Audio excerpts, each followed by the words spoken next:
You are watching the vodka stream.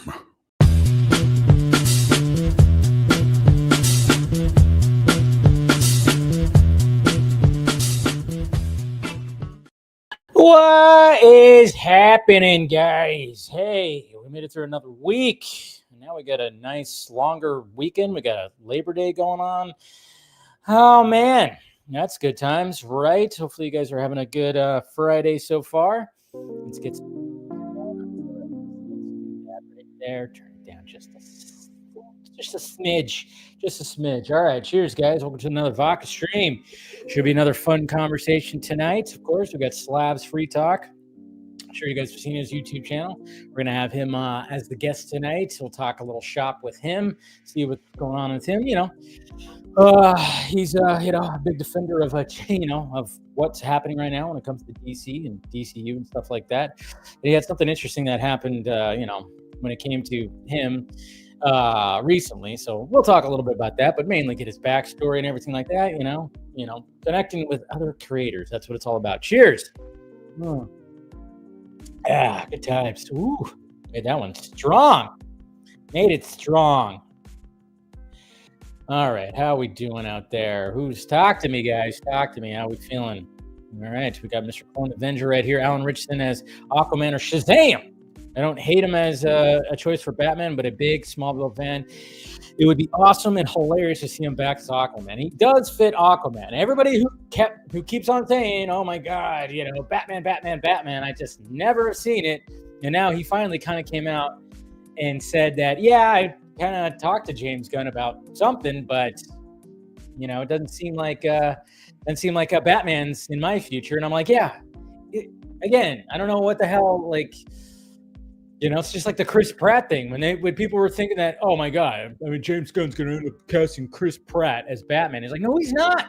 I know you want to pin him as some fucking moron, but it's like he's not. He's a big Batman fan. I think Batman's going to be the hardest thing. I mean, thank God he's not actually directing the movie or writing. He's helping, but when it comes to casting, I'm glad that he's going to be part of casting, but I'm also glad that he's not writing and directing. That makes sense. Oh man. Also, I thought Peacemaker episode 2 was solid. Enjoyed the first episode better, but Rick Flag senior stuff was cool to see eagerly going on. I know, right? And do what Phil says right here. Good to see you, Phil. What he said. Thank you, Keyblade. Also, that Monique. What's happening? It happens Friday. So, it's hamburger helper and honeydew melon kind of night at Mikasa. Nice. Honeydew and hamburger helper. I like it.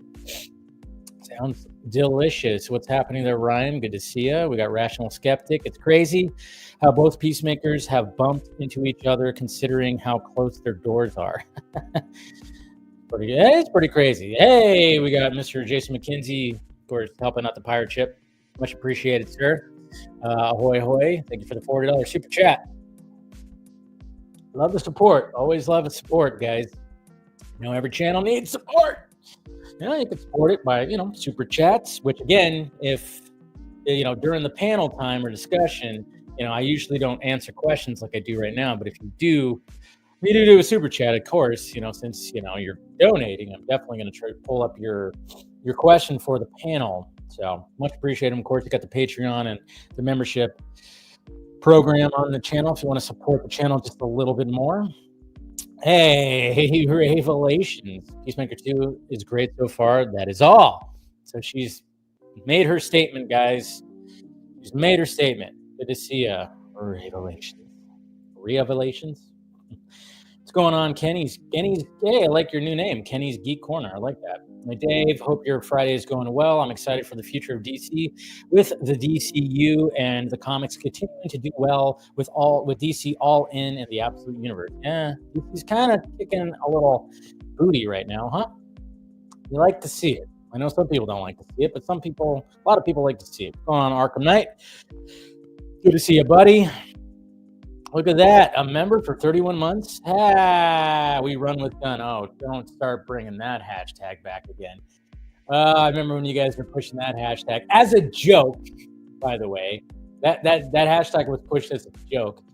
I didn't take part with it, but remember you guys doing that, and people took it so seriously. It was like, holy crap! It was crazy. It was crazy how many people like took that freaking thing seriously. Currently playing video games in the background. Have you on? Hey, that's nothing wrong with that. As long as you got me on there, got us on, and everything. So I like Peacemaker season 2, episode 2, not as great as episode 1. Yeah, I'm going to talk about my review of that too. Episode 2 of season 2, Peacemaker is my favorite. Okay, there you go. So yeah, thank you guys. Of course, subscribe to the channel if you haven't already. Hit that like, thumbs up.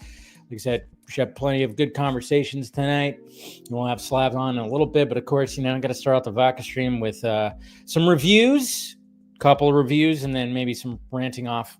And as I do, you know how it is. Anyways, all right. So first off, let's talk about the Toxic Avenger. All right. So my opinion on the movie has not really changed. Well, it has changed slightly. I will say that the Toxic Avenger, my review for it has changed slightly. First off, like I said, if you're going into this movie, you know what you're in store for. It's not going to be anything too magical. It's just going to be silly, and watch it with friends. I watched it by myself, literally by myself. There was nobody else in the movie theater, which I'm going, wow, that's not good for this movie. But then I'm like going, yeah, well, this movie was the little movie that could, and that has nothing to do with Peter Dinklage. But I'm just saying it's just that movie that's probably not going to do all that well. I think it will be a hit when it comes out on video, because I think a lot of people will watch it with other friends and they'll be boozing or smoking or whatever the hell and just have a lot of fun, because that's probably the best way to watch it. That is the only way I'd watch it again. I would never watch this movie by myself again, because I just don't need to. But if I'm with people and we're having fun, we're throwing back some drinks or whatever, sure, then I could see myself watching this movie. But that's about it, because it's nothing spectacular. I mean, I thought it was going to be a little bit more outrageous and everything, and then it just is what it is. It knows exactly what it is, and it's actually it's entertaining. It's entertaining, super entertaining. But the reason why that I have kind of brought it down a little bit, because I think I remember hearing stuff about this, but then I just saw a video just recently that Peter Dinklage, while being interviewed, he's not even fucking playing Toxie. That's not him in the prosthetics. It's not him in the costume. That is a female actress. That is an actress that is doing that, who that they worked with him and mimicked him. So he just supplies the voice. So Peter Dinklage, what are you doing here, man? First off, you do this thing about Snow White and the dwarfs, and that caused a whole big hoopla that made these ugly CGI dwarfs that happened in Snow White. And it caused a lot of people in your community, by the way, to not get these jobs, and they were pissed off at you. And then you don't even you get hired on as the Toxic Avenger, which could potentially be something. It could be, like I said, it could be a cult classic, could be something. But yet you didn't want to do because yes, he was going to be hot. It was going to be hot in that. That's what happens, though, when you take on a role like this. I mean, many other actors who are much bigger than you, and I don't mean in the sense of, anyways, I'm just saying, like, the fact that you didn't get into the costume at all, and you had this, I'm just kind of wondering, what was her paycheck compared to yours? What was her paycheck compared to Peter Dinklage's paycheck for Toxic? I mean, I don't think the budget was all that crazy, but I'm just kind of going, what was the paycheck? Because she had to endure being in the prosthetics in 100-degree weather outside. So I'm wondering, okay, so did the fact that he did not get into any of the prosthetics, that they docked some of his pay and gave it to her? I hope so. Because if it comes out that he got paid way more than she did, that's going to be bad for him yet again, And when you're already not people in the community, the little person community is not too happy with you when it came to the Snow White thing. They're not going to be too happy with you when it comes to this. That's the thing. And I don't know. I don't know. I'm just like going, when I saw that video, I went, what? Couldn't believe that. I don't know. Peter Dinklage, I mean, I thought he did great, but I thought he was actually in the, and then I remember, oh yeah, I think I did hear that he wasn't in all that. Oh crap. And then I saw the video and I went, geez, man, what are we doing here? Anyways, that's besides the point. That's it for my toxic Avenger review. Anyways, but yeah, I mean, you sign up for a role and then you do the entire thing. Yes, it's going to be uncomfortable, but how many times have we seen these other actors, endure? They endure the elements because they're playing the character. They sign on for the character. You play the character. He sounds like a diva. He does sound like a diva a little bit. Anyways, Peacemaker, episode 2, season 2. All right, so this episode was not as good as the first. I will say that. This one was a little bit of a slog. Not too much. A little bit more character development in this episode. Because obviously, you have to do that. You're going to have these. You're going to start off with this. Obviously, the first episode was like, welcome back. And then big orgy scene, all the things. And of course, the way that ended, it was like, holy crap. And then now you're going to have this little like, okay, now let's kind of come down a little bit. And now that we're going to be doing some character development, which they really do with Harcourt, with, of course, Peacemaker, with Rick Flag Sr., with all of them, really, and then we get that little, get together party sequence on the party scene on the rooftop that we saw in all the trailers and everything, which is cool. But of course, the biggest thing that they're trying to emphasize, I mean, obviously what happened in episode 1, and yeah, I mean, I'm going to be saying spoilers here, folks, because it's week by week. I won't say spoilers for this episode, but I'm going to say spoilers for the last episode. Obviously, the last episode is obviously he killed the other Peacemaker, and then of course was in that multiverse where his dad's still around and his brother is a grown up and is around. And it seems like basically what they're developing here when it comes to his character is the fact that the world that he currently lives in really sucks. I think that was the whole reason behind the scene of like trying to numb himself with drugs, alcohol, and sex. So, and of course that's not going to work because obviously they're trying to hit it a lot where they want Chris. They want him to, he's just in love with Harcourt and she's not wanting anything really. Well, she's playing the fact that she doesn't want anything to do. And then of course they do introduce in this one, because there's a lot more Rick Flag Sr. that we of course get more of, and we even get like a little flashback in this episode where they talk about Peacemaker killing Rick Flag Jr. So we get that plot device. And then, of course, we get Miss Bardot. Miss Bardot. Oh, my God. Saul Rodriguez. My God. She's good to look at. Just saying. She's good to look at. So don't mind that. And, yeah, so... And then, of course, Eagly comes back. And Eagly he just came back with a vengeance. He's just effing people up. And then you get Tim Meadows' character that get introduced. And I love the fact that I'm seeing people going, oh my God, this character was the funniest. I'm like, yeah, Tim Meadows. I've been a fan of Tim Meadows since the early 90s when he was on Saturday Night Live. Always a solid comedic actor.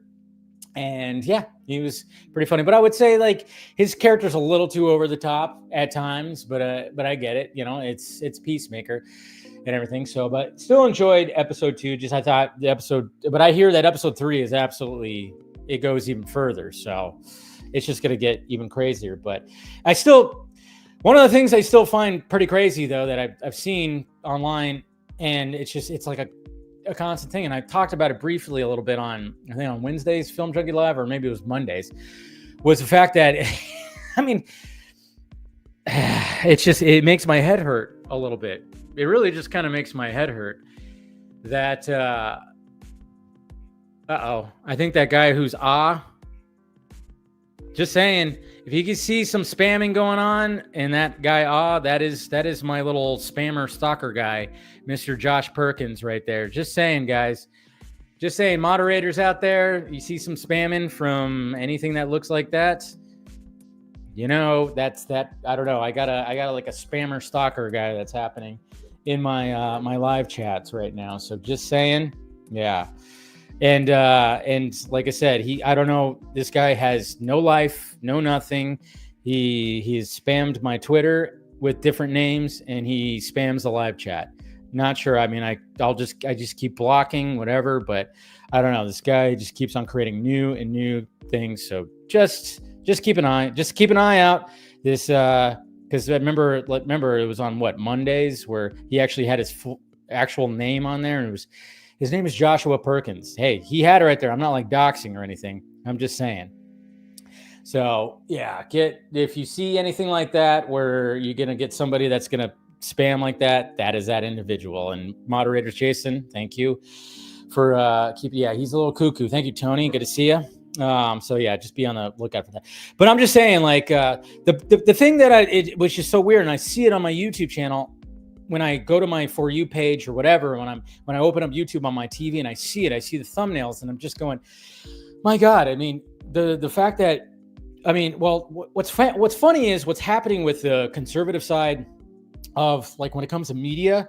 Some of the names are still, like, they're lasting and everything, but they are holding on dearly. They're holding on dearly because the way things have been the past couple of years, because, the pendulum swings, man, when it comes to the sides, in this freaking country, when it comes to the political sides, the pendulum has swung so, like, this way where I mean, I was watching a whole thing where there's a certain channel that I could not stand. It's called The Quartering. That, these guys were just totally roasting that channel because that channel is dying, because the grift is now going down. And some of these other channels that were really grifting all that stuff, you're seeing that as well. And it's funny because that's why I'm like, when I asked the question, what the hell was so woke about Superman? And I'm on, okay, maybe there's a couple things when it comes to, I mean, they kind of made almost like a little bit of a Middle Eastern, like Israel-Palestine thing. Maybe there was something like that. But for the most part, I'm going, what exactly was super woke about it? And it just kind of baffled my mind of, like, what was that? But they're still trying to grab onto that. And then, like, the biggest thing that side, and then, of course, the diehard Snyder side that is trying to do anything they can to have bad word of mouth when it comes to the DCU and James Gunn and Superman, is the fact that they are literally, like, lying and saying that, oh, James Gunn is trying to market Peacemaker to kids. And they're going by the whole thing of why Superman was released on digital. And he said that the reason why it got released earlier is because he wanted people to see Superman before they saw Peacemaker. And they are taking that and running with it, that he's trying to market it, Peacemaker, to kids, even though if you've watched the podcast or interviews or whatnot, he said, oh yeah, very much. It's adult. It says TVMA. If any kids are watching it, that's on the parents. And I'm going, come on, guys, let's do better than this. Can we do better than this? Okay. I think we know that Peacemaker is, it's not for kids. Okay. Yes. Do I think that starting the DCU with a very adult R-rated cartoon series, then leading into Superman, which is a family movie, and then going into an adult live action series, yes, it's a little jarring. I get it. But at the same time, I'm like, well, it's not the conventional way, which is not the Marvel Studios way, which I'm okay with. And then, of course, we'll be leading into other things too, like, again, it's just funny. And we said this last week, or maybe it was the week before, but I'm just saying, for anybody who's got a problem with what's happening right now, just remember that the next 3 DCU projects are only produced by James Gunn, not written or directed by. So now we're going to get into that era of the DCU where it's not James Gunn. It's not James Gunn. For the people who, of course, if he's not your brand of vodka, then the next 3 projects, Lantern, Supergirl, Clayface, they are not James Gunn written and directed productions. He's just producing. Obviously, he's producing all of it. So that's what's going to be interesting to see after seeing the first 3 things of the DCU, which is Creature Commando, Superman, and Peacemaker, which is entirely James Gunn. Now it's going to be interesting to see the next 3 projects that aren't James Gunn. That's what I'm curious to see the reaction to that from that conservative side of, pop culture media, and the diehard Snyder side. Diehard Snyder side is going to shit on it no matter what. They just want this. Their whole mission in life, of course, is to demolish the DCU, because that's what the Snyder Cut movement was all about. Yeah, it wasn't about movies and, artistic integrity and letting filmmakers and storytellers tell their stories. No, they want that, but if it's James Gunn, nope, we must destroy it. We must destroy it. We believe in artistic integrity, but not for James Gunn, because he's Hitler. He's Hitler, guys. That's what's so funny about all this. I'm like, Jesus Christ. But yeah, when I see that stuff, I'm like, God, you guys don't actually believe this. You don't actually believe that Peacemaker was marketed for kids. It wasn't. Yes, it's got John Cena, but even he's not marketing it for kids either. It's kind of funny too, because I know Peacemaker's trying to be kind of like the boys in the DC universe, which is interesting. I mean, people are still up in arms. I'm still seeing people up in arms about the White Rabbit costume that we briefly saw in the opening episode, and it's so funny because, again, it's like, you want comic accuracy, and there's comic accuracy. Of course, there's the whole joke of, the toe that is camel that was mentioned. And of course, a lot of people are just like, oh, that's gross. And I'm like, yeah, it's a stupid joke, but hey. But at the same time, I'm like, well, it's not like she's actually going to come back and do whatever. I don't think, but who knows? And then, of course, who knows what's going to be happening when it comes to some of these cameos that are supposed to be happening in the last 3 episodes. That's what's going to be interesting. Anyways, that's all I really got to say about that. That's all. If you guys have some questions, go ahead and ask them. We'll get our guest on in a little bit here. Let's see. What do you guys? Let's see. Let's see. What are you guys talking about here? What's Peacemaker? I know you're not a fan of it, Phil. I know. It's an acquired taste. I get it. I'm not saying it's the best show ever. It's not The Boys, but I do enjoy it. It does surprise me. I find myself surprised. Sometimes, like with this episode, I was kind of like, okay. There's something, but then there's some things I go, oh, okay, I see what they're doing right here. Oh, okay. But yeah, I know it's not gonna be for everybody. Yeah, but yeah, block him. Oh, lovely. Good to see you. Thank you, Tony. Yeah, no, I was like, you know what? I'll bust it out. I haven't worn the Batman the Animated shirt in a while, so hate that argument. It's HBO nudity courts and mature subject matter always, right? So Gunn is in a lose-lose position. Whatever he does or doesn't do, people will make it. Yeah, it's true. But what I will say about what DC Studios did really, I think, correctly was, their viral marketing for Superman was actually pretty damn excellent. I'm kind of curious to see, and I think like that's kind of bled into Peacemaker slightly, but of course that's not going to be, you're only going to get like a quarter of the audience, if that, when it comes to that show, it's not going to be the same audience, but at least we saw like DC Studios and Warner Bros. Really push that, and I think that's what really helped. Yes, I know there's people that think a $600 million box office movie is a flop, which is outrageous.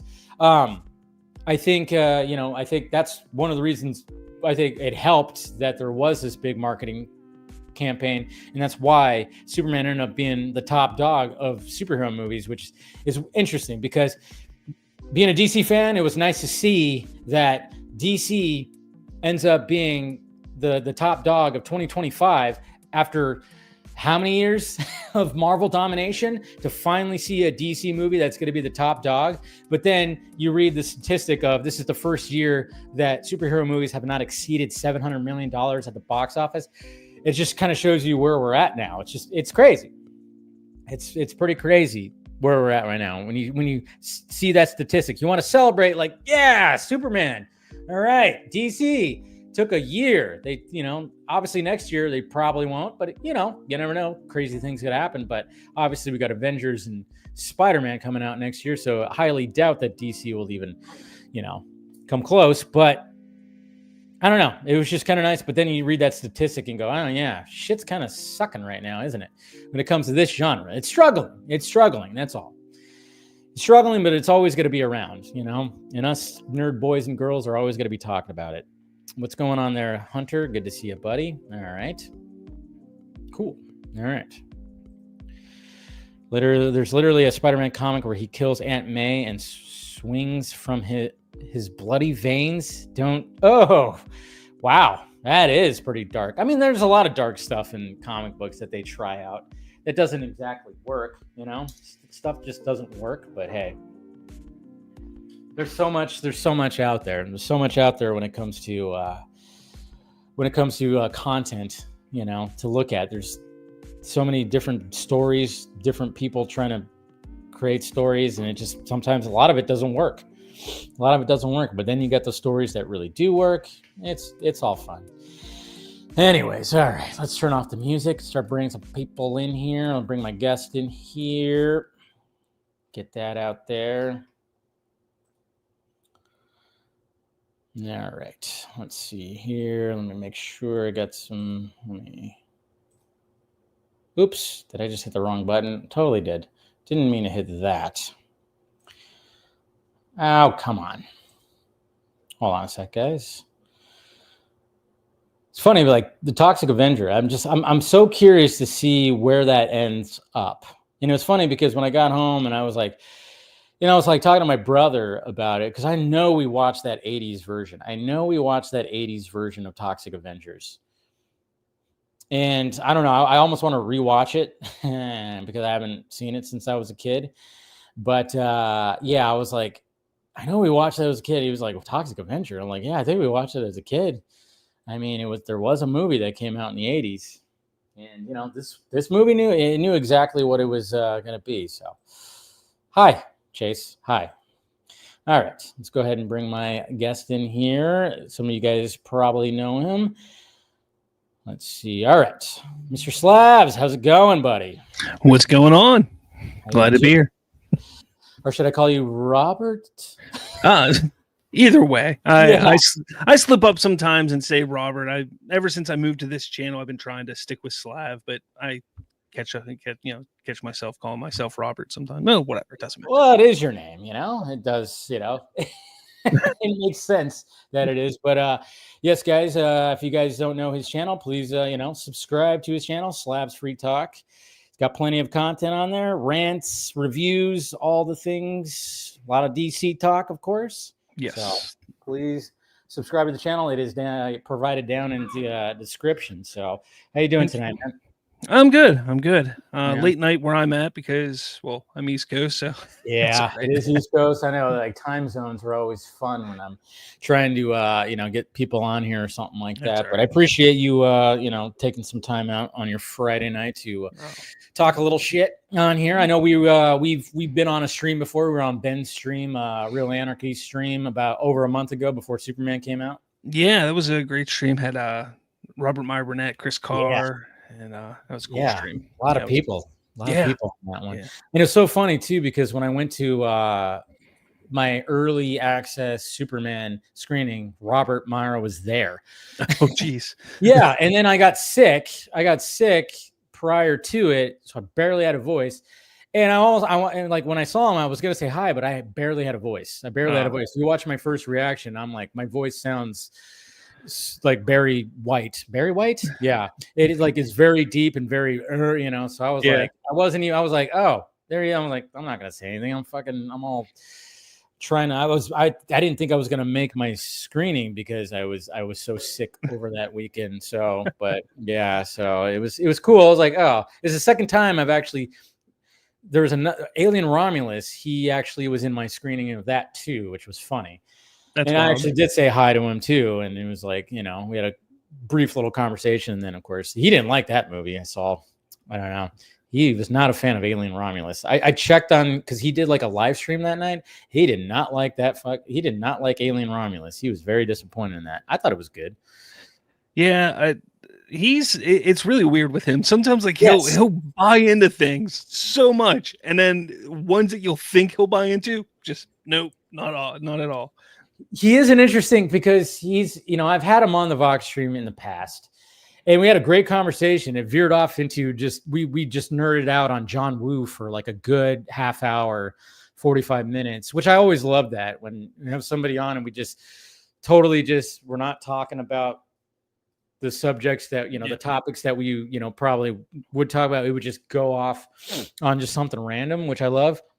But yeah, there's sometimes where, I was kind of curious of what he felt about Superman. So I watched his stream about Superman. And at first, I don't know if you watched his stream on Superman. At first, I thought he was going to rip it apart but then he because he almost sounded like, and this is probably he probably planned it like that too. But because if you watch it, he builds it up, and it almost sounds like he's about to just rip it apart. And then he goes, "I thought it was great," and I was like, "Whoa!"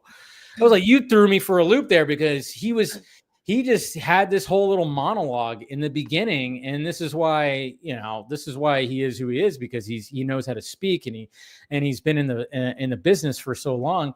He just knew exactly how to just hook you to be like, oh, he's about to rip it to shreds. He didn't like it that much, and then all of a sudden, boom, he goes, oh, I thought it was great, and then he started explaining why he thinks people aren't going to like it, and started doing all this stuff, and I was like, well done, sir, well done, you know. But then there's sometimes where I go, I don't know what the hell you're talking about, dude. Yeah. Oh, he goes off on tangents sometimes. And, yeah, he does. What are you talking about, dude? Just whatever. Yeah. But he's great. He's such a great person to watch. No, he's a great person to watch and a great person to talk to. But let's talk about you, man. Let's get your origin story before we start talking about more stuff. How long you been doing this whole YouTube thing? YouTube, I actually started during the pandemic, unfortunately. Yeah. I mean, podcasting wise, I started way back in like 2016. I actually started a little earlier than that with a couple buddies. We were like, let's do the political thing. We were like doing political podcasting stuff. I have a couple friends who were just really into politics, and I was just kind of there because I have a knack for just hosting. Like, I just love to talk and host things, and they didn't have that knack, but they love to talk. So that they got me involved to just kind of start the thing, and then they would just talk, and I would just be like, yeah, just sitting there. And then I was like, guys, I want to do pop culture. And they were like, okay, well, we'll add that into it. And it just didn't go anywhere really, So eventually I found another buddy of mine, Colton, who we then created a show called The Remote Control, which turned into Bridging the Geekdoms. And we ran that since like 2016 all the way up until, I guess, 2023-ish. It ran off and on during that time. But in 2020, we moved it into the YouTube realm during the pandemic to try and branch out and get bigger. And during that time, I joined up with a network called the Spoilerverse Network. And we were trying to do different things with them, and really just build out, and we were having some moderate success, but it wasn't anything that was like lasting. I think it was just I had too many ideas, wanting to do too much, where did you blurred out? You blurred out. I thought my eyes were fucking me up. Am I there? You hear me still? Yeah, I can still hear you. That's weird. There you go. Okay, I don't know what happened there, but anyways, so yeah, things just kind of went, there was just too much going on. So my co-host, I went through a couple co-hosts with that show. Finally, I was just like, you know what? I want to kind of do my own thing, because it was just too much. Like, it just wasn't working with Bridging the Geekdoms. And I started Slav's Free Talk, and I kind of was like, the whole idea behind Free Talk was I was just going to be open and honest, whether it was talking things that were, people didn't want to hear, whether it was politically, charged or not, or pop culture, whatever it was, if it was, for instance, the Gina Carano stuff. Yeah. Like that's one of the first big stories I talked about when I first started this channel. And I sided with her on the whole thing. And I was very open and honest about it. But obviously people look at that, it's like, oh, that's very conservative, views on that whole thing. And so then it was all that, and people were looking at me like, oh, you're just a conservative. And it's like, well, maybe I am, but what does that matter? The whole idea of my channel is it's free talk. Like, it's just, I'm going to talk about anything and everything. And whether you like it or not, it is what it is, because I don't agree completely with everything, in that regard. Like, it got to a point where it's like, you know what? I don't want the headache of that. I'm just going to pull back on that whole idea. And I just love talking pop culture, and that's all it kind of turned into. It's just more pop culture. But I was getting some, momentum building with that. And it was not this past July, but the July before that, back when Superman was like filming and everything. I was seeing a lot of hate being thrown at like the behind the scenes photos that we were getting. and it was just aggravating me. And I just started talking about that and talking DC more and more. And the one YouTuber, Aaron Fisher, I decided to call out. I called him out, and it grabbed a lot of traction. And that kind of pushed me into more of a DC like direction. Yeah. And it's not like I didn't want to go that way. I love DC. DC, like for me, it goes Star Wars, DC, Marvel. Like if you talk about the big three, if you want to call this the big three, that's how it is on my list. It's Star Wars, DC, Marvel. So going into DC, I understand DC, everything like that. So I was like, you know what? I'm going to allow the audience to guide where it wants me to go. I'll still talk pop culture, but sure, I'll talk DC as well, more and everything like that. So that's fine. But that kind of is what pushed me in that direction. And, that's kind of where I'm at now, is just, I talk a lot of DC. I talk pop culture as well. Yeah. But there's a little, and this goes back to Bridging the Geekdoms as well. I love to, I guess, what's a good way to put it? Like rustle the feathers, whatever it is. Ruffle the feathers. Ruffle the feathers. Yeah. Yeah. Even back then, like Scoopers, for instance, I can't stand Scoopers. Yeah. And I would call them out. I would call them out back during Bridging the Geekdoms. And then with Slav's Free Talk, I just can't stand people who just throw out misinformation to push an agenda. Like this people who just hate James Gunn so much and want to see DCU fail. It's just, they throw out lies and misinformation and just bullshit. And I just sit there and say, no, so I call them out on it.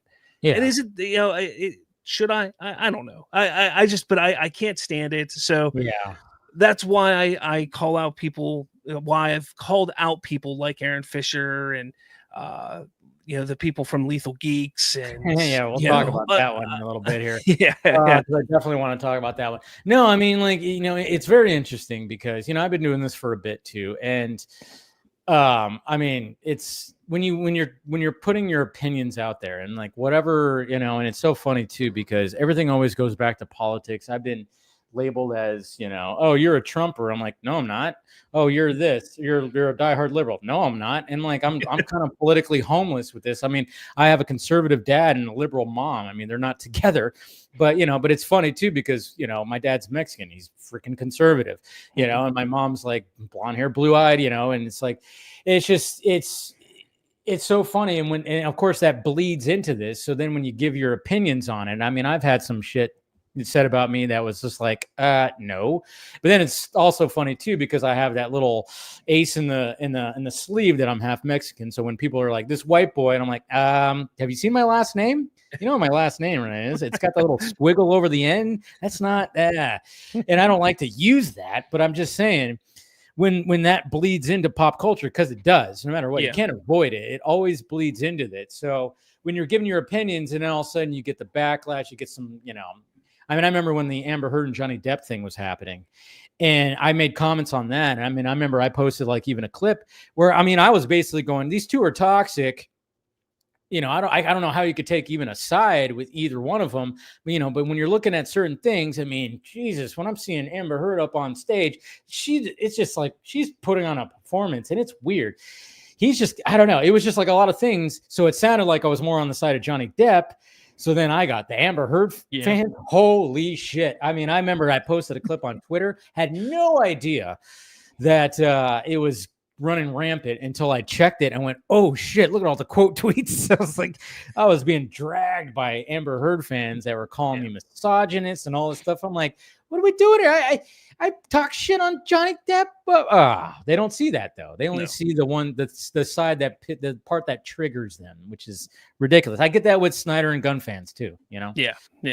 And that's I mean, with me, I try to make everybody understand. Am I a Gunn fan? Do I like his movies and things like that? Absolutely. Yeah. But I would be supporting DC no matter who was running DC right now, because I want to see it succeed. Yeah. So, I don't care. I'm a Snyder fan, and I don't know if you remember back during with Bridging the Geekdoms, I was a big part of pushing the Snyder cut and things like that. Like I was part all of one for of your it. videos that I was, when I hit you up, when I saw your response video to something we're going to talk about, I had no idea that you did some of these charity streams and try to raise money for AFSP. And I mean, some people might think like, oh yeah, he's just a tired gun guy and he goes after Snyder. People's like, no, you like Zack Snyder's movies. You supported the Snyder cut. You supported AFSP. Yeah. And I was like, I didn't even know that, until like I saw the video, because sometimes you just don't know.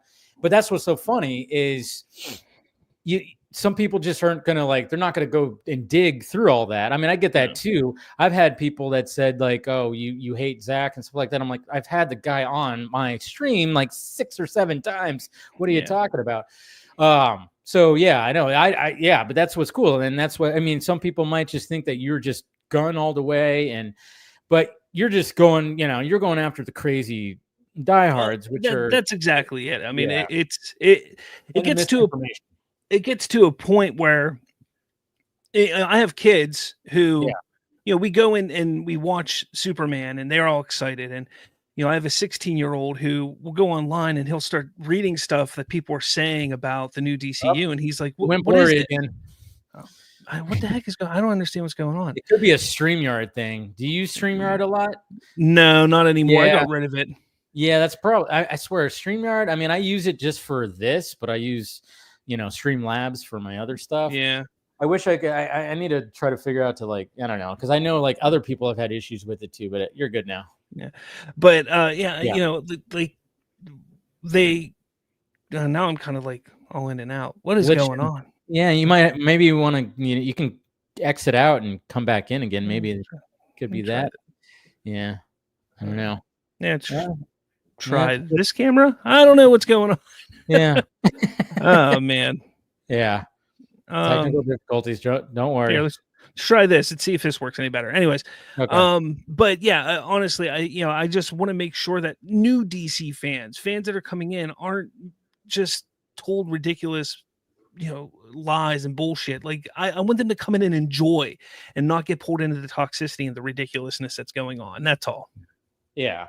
No, I get it. I mean, obviously, when the Snyder Cut movement came out, I would say I was a voice of it, when it came to, because I mean, I jumped on that thing big time. Like a week after the fog cleared and I went, nope, this is not right. There's something wrong here. I mean, obviously I still get it to this day where guys would be like, oh, remember when you praised Justice League when you first saw it? I'm like, yeah, a lot of us did, because we wanted to believe. We wanted to believe that, that there was no fuckery that happened. And Zack was like, oh yeah, he's cool with this. But but you could tell right away. I mean, I knew right away, but I remember doing that first reaction after I went to Warner Brothers to actually Warner Brothers Studios to watch it early. And then I got invited to the premiere also. It was such a weird day. And I remember sitting, because I always do my reactions in my car. And I remember sitting in my car going, I don't even know what the hell to say, because it just felt like, I knew that something was not right. But then I was like, but I want to be positive. It was like one of those things. Yeah. But anyways, besides the point, after a week, I went, all right, I'm getting rid of all that. Nope, we're not doing this. And I went full fledged. This was not what Zack wanted. So obviously, all that. And then of course it was, the toxicity, I guess you could say, the craziness when it came to the fandom. It started even before the Snyder Cut came out. There was things that happened there too, where, it was funny because I remember the first Snyder Con that happened. I remember meeting people and all the stuff, and probably about 25% of some of the guys that I met turned on me right after that, because they thought I was putting out misinformation and all this kind of stuff. And I'm like you, I want correct information. I don't want misinformation. I want correct information. So I was, I got contacted by somebody within Zack's circle who will remain nameless forever. But, it was just one of those things where Zack he was trying to figure out, well, how can we, get momentum on this?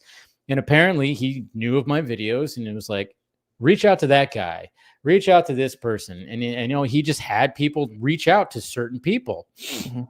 So I was getting information and getting handed things, shown things and everything. And then of course, you know, other people who were trying to, you know, be like the king of whatever. I wasn't even trying to do that. I was just trying to get the information out there. You know, I'm like you. I hate it when like there's misinformation. And then there'd be times where there would be misinformation even back then that I'd be like, no, that's not correct. You know? And I mean, and then of course there was scoopers even back then. I don't know if you remember the Culture Nerd.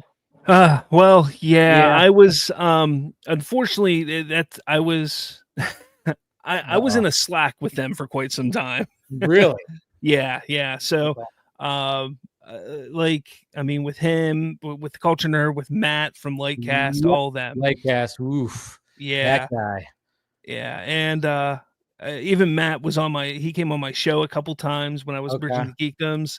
It was and you know, like don't get me wrong, like Taylor from the Culture Nerd, like he's as a human being, as a person, he's great. He seems like a nice guy. Really nice guy. But the thing is back then there was so much, like everybody wanted to have that quote unquote scoop of something when it came to the Snyderverse, but nobody knew shit. Not a single thing. Like whether it was, and you know, rest in peace, Mikey Sutton, but you know, whether it was him, whether it was Syl, whether it was the Culture Nerd, whether it was Lightcast, whoever it was, they were all trying to put out information to say, oh look, you know, Batfleck's movie is coming, or they're going to continue the Snyderverse or something. And it wasn't going to happen. It just wasn't. Yeah, it was an interesting time because when those guys came about, it was like, I remember like our little section over here, we were kind of like, who the fuck are these guys? It was like one of those things where, you know, we had our battles with them too, because I mean, there was like the infamous storyboard that they put out there that was not supposed to be put out there, that was shown behind the scenes, and somebody screenshot it, and then it got to them. And then, well, that's the sad fact of the matter was like when we approached them, they lied of where they got it, but we knew exactly where they got it. I mean, but you're right. Everybody was trying to, oh yeah, we got to try to get this. I mean, like again, when it comes to Taylor, like I had to call him out and there were some things like when it came to him, but he generally seemed like a nice guy. Matt, on the other hand, I don't know what the hell that guy's deal with. That guy sent threats to me after I called him out. He sent threats that he was going to sue me, all this kind of stuff. When after the whole debacle, when it came to that, came to the live action comic. Oh, that motion comic thing. Yeah. When that came out, I mean, when I saw all that, and then I did a whole stream about it, oh man, I went buck wild because I knew it. And I even told the individuals who were working with him, I was like, you don't want to work with this guy. This guy, he's a weasel. There's something about this guy. You have to be careful. I warned. Other people warned. And sure enough, look what happened. And I couldn't help but just like do an entire stream. Yeah. And then, oh man, all of a sudden I look at my phone. That guy was blasting me, saying he was going to sue me for defamation. I'm like, how is it defamation when it's like actual facts? I mean, I didn't use your full name too, by the way. I said Matt, and I said Lightcast. I didn't say your last name or something like that too. You have nothing. And he threatened other people too who called him out, and it was all empty threats and everything, but it was just absolutely hilarious. And then he just full on vanished, which was crazy. Yeah, he really did vanish. Like he took down everything completely. Yeah, it was a very interesting time when it came to all that. But it was just that's the way it was. And the sad fact of the matter is, when it came to the Snyder fandom, everybody was just wanting, give me something. So then you have people come in there and they're trying to give, because we're gonna focus our energy right here. We're gonna give what these fans want. And I'm sitting there, I'm like you, misinformation. I don't like the misinformation. Be truthful. Don't make up bullshit. I mean, there's so many things that came out. Oh, we have the script. Yeah, there's a Hal Jordan in the script. It's played by, I forgot what that poor guy's name that got thrown into the mix. What was his name? Well, the first one was Ryan Reynolds for the longest time. Remember that?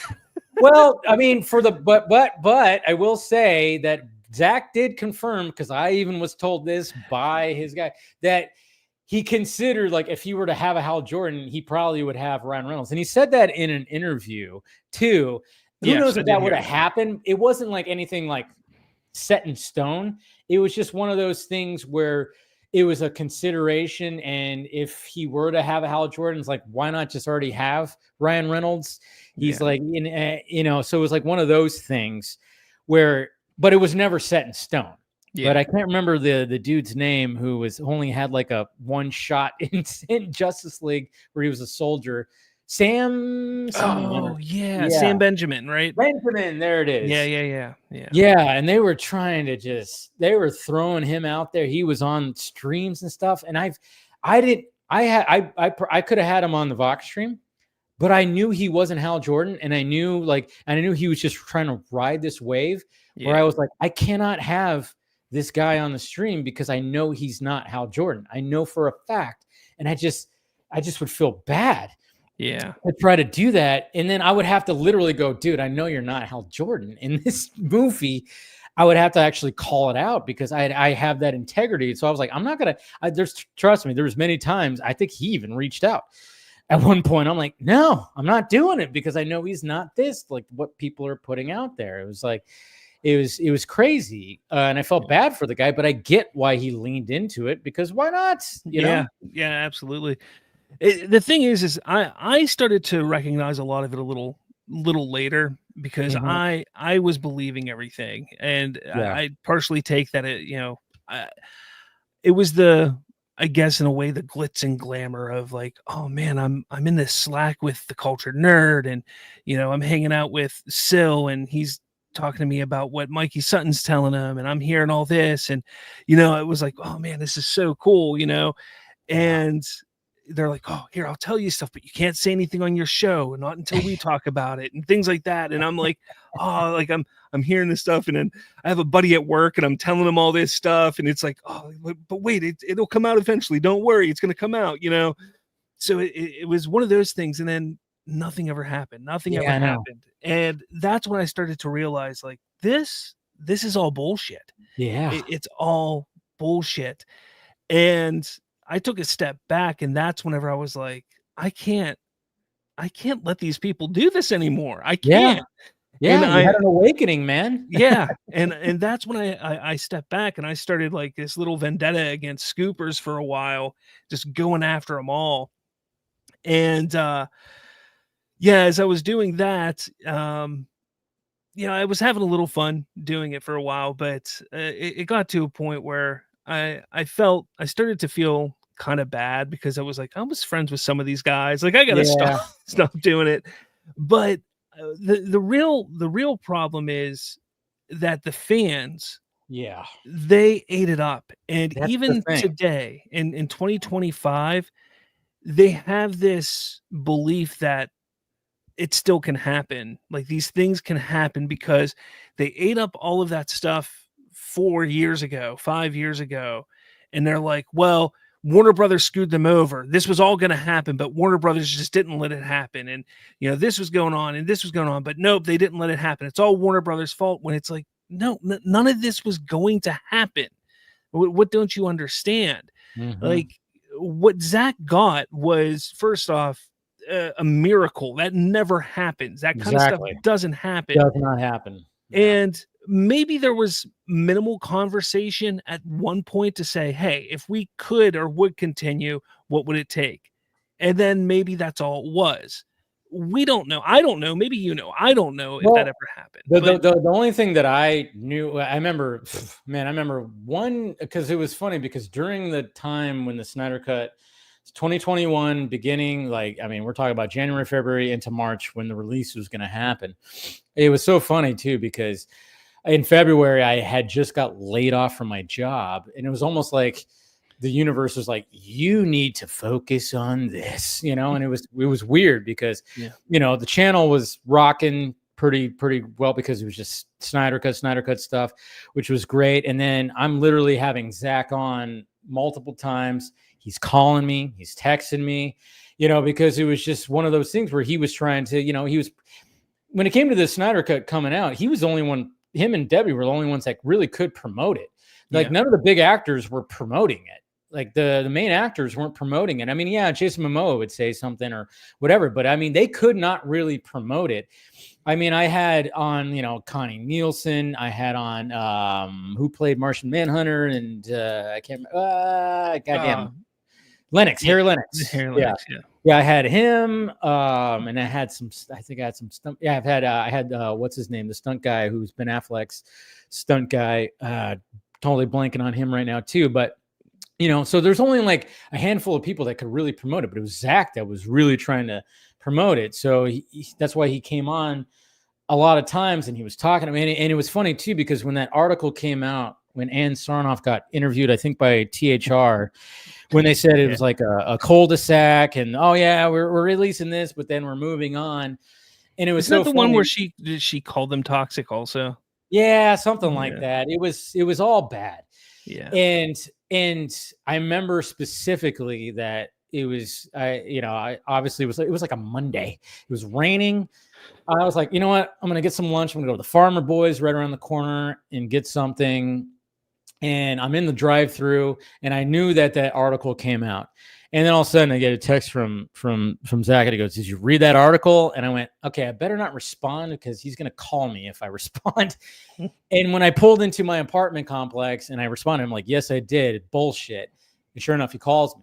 And we started talking, and then he was just like, he goes, "This is why." He like went on. I'm not going to say details, but I mean, he struggled even when it came to getting the Snyder cut. They wanted him to just change the ending. They didn't want the cliffhanger ending, even for like being released on HBO Max. But he goes, "No, we're going to leave it like how it is, But they wanted like, change that ending where you just wrap it up. He goes, "No, we're not doing this. This is the movie I wanted to make," which good on him. So I think there was really not much conversations. I even asked him too. I was like, okay, so if it's a success and they do want to do more, like they do want to do the sequels, would you do it? He goes, "Listen, I'm going to be busy." And this is before we heard about Rebel Moon. I think Army of the Dead was already in the works and everything. Yeah, I think it was in the can by that time, wasn't it? Yeah, it was already in the can. So he already had that. So he goes, "I'm going to be busy." And he goes, "I have this new thing that I'm going to be pitching to Netflix." And this was Rebel Moon. And so he was like, "I'm not," and this is why, when these people just go like, "Zach will do it," and he said, I'm like, well, yeah, of course he says in public, but man, he was exactly. It's like, of course, no one's gonna say, "Oh yeah, F the fans," But I was like, he said that he's gonna be busy, and I went, well, what if somebody else decided to, like, maybe if they did it in a series and you just kind of like overlooked it a little bit? He goes, "Oh yeah, totally." And I was like, yeah, that's why I was like pushing that out there during that time, that if there was going to be anything more with the Snyderverse, like say HBO Max decided to go the series route for the next 2 parts, which they could, if the first part was 4 hours, the other parts are going to probably even be longer, and they could drag that out in the like little mini series or whatever the hell. And he was like, "Oh yeah, if other people could take over the story, yeah," he was like, "I would totally be down with that." I'm like, there you go. And he'd also be down for animation. Yeah. Comic book. He's said that many times. I know. Yeah. But nobody wants to believe that. No. Everybody knocks both those. He's a filmmaker. Yeah. I'm like, no, he has an animated series on Netflix. Yeah. He loves animation. He loves photography. He loves comic books. He said, even on this very stream, that he had pitched it as a book, as a comic book, and they turned him down for some reason. I think eventually the Snyderverse is not dead, by the way. Like when people say like dead, I think it's just sitting in a corner somewhere. And just like how, Batman 89, Superman 78 books ended up coming out, where they continued that universe within the books. There's always potential for something there, even in animation. You never know, and you never know what could happen in the future. You know, God knows. I mean, James Gunn has expressed it so many times. He even said, "I have not erased anything." You know, things are there. I mean, we have Peacemaker that literally is going into a pocket dimension with 99 other universes. One of those doors is to the Snyderverse and to the Burtonverse, to the Donnerverse, to all the stuff like that. So it's like it all sits there, and you just never know when it's going to come back, you know? Yeah. It's to me, I think people need to just accept that it's done right now. You know, it's done. Look, the fans of what Snyder was doing, we had our time, you know, with that. And if we get it again, if it's animated, if it's a comic book, we're going to get it maybe at some point. If not, then it is what it is. But why continuously just act like children on social media? You know, it's just, to me, I don't get it. I just don't get it. Why make truck billboards and yes, exactly. Why make truck billboards plastering your logo bigger than the movement that you're It's so funny because I commented about that briefly too, not as much as you did, and I remember seeing your tweets about it, and I even thought that too when I saw this is what I want to like dig into a little bit too, was when I saw the trucks and then I saw the logo. I'm like, why is that logo so freaking big? And then I remember you talked about it, and then I was like, wow. And it's funny too, because what we're talking about here is there was the Lethal Geeks podcast, right? That's what they're called. Yeah. Because recently one of them called you out on a video, which was when you see the video, it's like, holy Lord, oh man, just look at those eyes. Look at those eyes. That's all I when I commented about it on my show, I was like, just look at the eyes. I mean, similar to the individual who called or tried to call me out and follow me into the bathroom at the Rebel Moon premiere. Just look at the eyes. I mean, the eyes tell you a lot.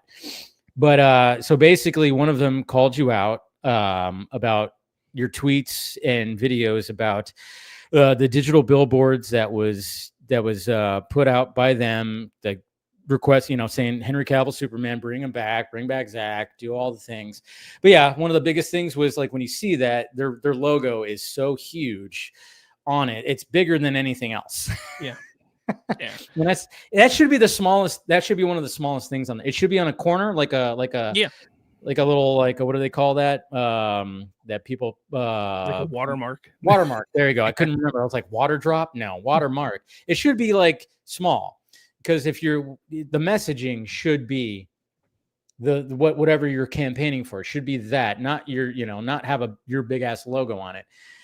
And yeah, when I saw the video first, because I went to my For You page and I saw it, and I was like, oh, because this guy's been in my mentions too.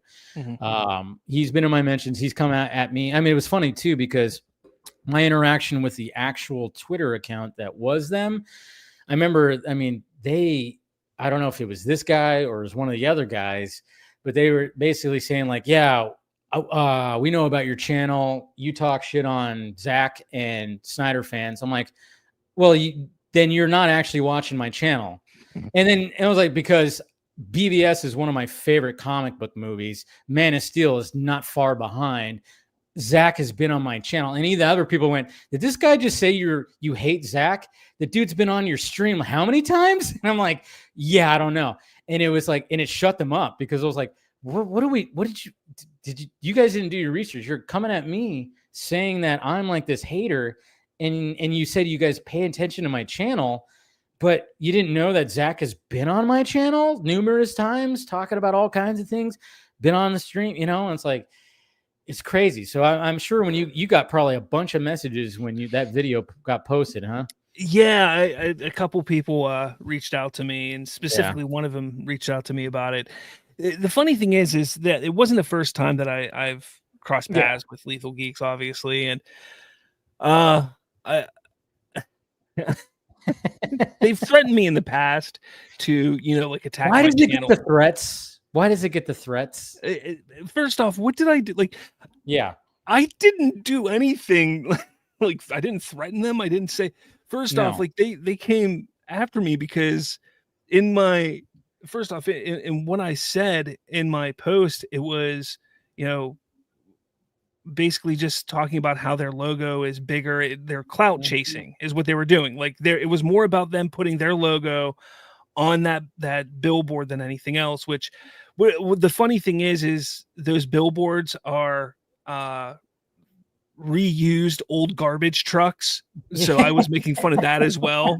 But but you know, that's what I was pointing out, is it was just basically them clout chasing. And then another buddy of mine, another YouTuber, he goes, I heard that they did a crowdfunding for that. And I said, I didn't hear about that. Yeah. I didn't say it's true. I didn't say anything else. I just said, I didn't hear about that. But they're trying to say that I was saying that they crowdfunded and used other people's money to do that. But I never said that. No. So, but then they then tried to threaten me because I said what I said. The whole thing was just ridiculous. And, you know, I obviously made a response video because I wasn't going to not respond. Yeah, like I had you to have respond. to. You have to. I know. And I caught your response. And you did. You had a well thought out. You know, you weren't angry or anything. You were just more laughing and just kind of just clearing up a lot of things. So. I had to laugh at it, you know. And yeah, you have to. You have to. I mean, and it was so ridiculous. I mean, when I saw, I mean, his video. I mean, again, look at the eyes, and I'm going. And towards the end, I'm like, I even thought, like, did he just threaten this? Like, what the? Yeah, like, he was like, I can use $3,000 to come at your channel or something. Like, what does that even how? mean? First of all, like, that's what I was wondering. I'm like, okay, so you're posturing like, okay, I have money where I can like, what is he gonna do? Like, I mean, like dig through and get a bunch of bots, or I don't know. Like, I have no idea. To take you down. I mean, honestly, like at this point, I don't know if you've ever watched any of their videos at all. No. And I unfortunately have, Okay. just because. Yeah, research, yeah, just to see what kind of people they are. Yeah. All they do is just sit there and they will, you know, they legitimately just bash anything that is DC related that isn't Snyder, essentially. And it's just full of colorful language, to put it best. And I mean, don't get me wrong. I mean, you swear, I swear. I mean, it is what it is, but it's literally every other word. Yeah, but it's like overdone. I mean, like, I mean, you commented about like that video. I don't know how many. I mean, there was a lot of F-bombs in that 3.5 minute video. Yeah. Yeah. I mean, they're so intelligent. Yeah, I said something like that. You know, he's so intelligent. He has to swear every 3 seconds, whatever. Yeah. But I mean, it's to the point where it's like, what are they trying to prove? Exactly. Like, there's nothing to prove. And why are they putting a billboard in New York City for it? Also, that's my question. Like, I should have brought that up in my video, because at least when the Snyder Cut movement was going on, they put banners and billboards in Hollywood where executives would be at, you know, the convention at San Diego Comic-Con. Yeah, where people would be that are from the studio and executives could see it. Yeah, the craziest thing was when they put it at the one soccer game in London, but that was like a huge event that people would see. Like, that kind of stuff made sense. What is putting it in Wall Street gonna do? Yeah. You know, but that's the kind of stuff, like, you take a look at this current, if you want to call it a movement, it makes no sense. It's full of so many angry people that again, they are truly just looking for clout. They're looking for a reason to be noticed and like getting a pat on the back, like, oh, look at the good work you're doing and trying to bring the Snyderverse back. Good job, you're doing good work. Yay. You know what it is? This is the thought that I've had when it comes to all this. I don't remember a lot of these guys. I don't remember these guys during the Snyder Cut movement. No. I don't remember them being like around. I don't remember hearing like this podcast or like an Aaron Fisher or, you know, some of these guys I don't remember like being anywhere around, like the fucking what's his name, Skywalker, who doesn't talk about Star Wars. I always go like, does he ever talk about Star Wars? He's called Skywalker. Anyways, like it's just always like one of those things where I'm like, I don't get it, but I don't remember these guys around when the Snyder Cut movement was happening. So now that we're post that, now all of a sudden they're trying to now be the guys like, oh, we're gonna bring the Snyderverse back, and I'm going, okay, it's not the same. And I've had people go, oh, people said the Snyder Cut didn't exist, and I went, yeah, that was dumb because it obviously did exist because Snyder did film the fucking movie, so there was something that did in fact exist, and I knew it existed just because when I got reached out from one of his guys back in 2017, it was like, yeah, I knew it. There was a cut somewhere. But this is not the same thing. This is trying to get a universe back where you're talking about bringing in, you're talking about bringing Zack back. Like, hey, drop what you're doing, everybody. We're going to come back and make 2 big, huge Justice League movies. And then, of course, I love it when I see some of these posters when it comes to campaigns and they tack on like 5, 6, 17 different movies of like, oh, it's gonna be this. I'm like, whoa.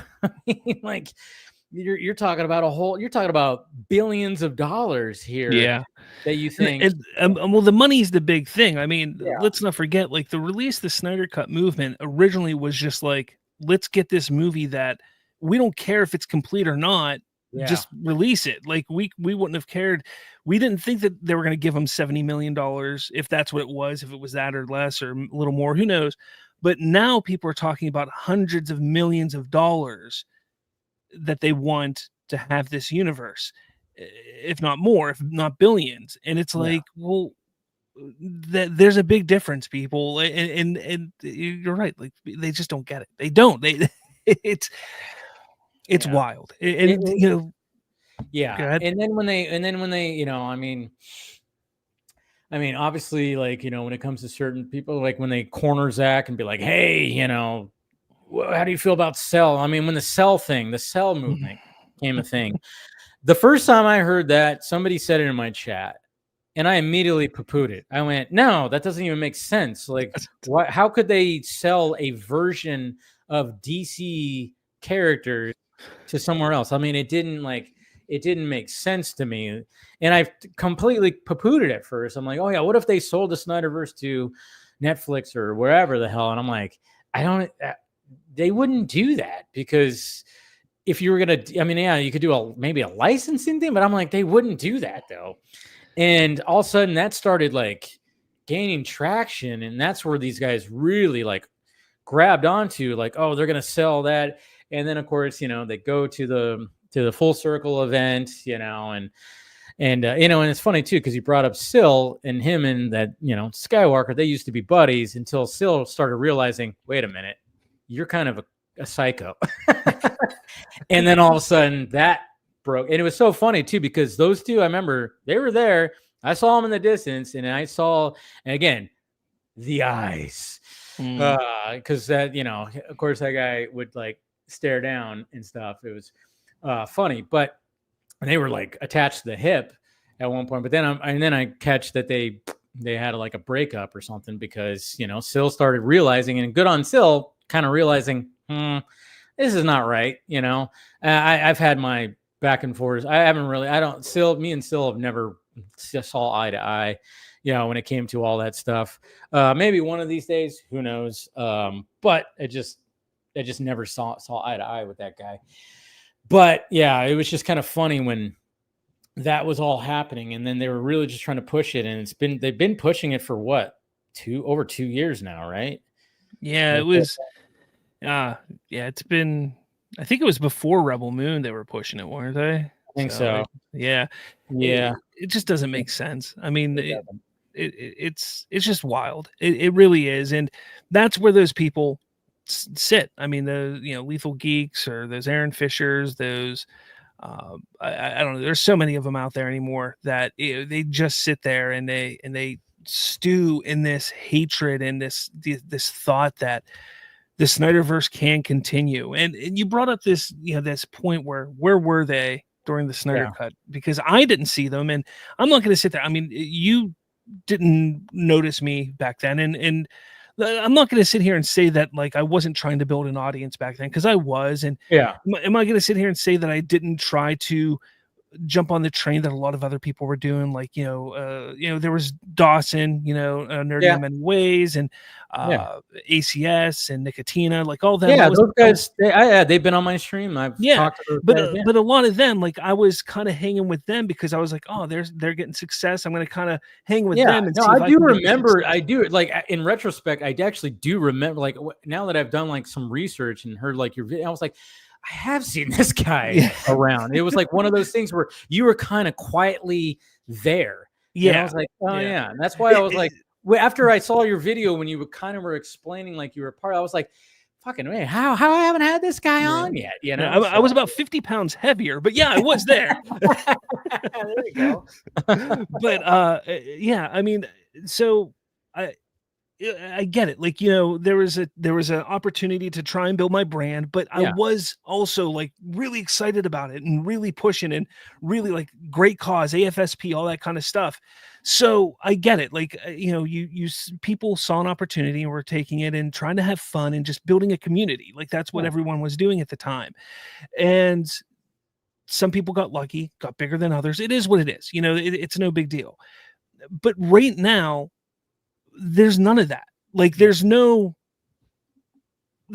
to build. Yeah. Like really there's is. not like, except for AI images and posters with a bunch of, with a slate that is like ridiculous. Sounds cool, but it's ridiculous. Well, exactly. Yeah. And to me, it's just kind of like, what is the point of it? And when you sit there and you look at like DC and James Gunn, when he took over and everybody just kind of like attacked him right away. And it's like, oh, look, you destroyed it. It's your fault that Henry Cavill isn't here anymore. It's your fault that the Snyderverse isn't coming back. It's like, that all happened before James Gunn was even there. Exactly. I can't, I don't know. It's very, because I know, I get that still in my mentions too, every now and again, that he fired Henry Cavill. And I remember I had somebody I was talking to that was within that business, and even though he didn't like James Gunn, he still gave me truthful like stuff. He goes, "Oh no, Cavill was promised. He was promised a contract. He still got paid very heftily for a couple of cameos. Let's not forget that. Yeah. But he was promised, and he ended up looking kind of like It was a shitty thing because he did, go on Instagram and say he's back. And then he got interviewed by Horowitz and it was like, he's back. Yeah, I'm back. And it was great, but they just had no direction then. And people forget that after all that happened, what did Henry Cavill end up doing? He fired his management team. Oh yeah. And people don't realize that kind of correlates. That's part of it, guys. Like, hello, and sadly, when it comes to a lot of that stuff, I mean, they are working extra hard to do all this stuff because they get paid too.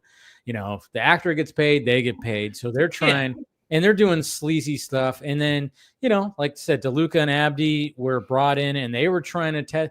It was all a thing about, I mean, there was that before James Gunn and Peter Safran got their contracts, in 2020, I think it was at the end of 2021, 2022. No, 2022. Yeah. And, and I remember even James Gunn, when he was talking to, I think it was Horowitz or it was somebody, but he mentioned how, he was like about to sign the contract and they're talking about Henry Cavill coming back. And he's like, what the hell? And I'm going, yeah, that checks out. That's like the information I heard, because it was like this promise of a thing, but they didn't know which direction they wanted to go, because Dwayne Johnson was also trying to get his hands on DC Studios to basically have, okay, then I'll have my own franchise, him and Haram Garcia and everybody, and then it would be another Snyderverse adjacent kind of thing. But that was like the whole thing, and then they ended up giving the James Gunn. And I mean, to be honest, I mean, it was just, I remember when James Gunn got announced, I was like, oh, okay. I mean, that does make sense. It was like one of those things where it does make sense. If you're going to give a comic book universe to somebody, you probably should give it to the nerd that knows all this shit. Like, I mean, that's the thing. Is like, and I've said this before, and and I'm not afraid to say it. I remember the first time I said it, people in the chat were like, oh shit, they're going to come for you. I was like, James Gunn knows way more about comic books and comic book characters than anybody who's worked on comic book movies, including Zack Snyder. I mean, like, and I even said even Zack Snyder would admit that. Yeah. Like Zack knows certain books that he always talks about, like the Dark Knight Returns, and certain books that he'll talk about. He has certain books that he's gravitated towards when it comes to his comic book lore, but he doesn't know about Polka Dot Man. He's not going to be bringing those kind of characters. He's not going to be doing that kind of stuff. He was like, yeah, it's about Watchmen. It's about these certain, because he had a certain vibe. And that's what I love about Zack, is he was like, I want to take on Watchmen. Okay, if I'm going to take on Superman, I'm going to approach it like this. Or we're going to bring Batman in and everybody in. Well, I'm going to approach him like this.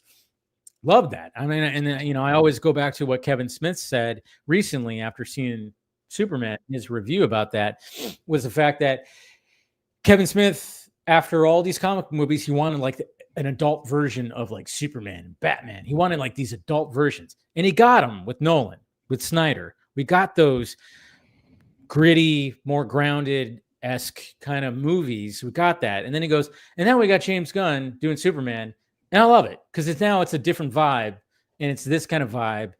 And and I love, like, when I watched his entire review on it, and because I can listen to Kevin Smith talk like crazy, but it was just like kind of cool to, like, I'm like, yeah, I get that, I totally get that. And that's why I'm not saying, I've said, I'm like, I don't love Superman, but I was like super entertained by it. Like when I watched it, I've watched it 4 times now. When it came out, I mean, I watched it here 2 weeks ago when it came out. And I was just sitting there, I was like, yeah, this movie's just entertaining from start to finish. The things I don't like about it, but it's just entertaining from start to finish. That's why when it came to the whole Fantastic Four Superman thing, I was way more entertained. As much as that second act of Fantastic Four was absolutely excellent, I just felt like Fantastic Four was missing some things. The first act was a little bit of a slog. But Superman, for me, just start to finish, and I know I'm biased because I'm more of I grew up DC. I didn't really do Marvel until the movies. Well, until X-Men and Spider-Man animated series.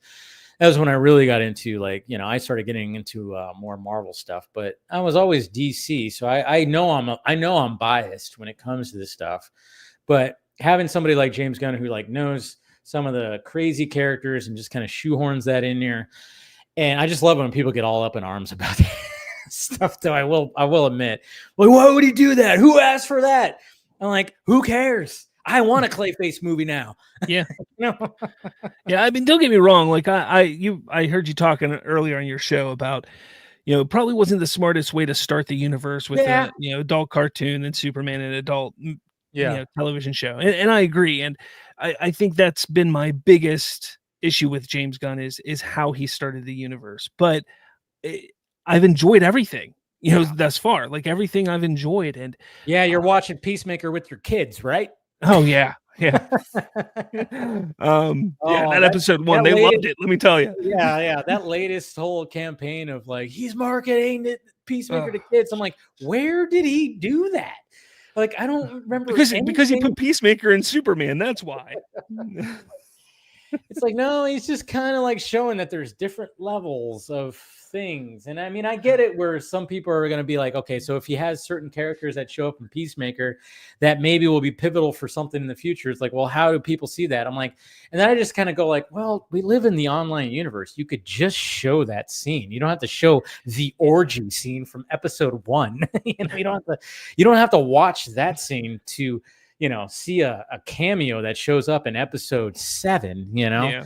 And I'm just kind of going like, it's a different kind of world when it comes to that. But I get it. Like, James Gunn he's not for everybody. He's not for everybody. And I've talked to people, and I mean, even like friends that I've made through the Snyder Cut stuff and everything.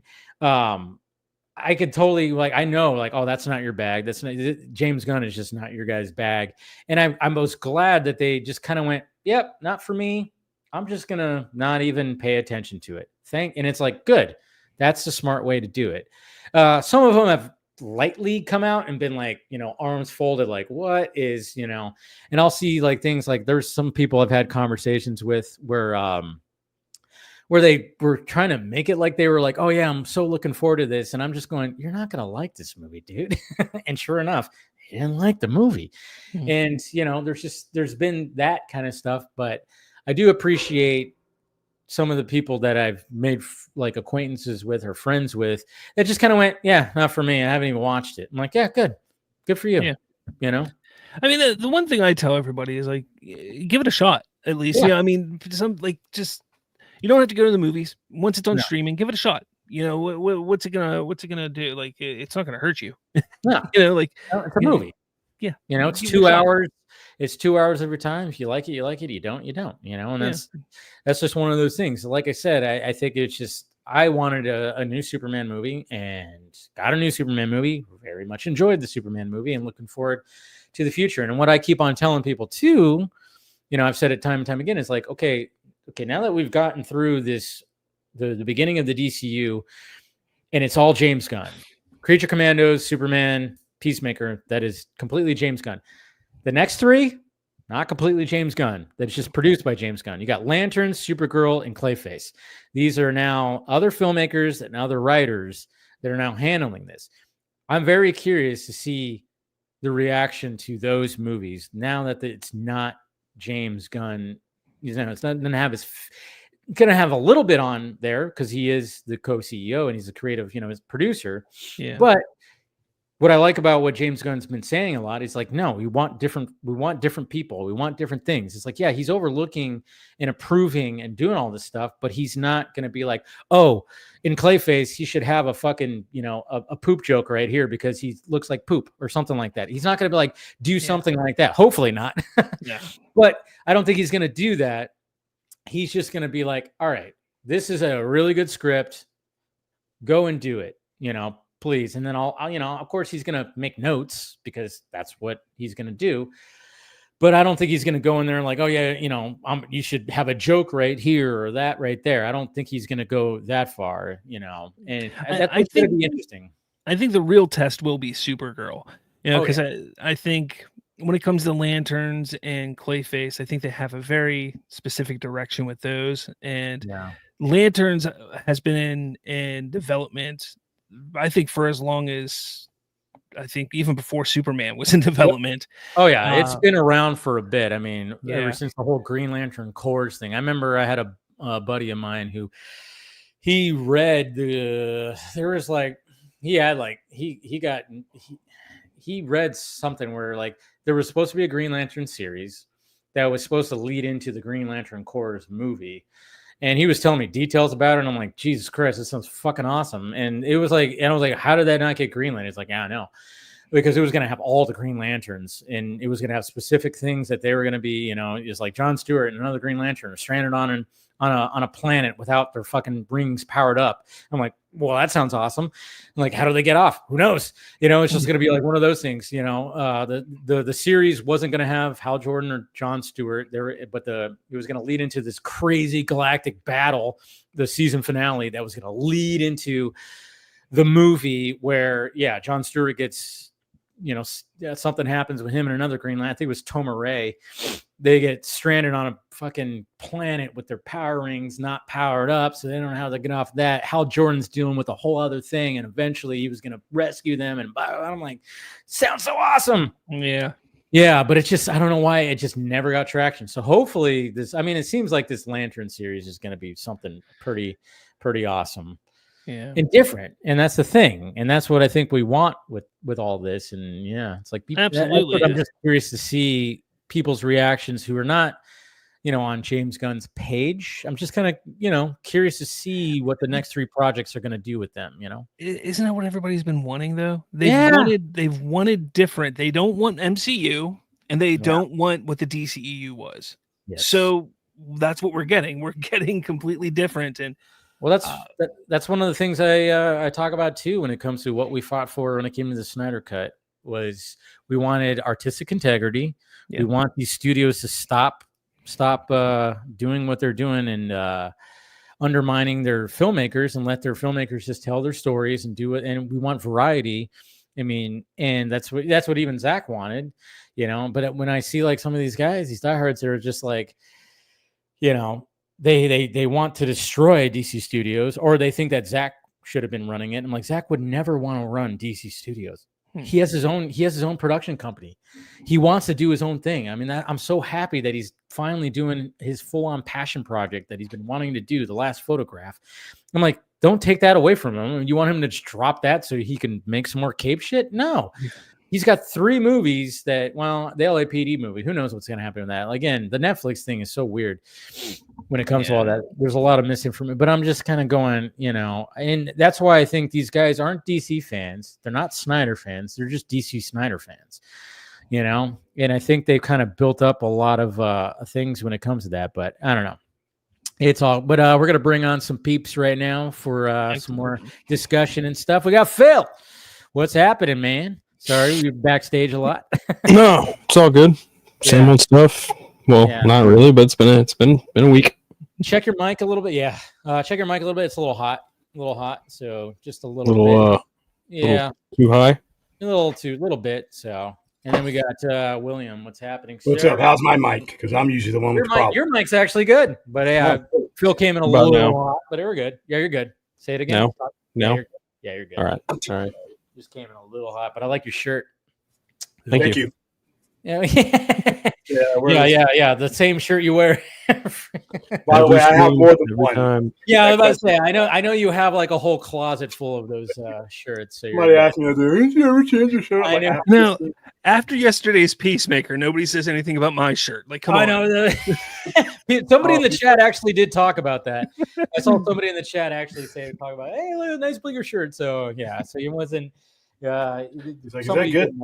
Yeah. I think people didn't notice. They were like, "What's?" I even at first too. I was going, "What's?" I was like, "I see the hair."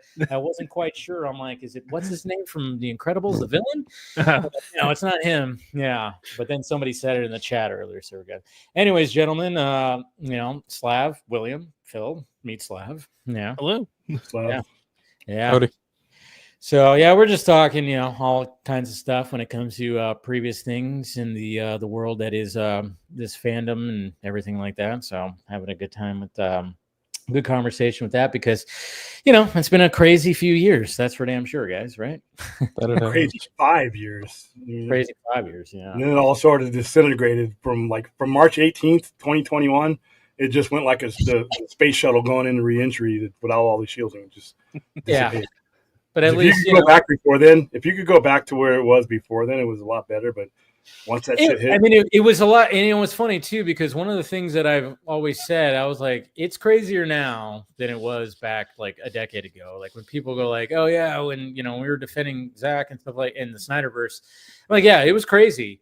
But man, it is so crazier now because social media is just such a bigger beast now. And so many things. You got AI, you got all this stuff, and it's in bots and all these things. And I would say it's crazier now. And I always say like I am having deja vu because I'm defending yet another filmmaker trying to make a Superman movie in a different way, and then people don't like it. And yeah, I'm like it's almost deja vu, but then at the same time, I'm like it's a lot crazier now. I have like a crazy spammer stalker that was like showing up in my live chat and my Twitter mentions, just like going crazy. I'm like, that didn't have that before, but hey, I have mine in your comments, and I'm pretty sure after the stream's over, he'll be there because he's there every week. Oh yeah, who's that? Yeah, you'll go ahead and look in there because he changes his name, and then he came over to my channel the other night for you. Is it the same guy? It's the same guy. It says the same stuff. And I'm like, dude, if you're going to be a serial... his name all the time. Okay, his name is Josh Perkins, okay? Because he actually had his actual name in my chat. And somebody, like, gifted, like, memberships. So, you could do that. It popped up? Yeah, so he was actually a member. So his name was, like, in green.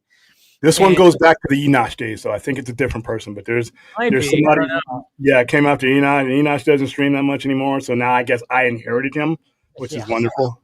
So yeah, I miss Enosh. No, you made it when you made it when you have trolls. I guess that's. I mean, that's I guess you could say that. There you go. You make it when you have trolls, but yeah, it's pretty interesting. But anyways, so we were just catching up on that stuff. Slav here was like part of. It's interesting because like I remember going, okay, wait, I think because I was like, do I know this guy? Do I not? And I saw and I was like one of those where I saw your name on Twitter, but then when I, obviously just talking right now and then watching like some of your videos, and especially the reaction video where you were talking about what you did for AFSP, and I'm like, oh fuck, yeah. And then you were talking about, oh yeah, you were talking with Nicotina and Dawson and those guys and stuff like that. It's crazy how paths just intertwine and you just never know like who it's who. And I mean, I didn't make it easy by changing to a different show and everything like that. That's true. That doesn't make in the name changes and all that kind of stuff. So, but no, it's just kind of cool how that is, because I was like, wait, is this guy like a big? Because there's sometimes where I'm like, I'll see somebody online and like that are like, hey, like your channel, all stuff, they're cool, but then all of a sudden they go hardcore onto the Snyder fans, like big time, and on Snyder, and I'm going, what the fuck, man? I mean, like, you don't have to go that hard on all this, like where you're just totally shitting on like everything, and I'm like, you're going hardcore, and I'm like, wait a minute, it's not supposed to be like that, and blah blah blah. But I mean, I'm not saying you do that, but I'm just saying like I've had it where some people just go like way too heavy on that stuff, and I'm like, that's not what it was supposed to be like. You're supposed to, you weren't supposed to be like that. You were the chosen one. Now quoting Star Wars, but it's just, I don't know, this space is crazy at times where people just get so passionate about things. But anyways, how's everybody doing tonight when it comes to you guys, Phil? And somebody, I'm alive and well. That's the starting point for me. And are you keeping up with Peacemaker there, William? Yeah, we do our watch parties with it. Be honest with you, going back before any of this going, I didn't have a problem. I've never really had a problem with James Gunn. I actually think he is a pretty good storyteller. He goes to extremes that are not for everybody, and that's just what being a consumer is. Not everybody's going to like the same salad, but I haven't had a problem with Peacemaker. The problem with James Gunn is, it could have been anybody. It could have been Dave Pena. It could have been Phil. Anybody that came after previous bad management. The one wound that you're ever going to, with all these other things that have moved on and been retcon, rebooted, or reimagined, those things were finished. When you think of any other iteration of Batman, all those things ran their course. You're talking about one thing that did not run its natural course, so that wound is always going to be open. So it really wouldn't matter whether it was James Gunn, Queen Latifah. It didn't matter who was heading up DC Studios, because of the way that they fucked that up in the end. Yeah. That's always going to be in the back of people's mind, and that's just something people are going to have to deal with. That's something he took the job. And it's not fair, but it's not softball. It's not going to be fair. So all these, when you hear people, and then like I had people at night, well, he's marketing towards kids, and I'm like, what do you? I had people on our stream while we were watching it, like, well, don't you think it's not fair that he's marketing towards kids? I'm like, he's not marketing towards kids. There's parents involved. Yeah. Your parents have controls over your, over your content that your kids are watching, and I don't want a universe that's just solely marketed towards families. Exactly. Because I got a problem with any one part of the universe influencing the rest of the universe these days, because I know you guys, a lot of you guys watched animation in the 90s. I've always said my biggest problem is that one thing influenced a lot of things going forward. It really shouldn't have. So if I have this universe, I don't want Superman necessarily influencing Lanterns. I don't want Lanterns influencing Swamp Thing or things like that. I think if you're trying to make money, you should be making money off of mom, dad, and the kids. And what's for the kids is not necessarily going to be for the adults, vice versa. But you don't want to lose out on that money. You don't want to just aim for a certain demographic and leave the rest of that cash on the table. So I'm glad he's doing it this way because I don't want a one universe fits all. Yeah, I think it was just a little. Yeah, people just went because of the whole releasing Superman early on PVOD, and he said, "Oh, I wanted people to see Superman before Peacemaker came out." So then those guys just took that and ran with it. That he wants kids to watch Peacemaker. It was like, no, he didn't say that. I mean, if you watch I've watched a couple episodes of the Peacemaker podcast, and they very much expressed that no, it's not for kids. This is, he said that many times, and like you said, it is TV mature. It says everything in front of it, so if your kids are watching it, that is on you, but there is no marketing whatsoever for kids when it comes to this. And it was such a weird thing that happened the past couple of weeks, and it was all based on that, and it was just like, what are you guys doing here? And I mean, it's too much time. Yeah, that release strategy. By the way, I understand James Gunn has to say what he's got to say on that one. That's about money. Oh yeah, that's about money. Strategy. Oh yeah, the release strategy was definitely about that. Yeah. There is no, and I keep saying this over and over again, it makes no sense for a studio to keep a movie in a cinema any longer than they have to. They get up to 80% of the return when it reaches digital. So why am I going to keep it somewhere where I have to give up 35% right off the top? And then I got other things that are attached to the revenue drawn from the box office. Why don't I get that closer to my vest where I can make all of my money without a bunch of middlemen? These dates that they go on digital, I'm almost certain, I'll never be able to prove it, that before some of these things are greenlit, those PVOD dates are baked into the risk factor. So 35 days, that's probably what you're gonna see, if that much. Yeah, that's interesting. I mean, before it was DVDs. I mean, how many times have you seen that Matt Damon when he talked about how it was before, and how a lot of these movies made a lot of money when it came to DVD sales? Even Zach, when he was talking to the Russo brothers, BVS, might not have made $1 billion. And people argue, it probably should have, but and that's what's funny when it comes to the whole box office back and forth. I mean, I hate to say it because it's one of my all-time favorite CBMs. It's like, it should have made $1 billion, but it didn't have good word of mouth, so it had a significant drop, didn't quite make it. But then when the ultimate cut came out, I mean, that's what Zach said. He's like, so much sales from it, because people were like, oh, wait a minute, let's go see this. And then they watch that 3-hour cut and they go, it's actually a pretty good fucking movie right there. And then See, I hear that. Yeah. I hear that. And here's my thing about this, because we promoted that back when it came out. I think BVS made the money BVS was going to make, given the climate that it was released. I don't think the Ultimate Edition would have. It made 873. I think maybe 5 or 6 million. I think BVS, given where it was released, when it was released, given the expectations, you got to remember, people had a death grip on the previous Batman to the point where it was going to take time for them to lessen that death grip, to even open their arms and their minds up until another Batman. So for that movie to make what it made and where it was released in, was right along the trajectory that they should have been okay with. But that's what happens when you have bad management. They don't know what a win is, because your previous movie was 670, your next movie was 873.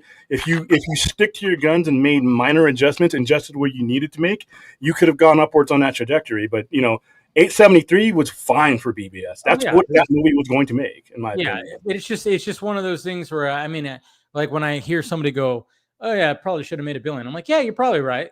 But at the same time, it still was a pretty good success. People should have been more open-minded to those movies, and they made it.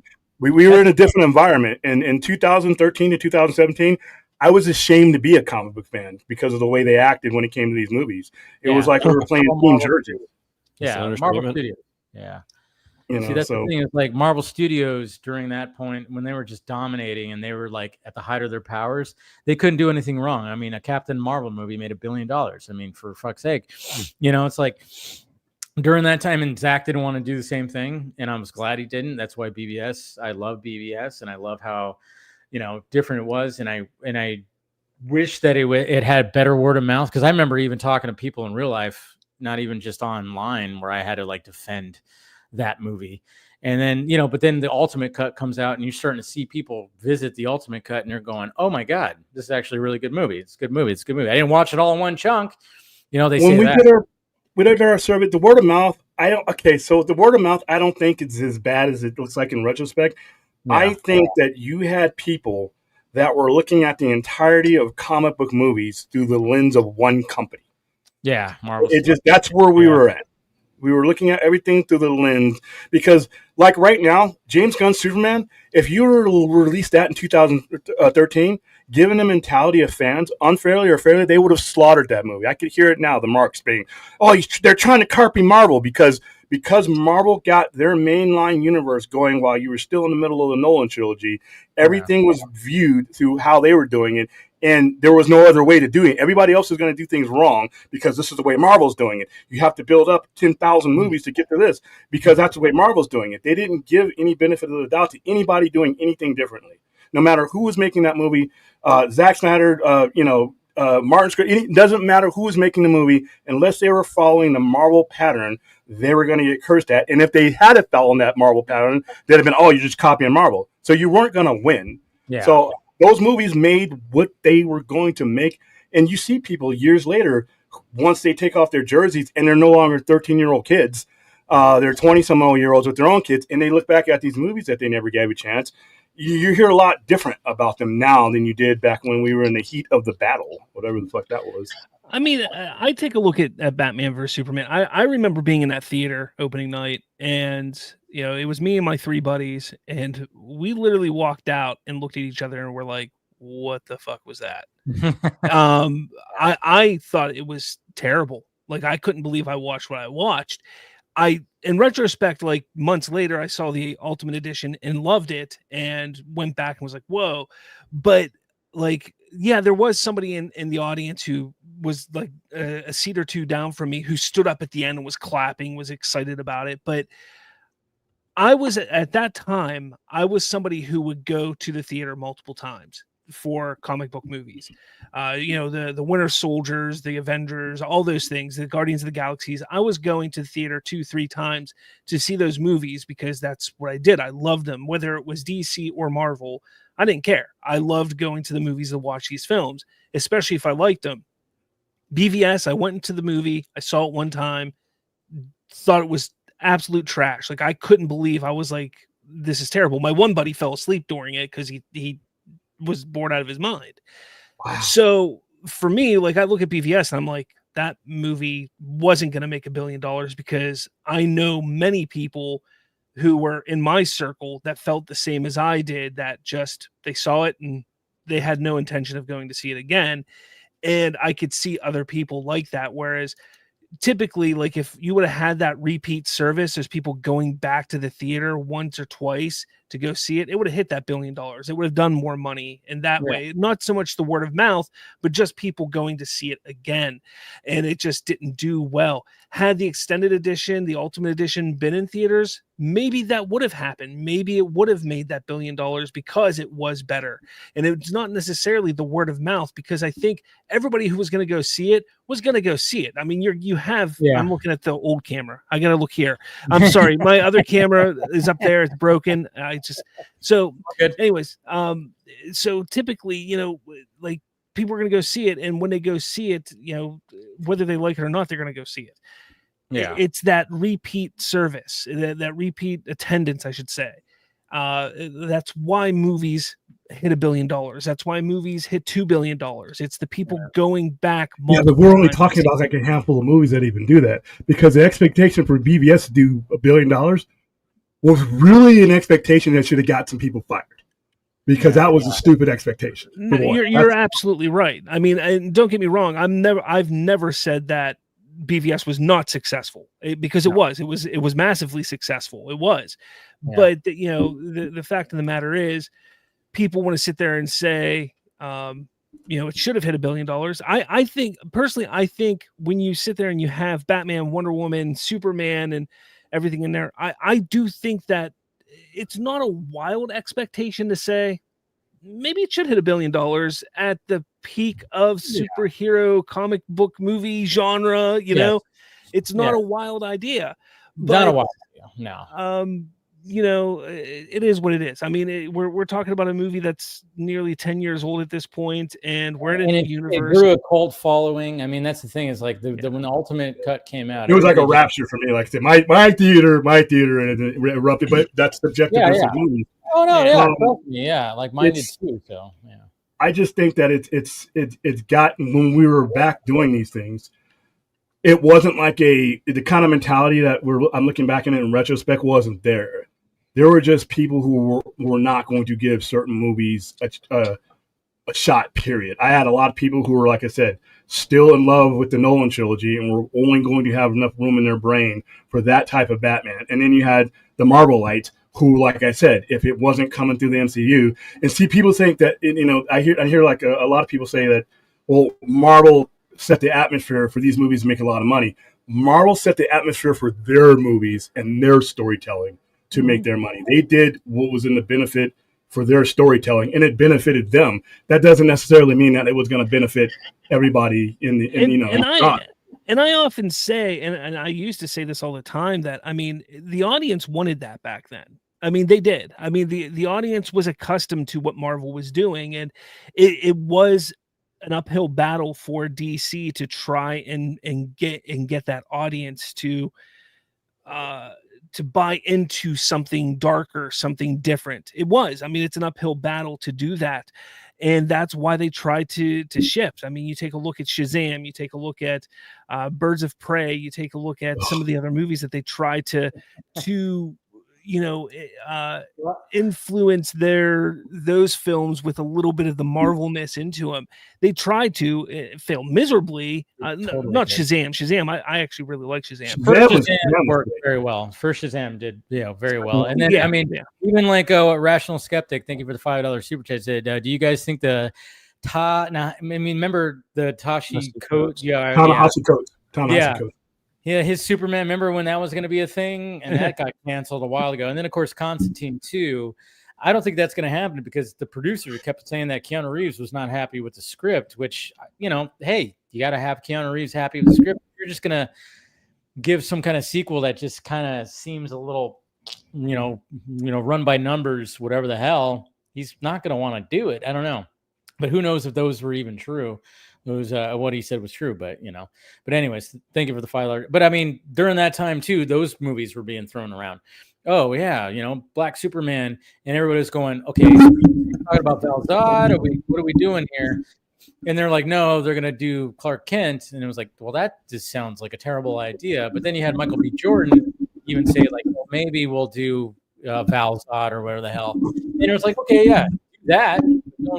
Don't do the rape swap, I guess you could say.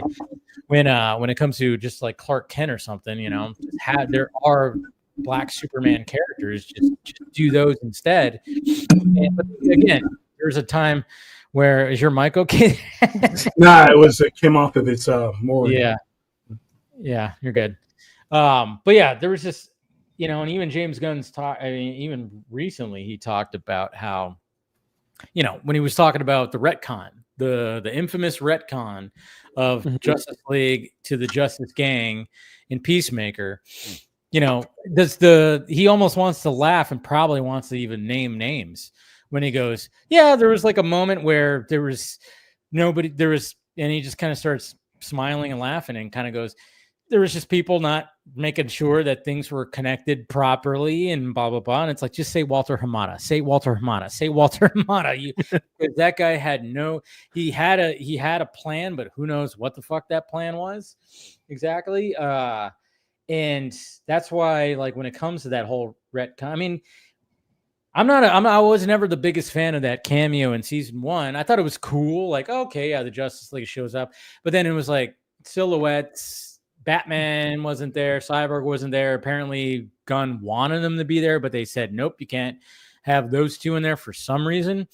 And then, of course, you have Ezra and Jason Momoa there, and then it's the fish fucking joke. I was like, I didn't really care. Now, when you have the joke that's there with the Justice Gang and it's Guy Gardner talking about the throw up thing, I was like, that works because it's Guy Gardner, But when it came to Jason Momoa's Aquaman, I'm like, really, we're gonna have like a fish fucking joke? I'm like, I just didn't like it.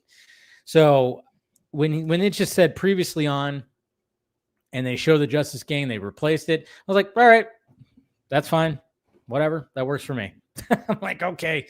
When people are making a big deal out of it, I'm like, who cares? It's a retcon. It's happened. It was something that was not even significant to the season 1 story all that much. It was it was a holy shit moment that they wanted to put at the end of it.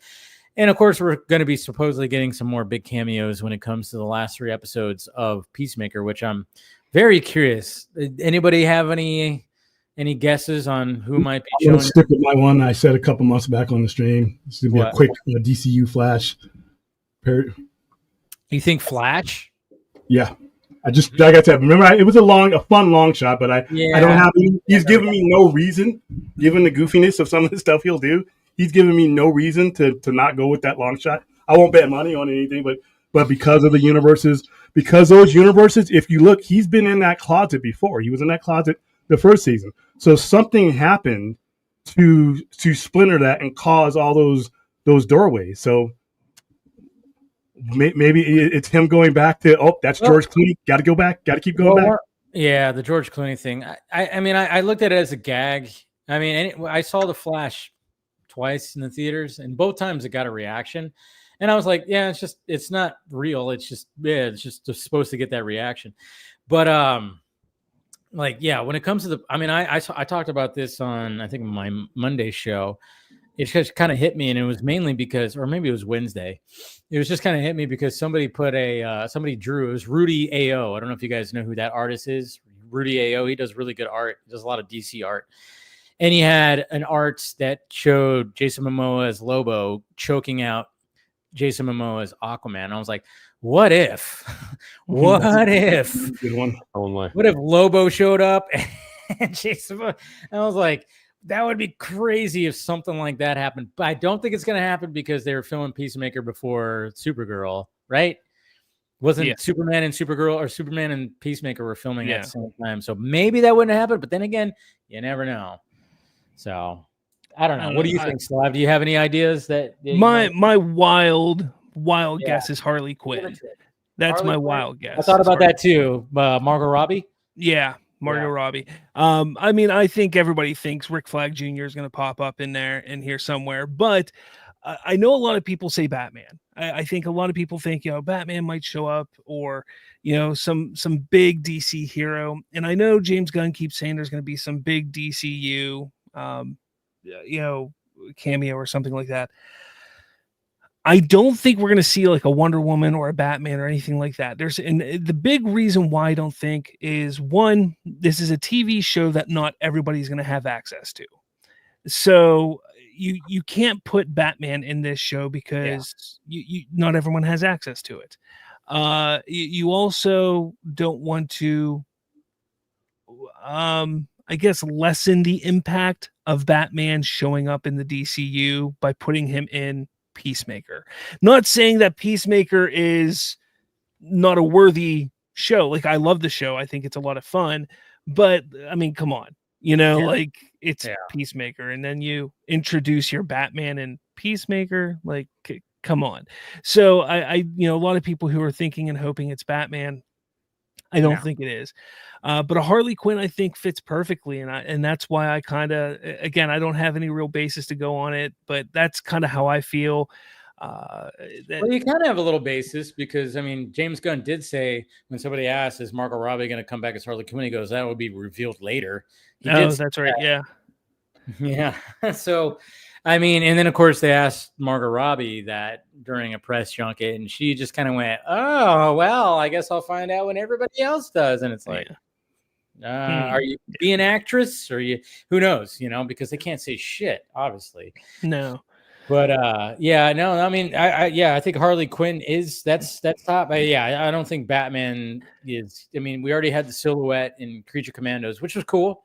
It worked. It was like. And, I don't know how many times that it has to be said, so many times that, that it's not Robert Pattinson.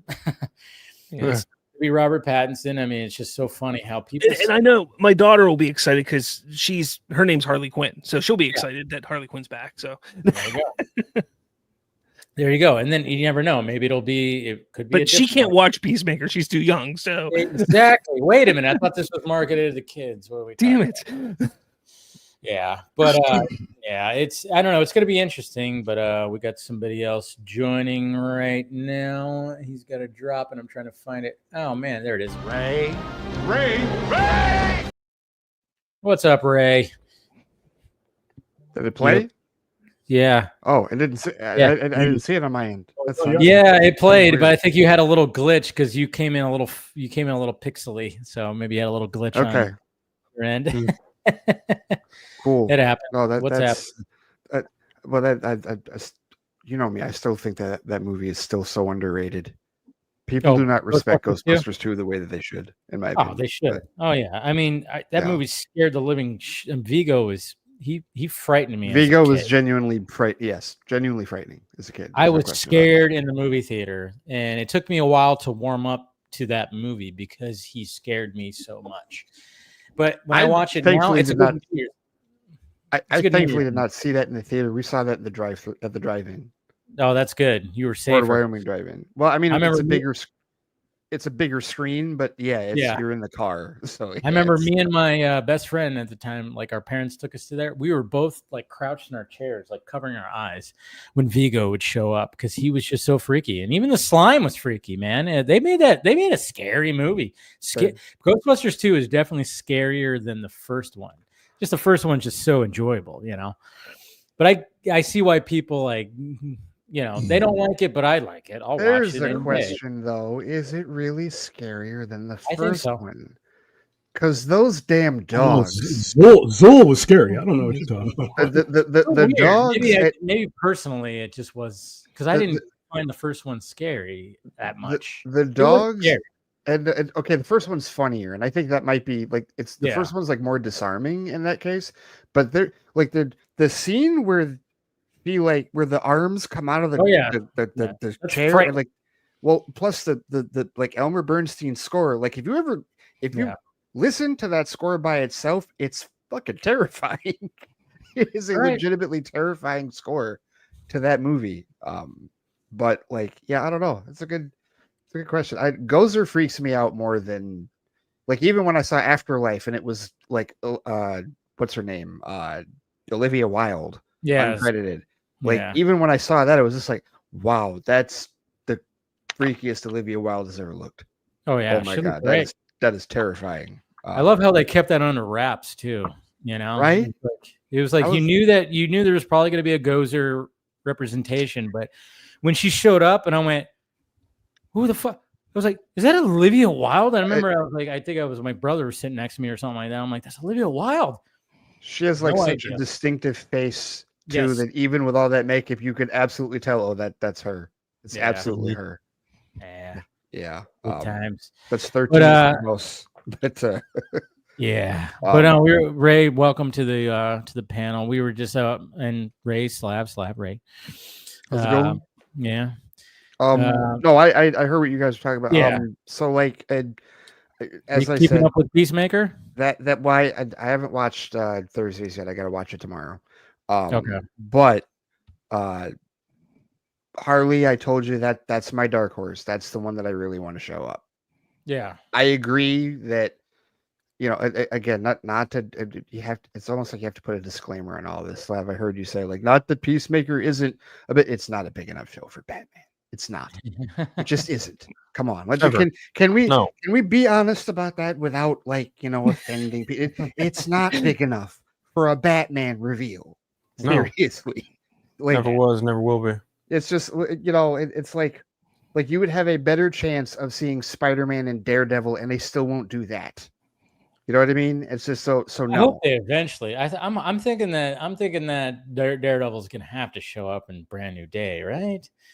Well, no, he can show up in Spider-Man, but like Spider-Man showing up in his show, like that's. Because that was the thing, right? When Born Again came, like, where's Spider-Man? We want to see.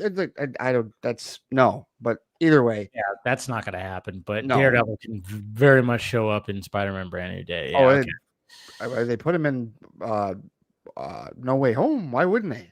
Yeah, true. Yeah, well, everyone else is going to be in Brand New Day. I mean, why not Daredevil? No, but yeah, I Margot Robbie is my dark horse as Harley Quinn. And my hope for that, it just I cling to that Suicide Squad movie because he's already brought over so many threads, especially Rick Flag from that movie. Just go ahead and bring her over, right? You brought Flag over. You kept Viola Davis as Waller, which is my non-negotiable that I had as a fan for that movie. It's like if you're going to do this, you need to bring her back as Waller. He did, and he put her in Peacemaker season 1. So it's like, okay, you're bringing all this over, and he even brought flipping Crowley over. He promoted her like from being an Argus agent to like the head of the FBI in Superman. So it's like, okay, clearly. And he what was like a week or so ago, he made comments recently about, because when people have been talking about the whole canon argument, and he flat out said, like on Threads, that like the Suicide Squad and even Peacemaker season 1 are so loosely connected to the rest of the DCEU, he doesn't have to do much to worry about any type of continuity or whatnot at all. And he brought up Blue Beetle too. I think Blue Beetle was what kind of started his comment on that. So like, yeah, just go ahead and do it. Just go ahead and bring Margot back, please. I would love that. Yeah, I've said it before. Yeah, just like what you said. I mean, if you have Viola Davis as Amanda Waller, you keep her. You have Margot Robbie, you keep her. I mean, if you can keep some of these big, I mean, those are two big stars. Those are, these are award-winning actresses that are powerhouses. You keep those. You definitely keep those. And, that's why you give Viola Davis her own series. You give, that's why you immediately out of the gate, he was like, oh yeah, there's gonna be a Waller series. Yeah, I guess there's been a little struggles with that and it's been delayed, but I don't think that I think it's still gonna happen because it's like, why wouldn't it? She's so good in that role, and she's just good in pretty much everything that she does. You keep her in there, and then Margot Robbie hasn't lost a step, and if anything, she's gained many steps after Barbie. Since the last time she's been Harley Quinn. So it's like, yeah, you want to keep that name and that powerhouse. So, but before Barbie, we were asking the question because of Birds of Prey, we were asking whether or not she was capable of like having enough star power to lead a movie on her own. That question's been answered. Yeah. So totally so she's in a different place now, and like they asked her about it recently too, and she said she hadn't heard anything, but that she was never tired of playing Harley, or that she would never be tired of playing Harley. And then I just keep envisioning that she could totally be to that role what Hugh Jackman is to Wolverine till she's 90, right? And not just because not just because of how she played it, but just because of the personal passion that she has for that character, bringing it to life in literally with 3 different directors, right? David Ayer, Kathy Ann, and James Gunn. Like she kind of she's been in like all 3 like weird sects like weird like groupings of the DCEU. She was in the early Snyderverse DCEU. She was in the Hamadaverse middle, and she was in like the tail end, like of it. She's been through the shit because I mean, if you think about it, Ayer's Suicide Squad got fucked with, so we don't even see the full realized version of that. But it was a success, of course. And then when it came to Birds of Prey, that had issues, and that was during, of course, the Hamada time. And I remember even hearing things that when they did reshoots for action sequences, like Margot Robbie was kind of almost acting like a director because she was so like, we want to get this movie. I want this movie right. We want to get this movie right. And then, of course, I think David Leitch or somebody was also somebody from the John Wick world. 8711. I think it was Stileski. Stileski, yeah, Chad. Not David Leitch. I always get those two confused. Well, no, but I feel like Leitch is still affiliated with 8711. I think he is. Yeah. So 8711 did the stunt work. Like they were the choreographers for. Okay. So no, those are the John Wick guys. Yeah, but when I was talking to like with somebody who was in that world, and he was even saying like, "Oh yeah, I'm hearing that Margot Robbie's like directing scenes, and she could get in trouble for it because she doesn't have director, cred like the Guild and stuff like that." where she could actually, it was like stuff like that where she was taking charge. So that to me just kind of showed me that, oh yeah, she really loves this character. She loves the character. That's nothing new though. Yeah, it's true.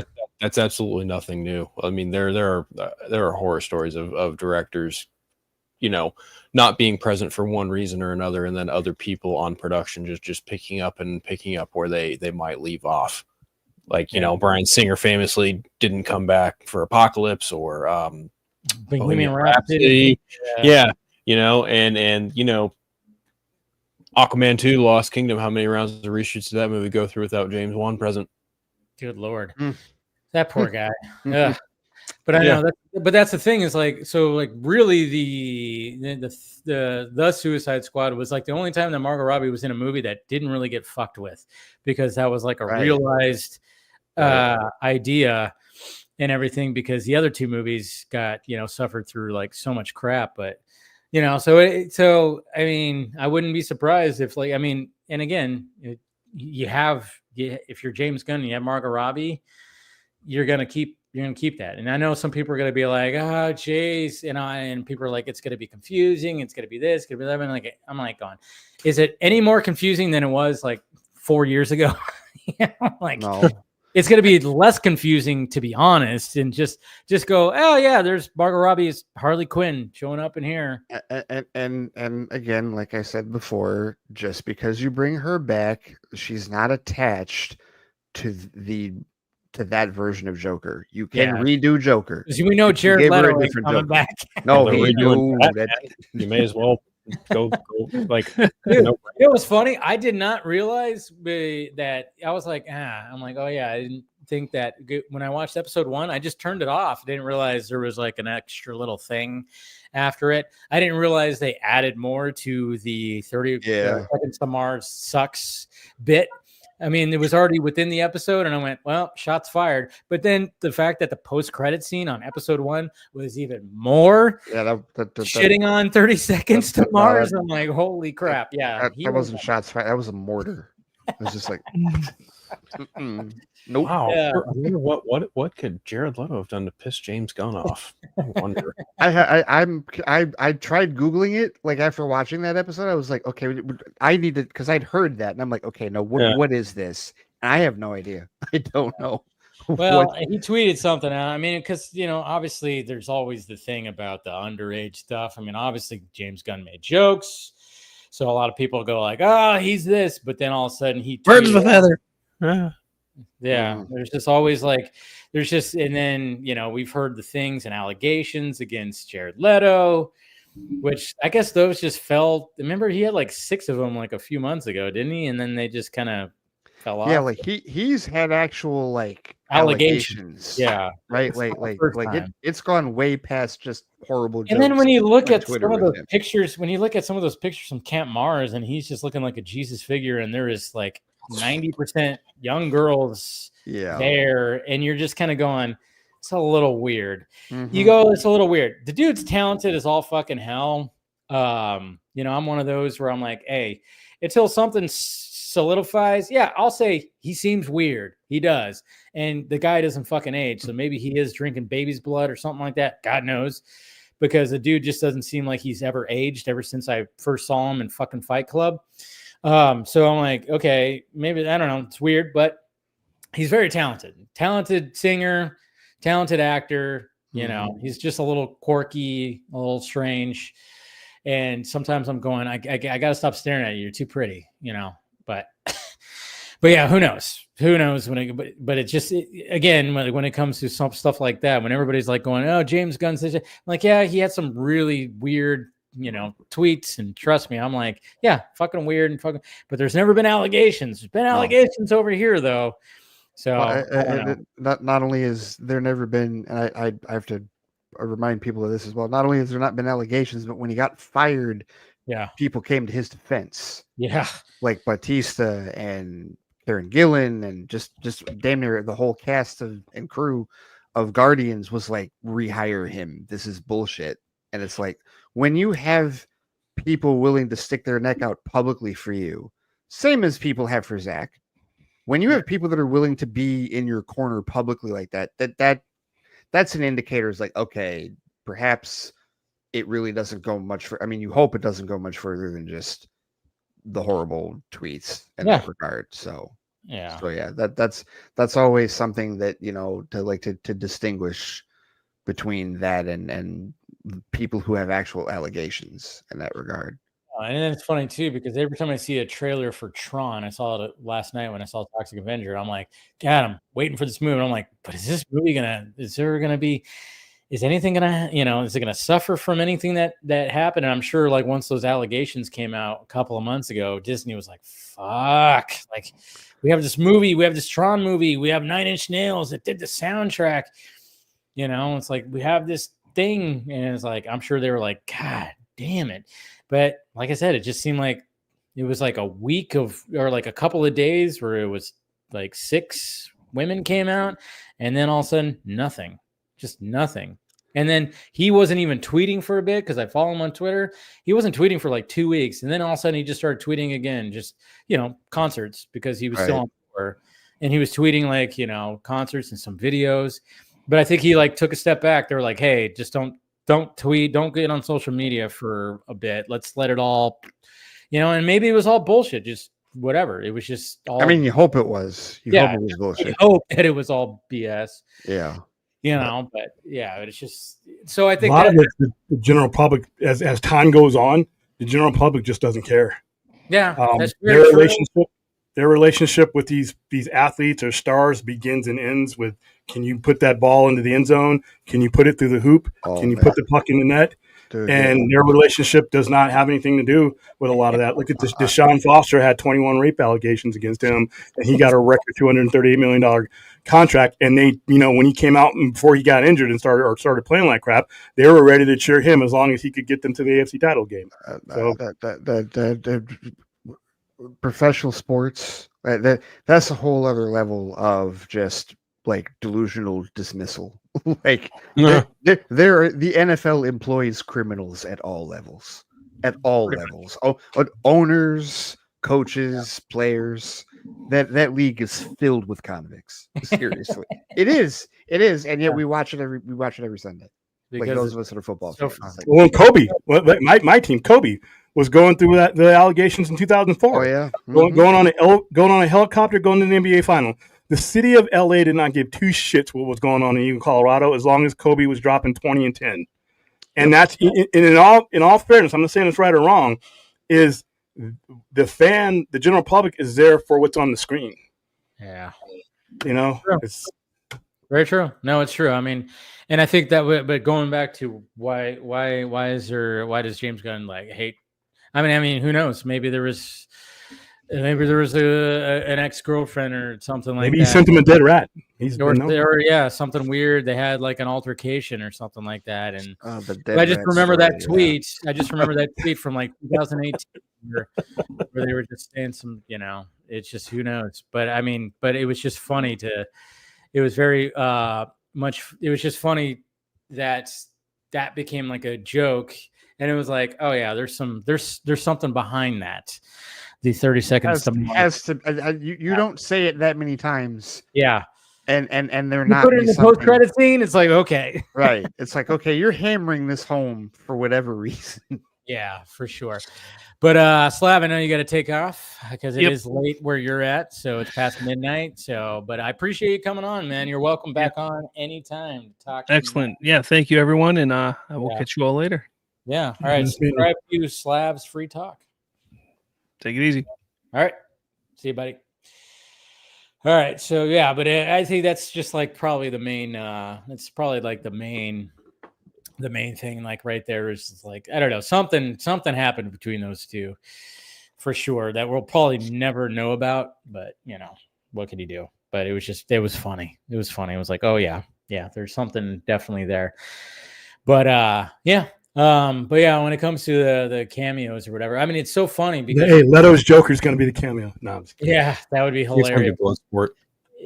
Yeah, Bloodsport could. Okay, now there's a good chance of that, a solid chance of that, especially since he made that comment that he wants to bring Bloodsport. He wants to find a way to bring Bloodsport back in. Like he was non-committal about Margot coming back as Harley. Just said it would be revealed later, and then he said he wanted to bring. He was trying to find a way to bring Bloodsport back into it. And again, pursuant to what you were saying, Dave, that's another major star that you had in one of your prior movies that you definitely, I mean, they keep talking about this dude to be the next Bond, whether that's ever going to happen or not. Like, he has that much star power. It's like, so funny how he keeps, and then he's even said, no, it's not going to be me. I'm too old now. It's like, right. yeah, we got it. You would have been at one, you would have been, everybody would have been like, okay, even people who would have been like, oh, they race swapped. But I think a lot of people would have been like, no, see, you know why? He would have, I mean, yeah, obviously someone's always going to say that. Yeah, of but course. I think him being British. Yeah. Because that's also been a thing. The main part. That's the main. So for who was it? They asked somebody. They asked Glenn Powell and Austin Butler, would you want to play James Bond? Are you fucking kidding me? Right. Glenn Powell, he said, I'm fucking from Texas. Yeah. What are you doing here? Like, nobody's going to do that. Get somebody who's British. And then Austin Butler went like, it'd be sacrilegious if I did. Get somebody from the UK. What are we doing here? I don't know who these journalists or these interviewers are asking these questions to, like, these two. Nobody has a fucking 71-year-old woman who has a crush on Glenn Powell maybe would fan cast him as James Bond because she loves him so much. Nobody has ever cast Glenn Powell as James Bond or Austin Butler. Are we kidding? No. Like, who? No. It's so. No, why are you asking this question? So yeah, at the end of the day, with Bond, being a Brit, that's the most important part. Yes, by far the most important part. But yeah, but they won't. So they won't let that go with Idris. Like. And it probably will never happen. But yeah, that's another, like, if you just, again, going back to that movie, you're just like, okay, they were in that, he was in that movie, Margot was in that movie. It's like, you hang on to those people. Like you said, he hung on to Viola. He may as well hang on to Margot. And yeah, if he can bring Idris in, okay. I feel like those are your three, like, strongest potentials, I think. Yeah. That character fits too because of the fight between him and Peacemaker. Yeah, exactly. Yeah. So, I mean, for keeping that storyline, of course, it's like he very well could. And I think the fight between him and Peacemaker, like, if Gunn really wanted to be, if he really wanted to be controversial about it, he probably wouldn't. Wait, I don't know. He could do this. He could have him shoot Superman with a kryptonite bullet. He could have Idris shoot David Cornsweet with a kryptonite bullet. That's the thing. Is like there's that. That was brought up, of course, in the Suicide Squad, which is canon in the books. So you better believe that James Gunn, now that he has control of everything, he was probably like, I can make this happen now. But then, of course, when you watch Superman and they say none of the kryptonite is left on Earth, but then, of course, that's just, I think Rick Flag Sr. said that, or somebody in that office said that. And then, of course, that's when Lex was like, well, I have a solution for that, which, of course, was Metamorpho. But then you kind of go like, well, there's got to be kryptonite somewhere on Earth, I guess. Batman has kryptonite. I guarantee Batman has kryptonite.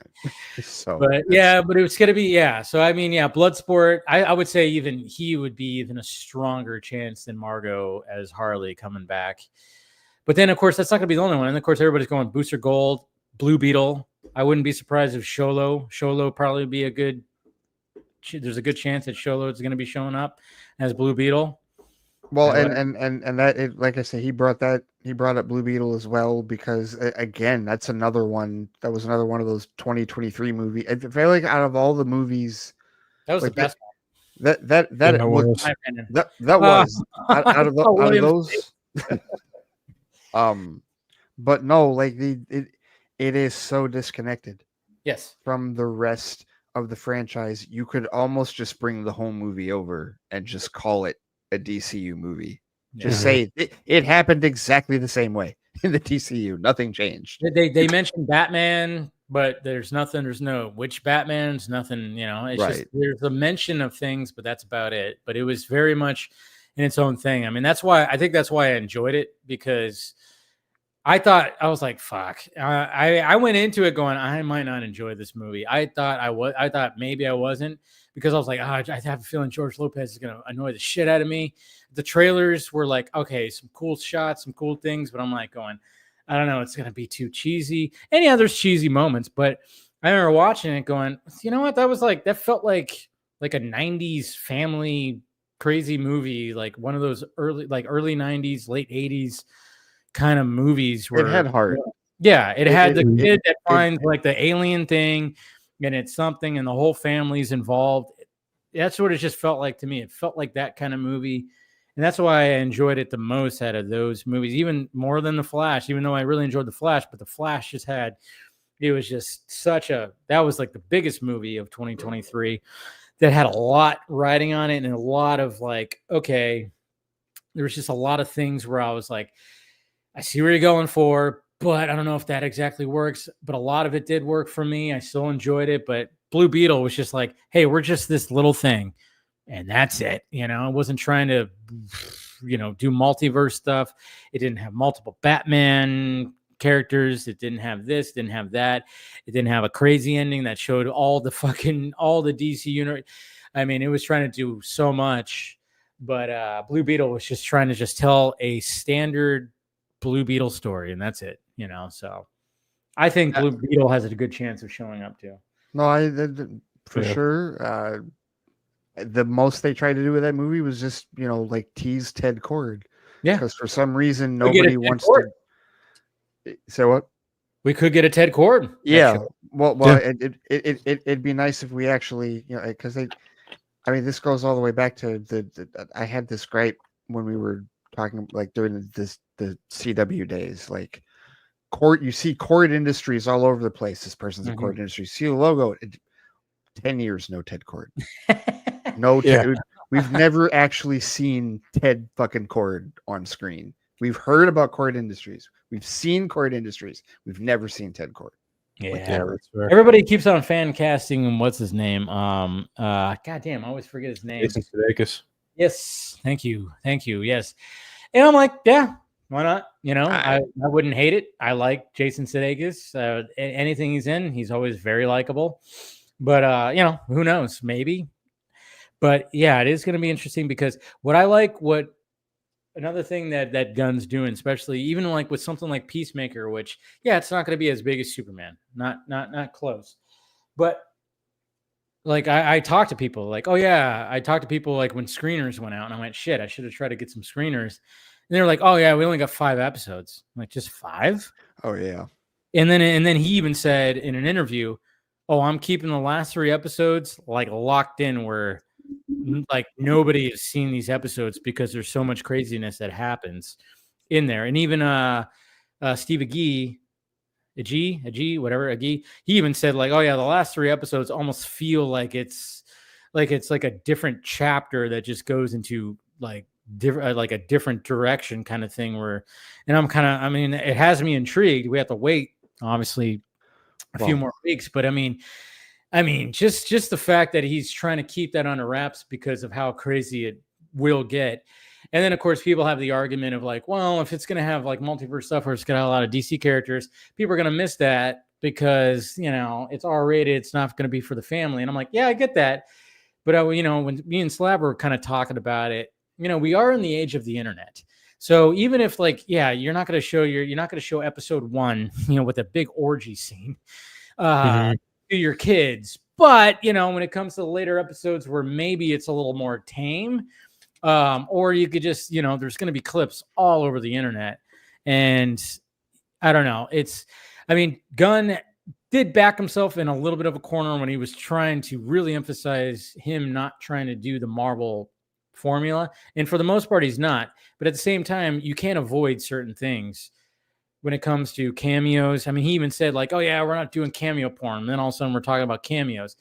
And, there's only so much you can do that's different than what the Marvel formula. Yeah, you could shift it where it's not so you have to do so much homework. Like when you go watch Clayface, you're not going to have to do any fucking homework at all. There's not going to be, you don't have to watch Superman, Creature Commandos, even though he showed up in Creature Commandos.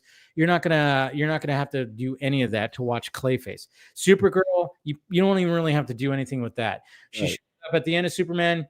You don't need to even see that. You're not even reference to it. She shows up in Peacemaker as part of the Justice Gang, which I thought was really cool because I thought she looked really good. We saw her flying. We saw her without the jacket. We almost see the full costume, and I'm like, yeah, she's gonna kill it, I think. But you don't need to see anything previous to that. Same with lanterns. You're not gonna have to see the previous 3 things to lanterns, and that's what he's very actively trying to be like, you don't have to do homework, but there's going to be a little bit. I mean, but it won't, like, if he's, I mean, cameos. Okay, the cameos are going to happen. Yeah, that's just going to be a thing. Yeah, right? But that's like, why he shouldn't have said the whole, oh, we're not going to, it's cameo porn. I'm like, well, he was, well, because I think, like, him being, this is where being a creative. Yeah, like, this is where, like, okay, you're, like, not that he was necessarily like defending his work. I think he really is so dead set against MCU 2.0. Yes, he is trying his damnedest not to be a carbon copy, because not just for like marketing purposes, but he personally does not want to do that, because he's had, I mean, even going back to the Suicide Squad, I will never forget the interview that he did where he talked about how when he did the Guardians movies, Feige was in the edit room, was in the edit bay for like final cuts and whatnot, and that did not happen to him. Nobody bugged him when he was doing the Suicide Squad, and he has just had a completely different level of freedom over at DC than he ever had at Marvel, and he made one of their more successful trilogies, but he still talked about, like, I have more freedom now. So I really think he knows there are things, like, what was the thing? I saw a clip that I'd never seen before. Have you guys seen the clip where he talked about how essentially he like came up with the idea for the Infinity Stones in like 3 minutes? Yeah. I mean, that's the thing, is like, people don't realize that gun helped the Infinity Saga to where it was, because they didn't know exactly what they wanted to do with the Infinity Stones. And and they were telling him, like, originally the Power Stone was going to be red, and then they decided, no, we're going to make the thing, and they didn't even call it what it was. They're like, the thing in Thor: The Dark World. We're going to make that an Infinity Stone. And like, not that he has animosity toward Marvel Studios, but I really think as a creative, he has a list of things that he's not going to do that he encountered in that franchise. And so he saw, and he witnessed probably a lot, like when he was within that world, that they just started making movies without a completed script. That's why he emphasizes it so much, that we're not green lighting until we are very confident in the script. And when people, I mean, I don't know how many times I see it every other fucking day on social media. Why a Clayface movie? Because Mike Flanagan turned in a fucking awesome script. That's it.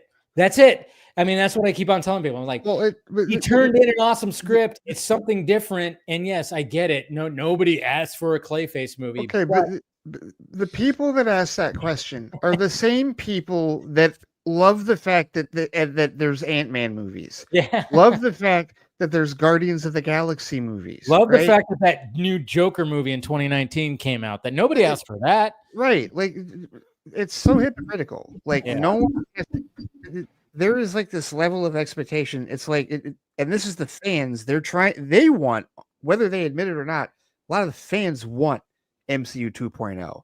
They think the next movie should be World's Finest. Oh yeah. They've said that. And then they want Wonder Woman right after that. They want everything set up like it's phase 1 of the MCU all over again. And so when he decides, no, he's not doing that, they're like, what the hell? No one asked for this. And it's like, that's why I'm glad, like, when he talks about the Superman sequel and he keeps going, well, it's not a direct Superman sequel. I'm like, good. Don't let it be just a stand, don't let it be, let it be something. I mean, who knows what it's actually going to be? Is it going to be him and Kara teaming up, going up against Brainiac, and maybe some other people are involved? I don't know. But I mean, he is just like how Zach was actively trying not to do the Marvel formula too, because obviously, like, when Man of Steel came out, there was no intentions of like, oh, we're going to try to do like a whole world building thing. No, it was just, hey, let's have a standard Superman movie. But yeah, they put the Easter eggs in there, the Wayne satellite and, some Easter eggs, the Batman poster and some other things that were, in there too. Yeah. But for the most part, it was just, hey, make a, they wanted Christopher Nolan to make a Superman movie like he did with Dark Knight. He wasn't going to do that, but he was like, I know the guy who can. and did that. And then, of course, when that was a success, they were like, well, what's going to be? And then I think Zack was just, well, yeah, you could just do another Superman sequel, bring in Brainiac, and then you could start really world building. But then he was like, well, what if we just bring in Batman, because obviously his brain went to Dark Knight Returns. We could just have that, I can actually make that. And of course they were all about it. But then of course, from what I heard is when it came to the other Justice League members, Aquaman, Cyborg, Flash, that was at the studio's behest. They wanted for him to start building. That wasn't initially supposed to be the case. Wonder Woman was always going to be a thing. He always wanted Wonder Woman to be a part of it. But he never had intentions to have the others in there. Right. But that was like, because like I think like when the pre-Terrio script was way more action packed, less political. It had Wonder Woman in it. It had Metallo in it for sure. There was like a Metallo thing. He was supposed to be like a sub villain kind of thing on, obviously working with Luthor, but then of course they got the rewrites. Terrio made it a little bit more political thriller kind of type. But then the studio was like, we need to start leading into Justice League. So that's why when you think about it, I mean, it was done very well. Of like, oh yeah, just look at files and see like the three other characters. And it was like, okay, cool. You could just kind of do that right there. But that wasn't initially in his like brain at all at first. Wonder Woman always, because he wrote that whole backstory and shit like that. He always wanted Wonder Woman. But the other three were, that was the studio wanting him to put that in there. So to me, I hear that and I'm like, okay, well, then it's the studio's fault that Zack Snyder's Justice League is 4 hours and 2 minutes. Yeah. Because he goes, well, You're if right. you want me to do this, I have to introduce Aquaman, Flash, and Cyborg. I'll need a movie to do that if you're not going to give me solos. See, that's the thing. Right? And see, that's the thing. It's like, that is a very good point, because it's like, okay, if you're going to force him to do that with this, and then you want it to continue into Justice League, he's not going to just be like, okay, let's just, first act in the first 15 minutes, just show backstory, and then we're now going to be get into it. It's like, no, that's not how I tell stories. Right. I'm going to fucking take my time and kind of show the worlds that these characters and where they came from. Yeah. And obviously for us, it was something absolutely fantastic. I mean, when I love watching the black and white version of Zack Snyder's Justice League, because I always say this is like the most independent indie film ever made, or the most expensive independent film ever made, because it feels so indie. Because would you ever think that you would watch a Justice League movie in black and white? No. Yeah, that's what's so great about it. But black and white in like the 4:3 format, right? No, and it's why one of the dumbest criticisms that people still lazily throw at Zack Snyder is how terrible his stories are. Yeah. It's like, okay, just say you don't like the story. Like, you don't have to like the story, but how do you watch that movie and act like, oh, this is a terrible story? You don't have to like it, but he, like, again, like you said, he's not going to just lazily, like so many other directors would have just lazily thrown in 10 minutes for Aquaman, 10 minutes for Flash. Like, it just would have been, Flash talking to Henry or Barry talking to Henry, and maybe one flashback sequence while Victor is listening to the tape, like for like 5 minutes, and then a brief moment where like Arthur's talking to Mara, and that's it, right? Whereas Zack is like, okay, no, we have to flesh this out. We have to build it. He made an organic story where he basically said, okay, the Trinity has been introduced. They've all had their moments. Now we have to give the other three their moments before the group can come together. Yeah, it's like the other three got introduced in a way, but now we have to show their worlds, where they come from. We got to show Barry where he's living, what he's doing, how is he dealing with his superpowers.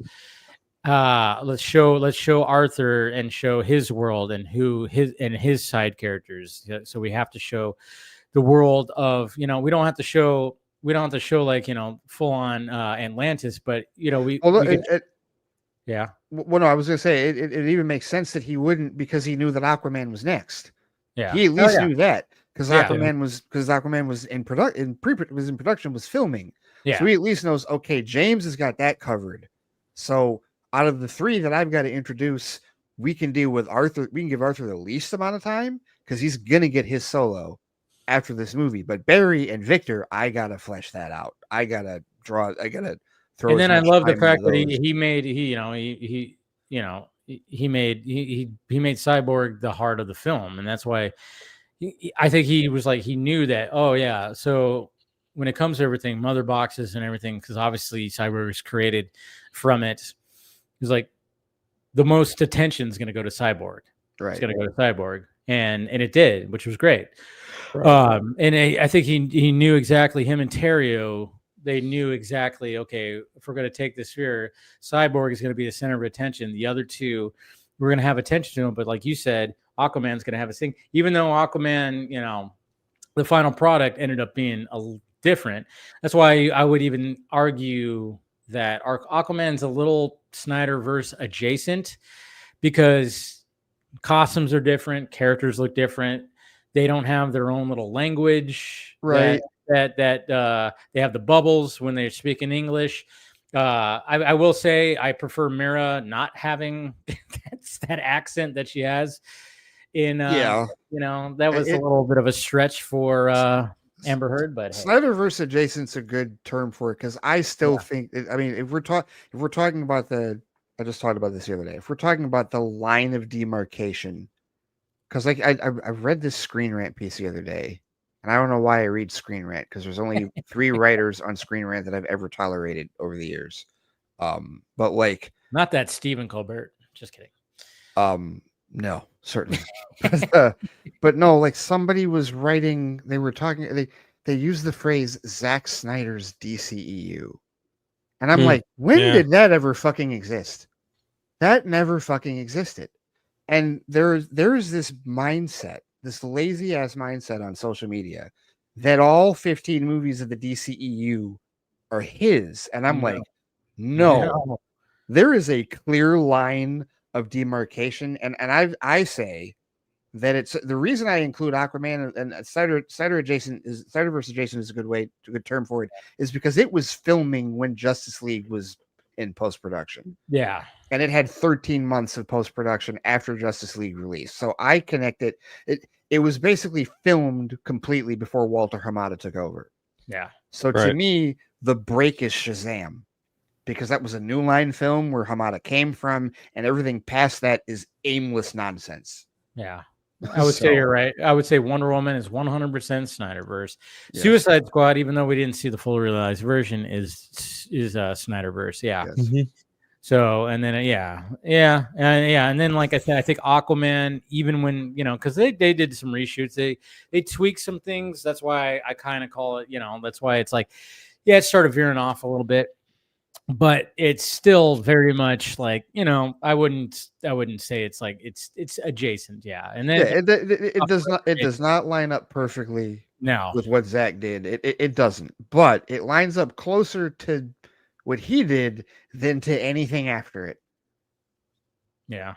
So, one could argue that Wonder Woman doesn't exactly slot in as good as it does either. I've seen the first one or the second one. The first one. Yeah. Well, I've seen people debate that, and I just kind of hand wave it. And I could see that. I could see that too, because obviously Zack had a whole different backstory. Right. He did, and then of course, but that was always just like his thing. But he never. But Zack produced that. He worked with Patty, and I was trying to remember her name. I almost said Debbie. I'm like, that's his wife. So, but he worked, and he even had a cameo in there. So I mean, he very much was all about what that was when it came to obviously the sequel. Even though he produced it, God knows what the fuck. That was Patty going, I want to make the Wonder Woman that I grew up with, and it didn't quite work. It's not a terrible movie, but it's just also it was quite a lovely homage to Linda Carter's TV show. Yeah, I put it lightly. That's why I always say, I mean, that was the movie that was totally paying homage to what she grew up with. Absolutely. Yeah.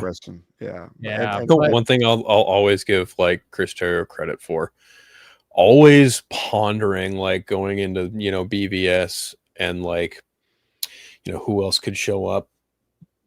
Yeah. I always wondered, like, even before that, like just as you know, comic book fans and friends in the real world, we always wondered like what do these characters look like? This is fresh out of Man of Steel. Like, we just got a brand new Superman. We came off of The Dark Knight with Christian Bale and that Batman suit. And I'd always just like wondered, how the fuck are you going to make the Flash work in live action? Like, what kind of like suit do you use? Right. And, you know, to the TV show's credit, they did a, you know, admirable job, but I'm thinking like, you know, how do you do that character on a big budget scale? And Chris Terrio and Snyder, they approach it for like, well, if he's going to run at supersonic speed, he's going to need some kind of material that withstands, like, you know, oh, I don't know, probably coming back into the Earth's atmosphere. Like they the way they approach the Flash's suit will never not make me just be like, man, that is some of the coolest shit I've ever heard.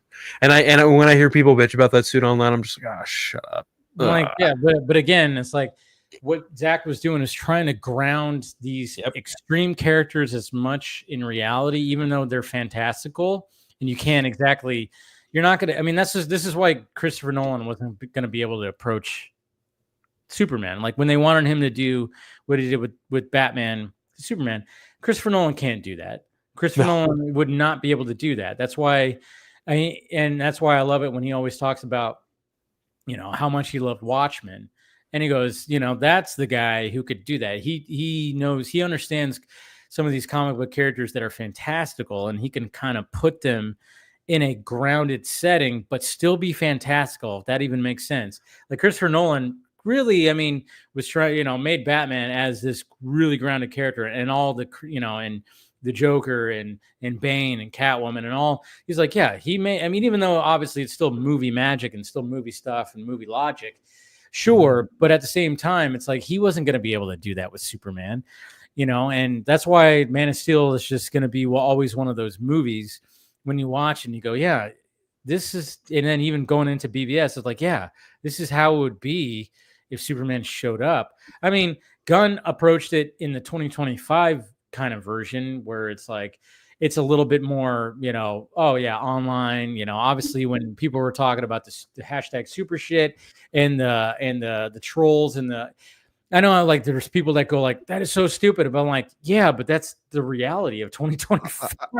I think the difference, one of the things, this keeps coming up, and I'm glad this keeps coming up. Journalists praise the actual, I forget what it's called, but the content posting, I think it's a content management system. That's what it is. They praise the fact that he actually used a content management system when Jimmy posted the article, where it was like copy ready, web ready, publish. Yeah. And like so many of them are like, wow, that is 100% accurate. But I think what it is like he took a world that has full suspension of disbelief past even what the MCU has done in 17 years and added real world elements into it. See, that's the thing. And that's what Matt Reeves kind of did with his Batman, was he took Batman's world and injected real world things into it. I mean, I always like what Kevin Smith always said is like, and I've said it so many times, whereas like Christopher Nolan was trying to, you know, he was putting Batman in the real world. Matt Reeves was putting the real world into Batman's world kind of thing. And I think that's what James Gunn was kind of trying to do also with Superman, was like, let's make it fantastical and just outrageous and stuff like that, but we got to inject the real world into it right a little bit. So we're going to have to, that's why when you have like Eve and, you know, being like, hey, social media, it's like, well, yeah, that probably would be the case though. I mean, nowadays, I mean, I don't know. There's a lot of things. Yeah, you don't have to like it. And I think a lot of us do, you know, there's people that just, yeah, God, I hate this kind of shit. But that is the world we live in. The world we live in, yeah. But no, but that's the, because and this is also how you can tell how people are full of shit when they argue this stuff on the internet, because like there are people out there that just like their eye twitches when you even remotely use the phrase grounded, to describe any of Zack's movies. And it's like, no, if you actually pay some fucking attention, yes, that's precisely what the idea.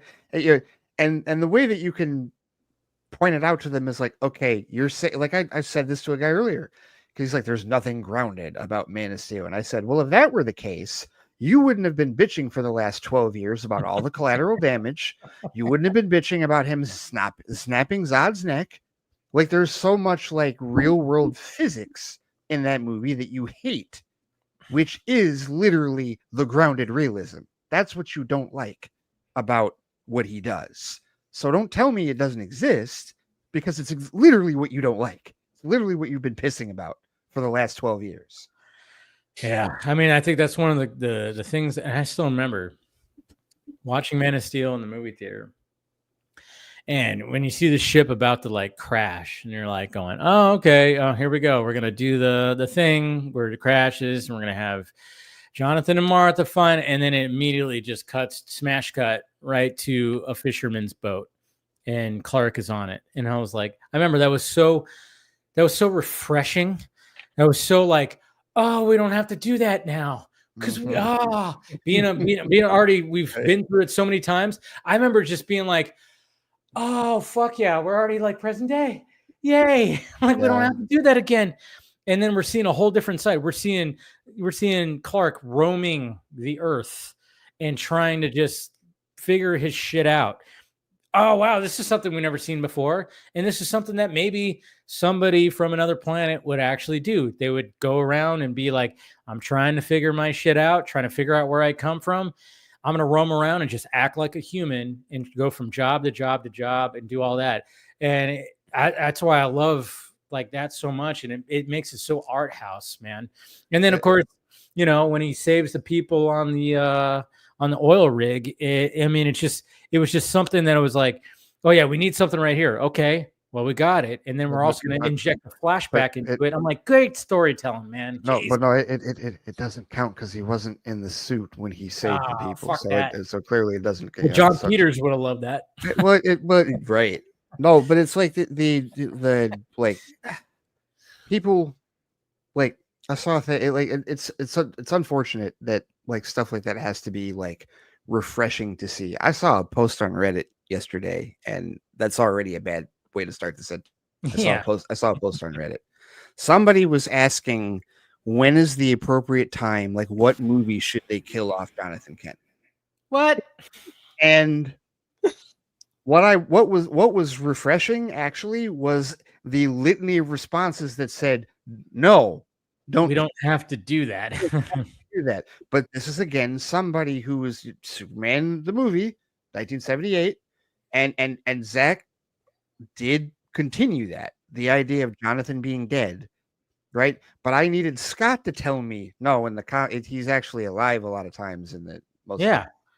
Oh yeah, and in Lois and Clark, I love the fact that Jonathan was always around. You know, They would always do the thing where they did like the 3-way phone call thing, and it was always fun. Yeah, but like if you're if you're somebody like me that came into this with the movies, you didn't read the comics, you didn't watch Lois and Clark, like it's like the people who had to be told, the people who came into Batman watching Batman 89 and had to be told, no, the Joker didn't actually kill his parents.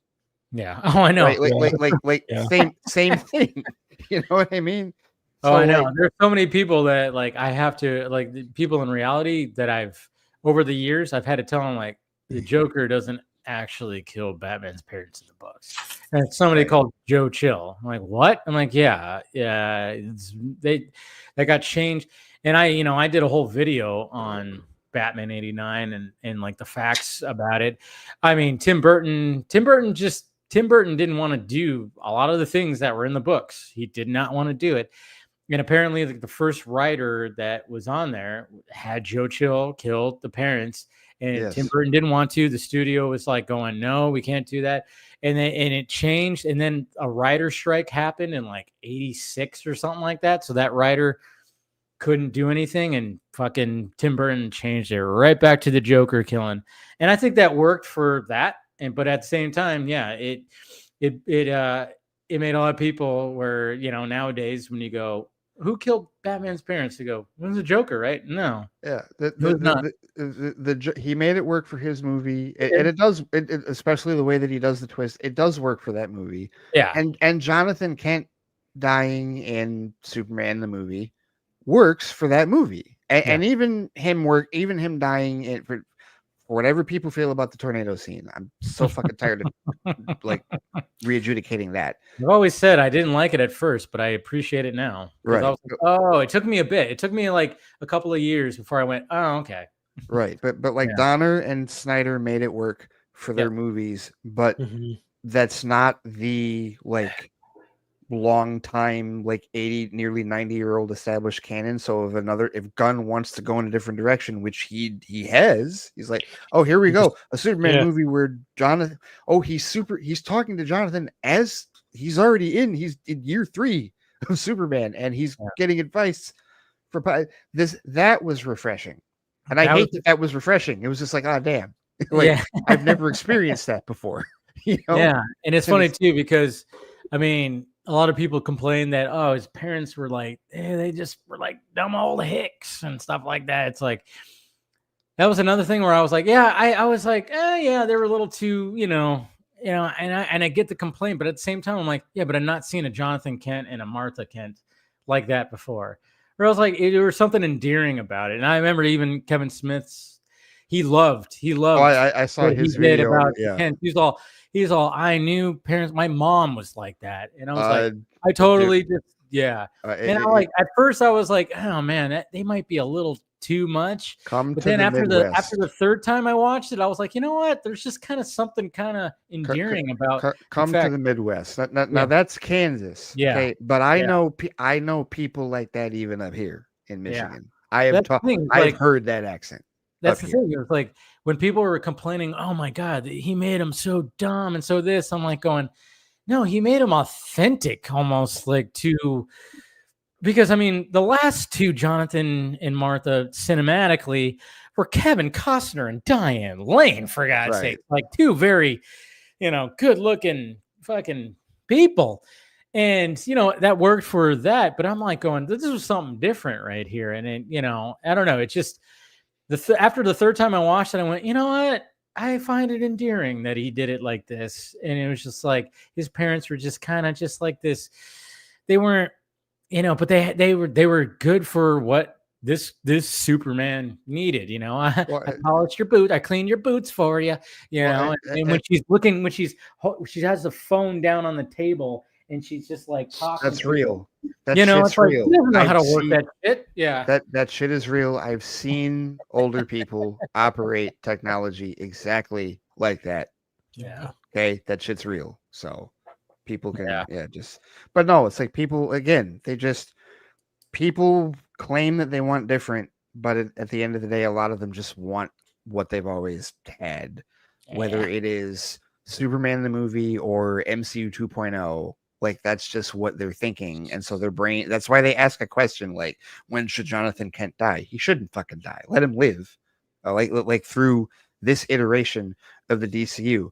And then when it comes to like the structure of the movies, when should he do World's Finest? Well, he doesn't have to fucking do World's Finest. He can introduce Batman and Wonder Woman whenever the fuck he wants, however the fuck he wants.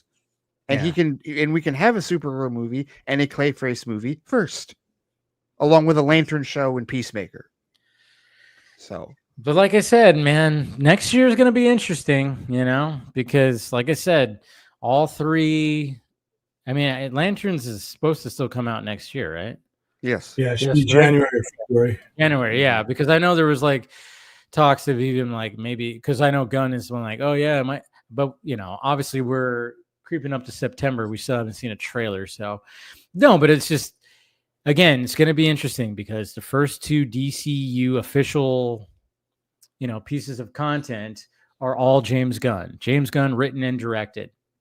The next three, no written and directed, just produced, just overlooked, just greenlit.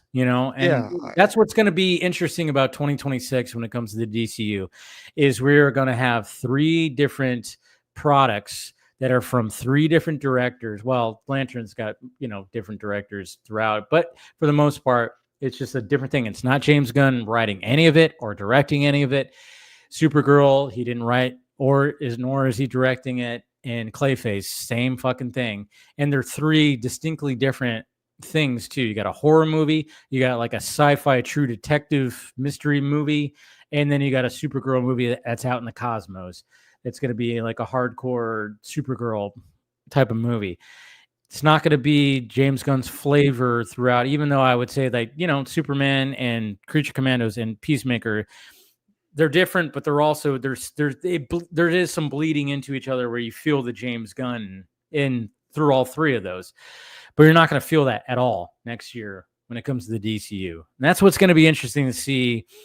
You know, when I'm seeing the reactions to everything now, I'm just kind of curious. And then, you know, obviously Phil, not a fan of James Gunn, but I'm curious to see. I'm curious to see your reactions to these three different, you know, that are not going to be James Gunn's fingerprints are not going to be all over it. It's going to be interesting to see how you're going to take those in, being a DC fan and not really a James Gunn fan, you know? I mean, Watchmen is my absolute favorite DC show. And, you know, I really like Damon Lindelof as a writer. I think he's a pretty well-rounded, intelligent guy. And, you know, I like Tom King well enough. And I think, you know, Lanterns is, you know, a lot of fertile ground for something interesting. And that movie, that Supergirl movie, you know, I read the book, you know, Woman of Tomorrow. It's a great story.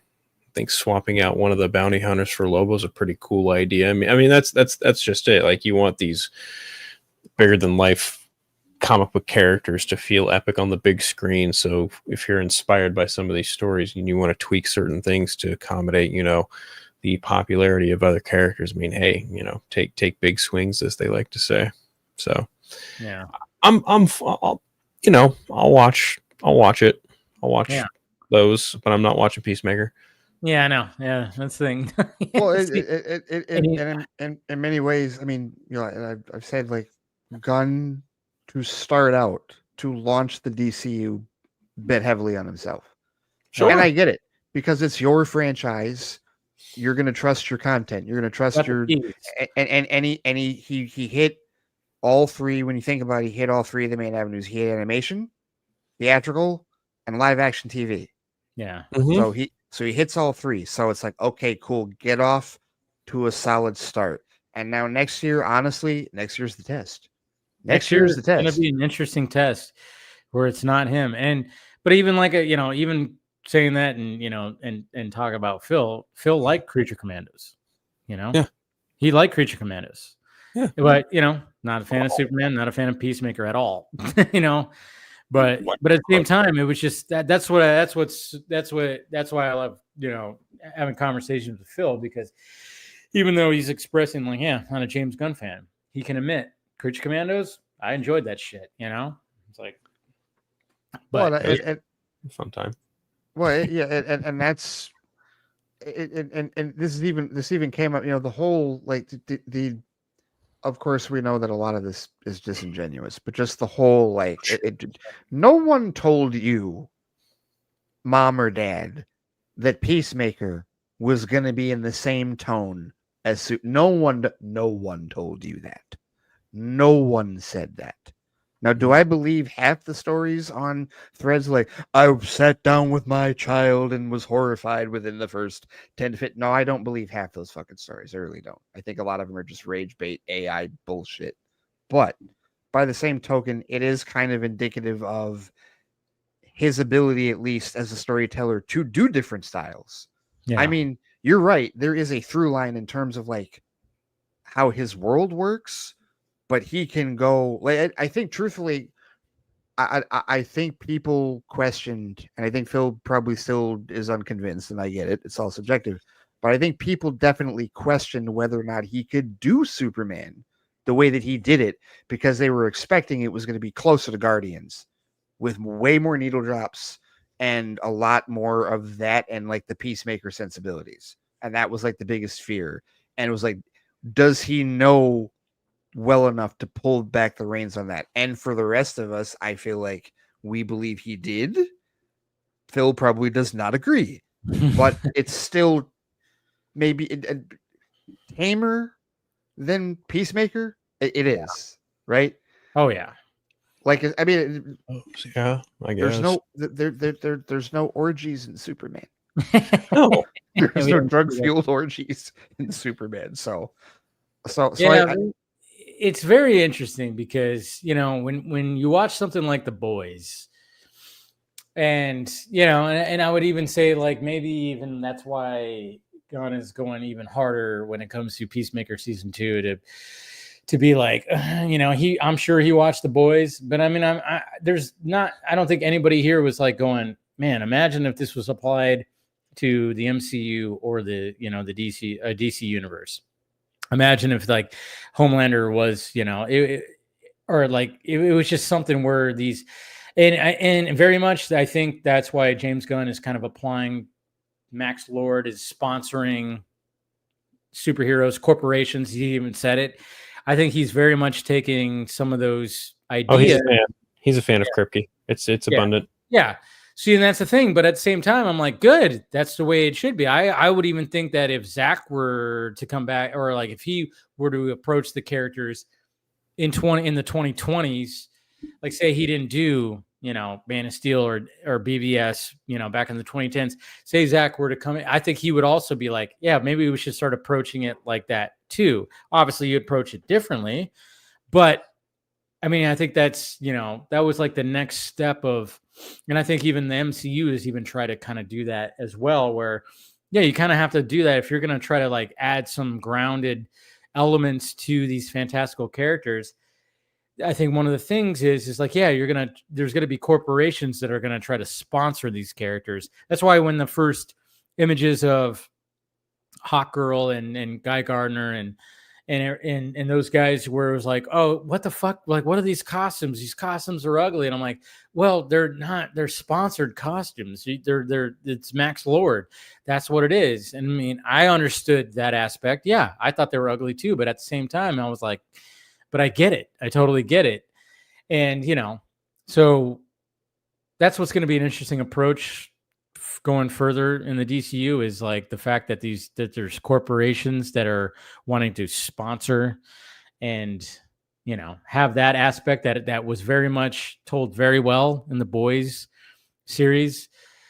And I think, that's the next, apply that. And I think that's what James Gunn is kind of trying to do. He's not going to have, Batman's not going to have an orgy. Superman's not going to have an orgy. Peacemaker can do that. No, but Batman does have his own organization, and it is from Grant Morrison. It's called Batman Incorporated, and they could. Yeah, I remember that. If they really wanted to do something very different with Batman, they could really do that. Where if they want, I could see an opening montage of Brave and the Bold where they establish that like this version of Bruce Wayne has publicly supported and privately funded everything Batman has done for X amount of years as he's been operating as Batman in Gotham City. I could absolutely see that being like a point of like, this is a part of this Batman's history that makes him different from every other version that we've done before. That's the thing.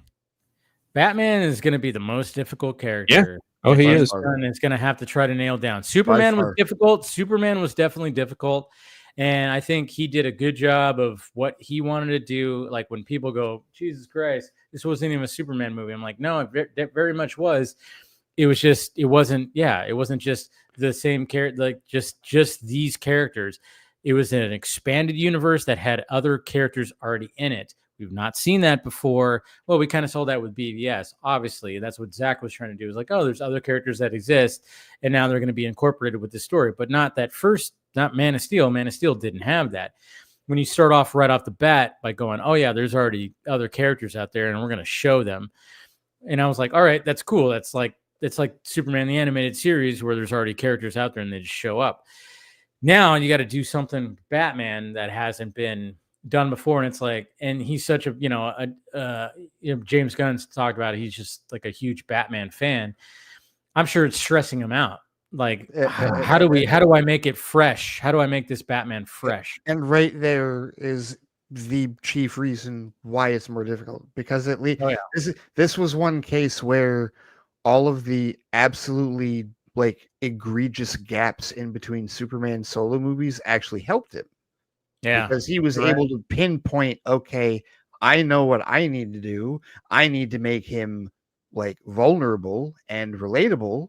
And like he knew he had a he said he had to find a way in. He found a way in for that. Because there isn't, when you think about the expectations for that character, it's steeped in really two cinematic versions, Reeve and Cavill. Yep. So it's like, okay, that you just have to make something that isn't them. But then when it comes to Batman, it's like, okay, well, the discussions that we've never been able to have with Superman until maybe now, we've been having about Batman for the last 40 years. Who's your favorite Batman?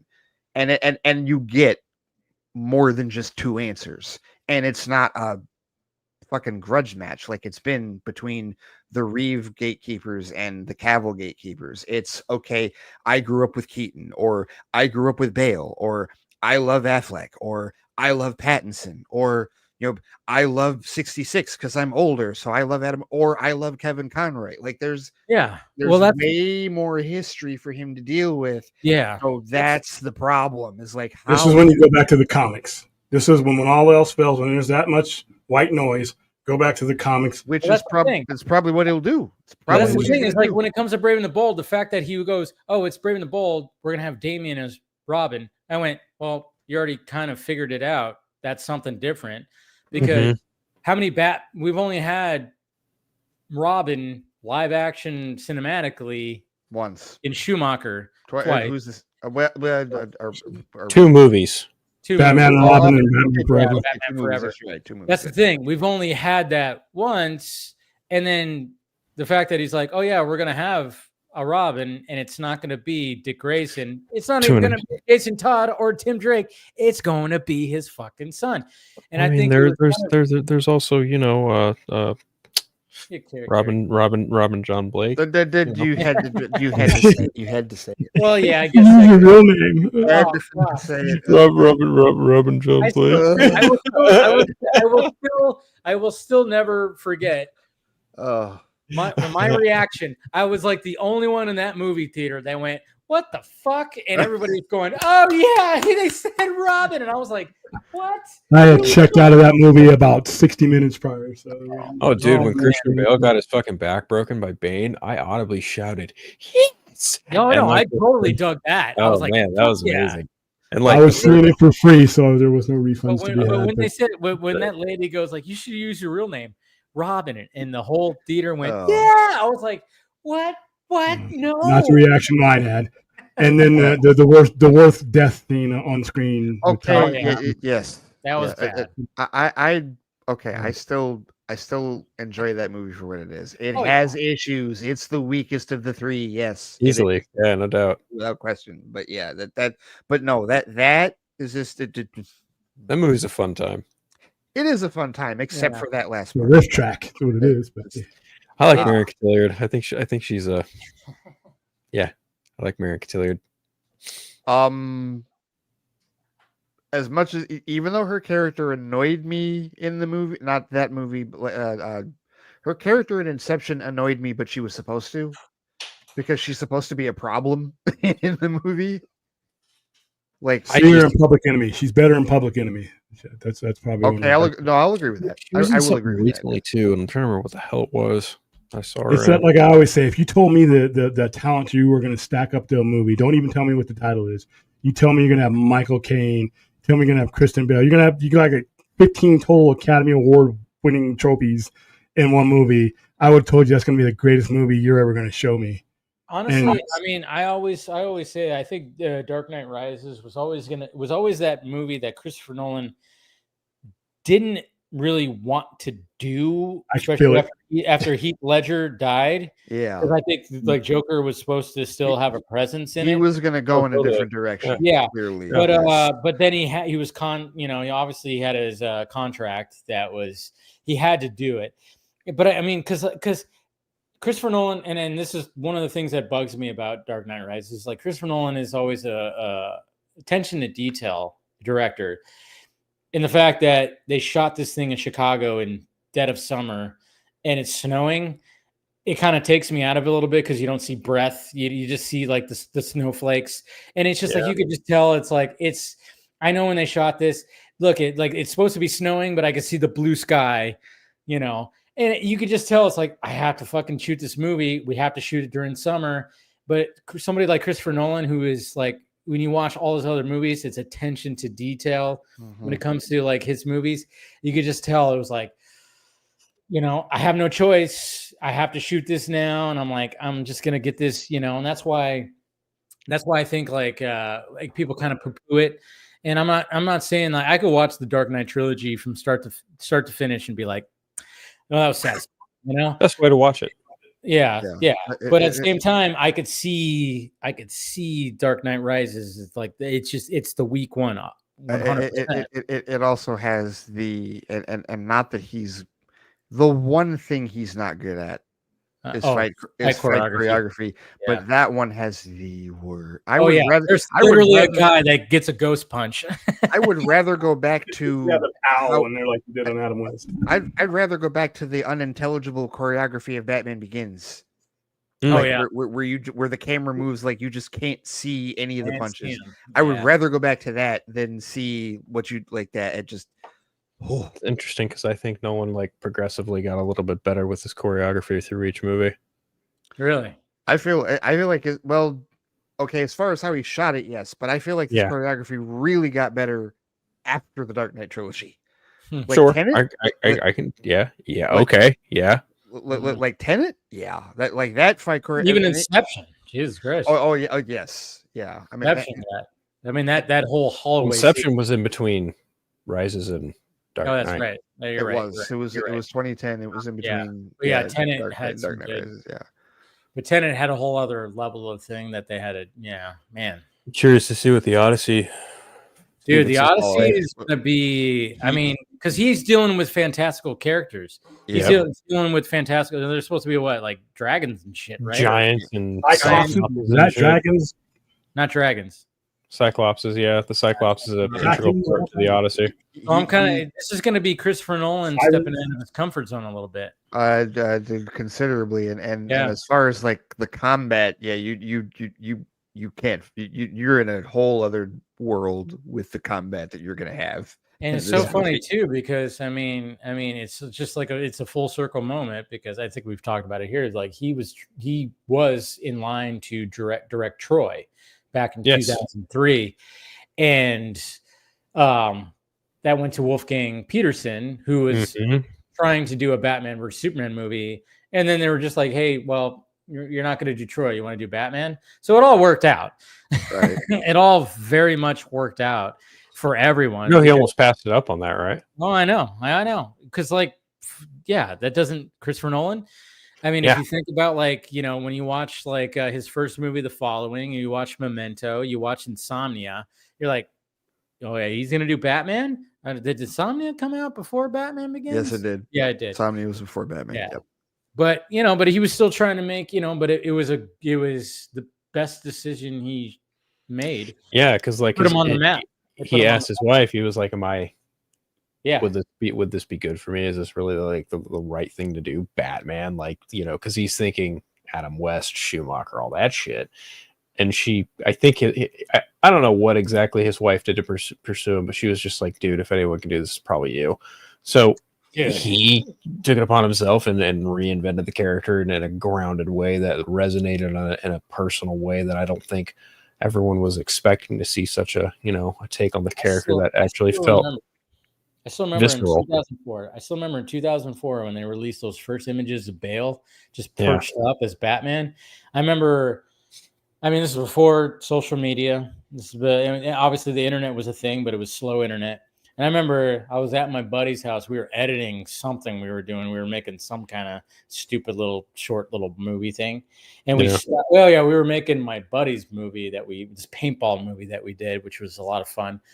And we stopped and we saw the first images and we were like freaking out going, holy shit, that's Batman. That is, look at that. Look at that cow. Look at everything. He's perched up. Look at the cape draped over him. We were freaking out. It was just amazing. I was at my the frat I was in. I was at my buddy Brian's room, and I remember the first images of the Tumblr came out. Oh, and when some people didn't like that though. Well, that was the thing. Like, I first saw it, and my first thought was, "Well, shit, they have learned no lessons. They're just making another toy commercial. That's great. That's awesome." And then the first teaser came out, and it was like, "Okay, that's different." Yeah. And then the marketing started around. I was like, "Okay, no, this seems like it's going to be a different thing." And that's still to this day one of the most enjoyable comic book movie experiences I've had in the theater. You could not wipe the grin off my face. It's the best origin story, I think. And it was a watershed moment, I really think, because remember, like, up to that point, I mean, it really was just Fox and Sony, like, doing X-Men and Spider-Man at that point, and nobody, like, Raimi was doing what he could to, like, retain, like, like the origins of the character, like going back, using Goblin and using Sandman, or not Sandman, but Ock, before the Spider-Man 3 stuff happened, right? Because Begins was 2 years before that.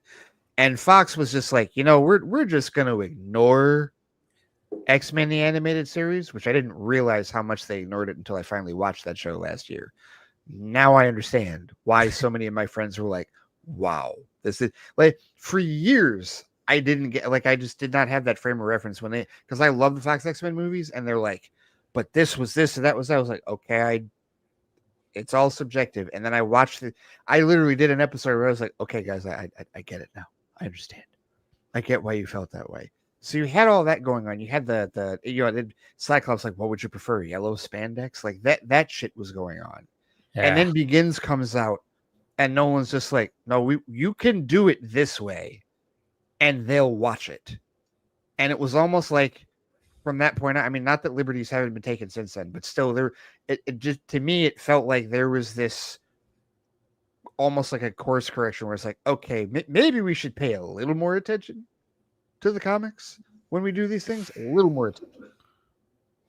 So I thought the X-Men movies in the 2000s were a homecoming to what the comic actually was. And I was happy to see that opening scene of X-Men. That's why I would say X-Men 2000 is the most important comic book movie ever made. And it's not the best. It's not the best, and it's maybe not the most money, but it is the most important, especially given what X-Men had been through in the 90s, for it to come home and reestablish itself as X-Men.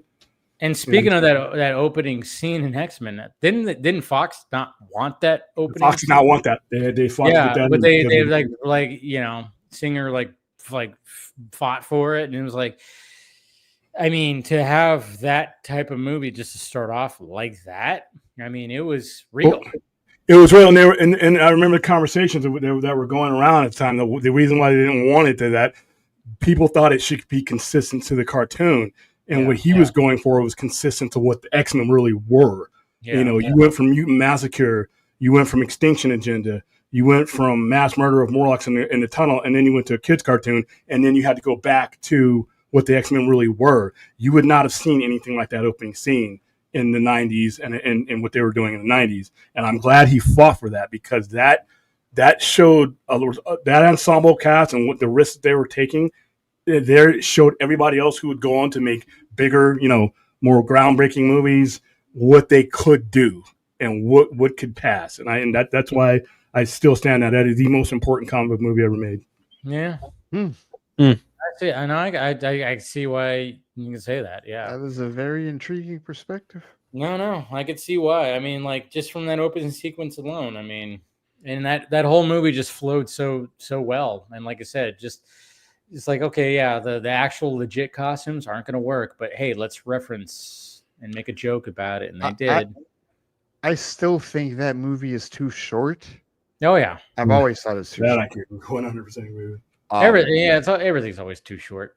Well, I used to have this rule of thumb with runtime, specifically with sci-fi movies, and my basis for it was Star Trek: First Contact. Oh, that movie is an hour and 50 minutes long. And to me, really? Yeah. First Contact is an hour and 50 minutes long. And to me, that's like an animated film. Are you serious? Wow. Well, no, well, okay. There have been some. Yeah, I hear what you're saying, but like, but to me, I feel like the way that movie, because that's the best TNG movie, and like top tier Star Trek film, and so to me, I'm like, okay, this is your baseline for a science fiction movie, an hour and 50 minutes. Don't go any shorter than that. Now I've amended that because there are certain films, like I think Upgrade is one of them that is shorter than that, and it's like, okay, no, if you it's more about how you spend the real estate that you've got. So and I think Ex Machina is also shorter than that as well. Wait, you said an hour and 15 minutes? No, an hour and 50 minutes. Okay, 150. Okay. That's. I thought you said 15. Oh, okay. That cannot be. That's why I said that's like an animated film. That's why I totally misheard you. That's why I just looked it up and I was like, okay. I was like, no. I'd have been like, that's a video. Totally. Yeah. I was like, there is no way that movie is an hour and 15. That's why I said that's like an animated movie runtime. That's why I said that. Okay. I thought you said, sorry, I totally misunderstood you. It's no way that's 15 minutes. It's 110 minutes long. Yes. No, okay. No, that makes sense now. I was like, there's no way. Yeah. But no, I just don't think science fiction movies should be shorter. Like at the time, I was like, I don't think they should be shorter than that.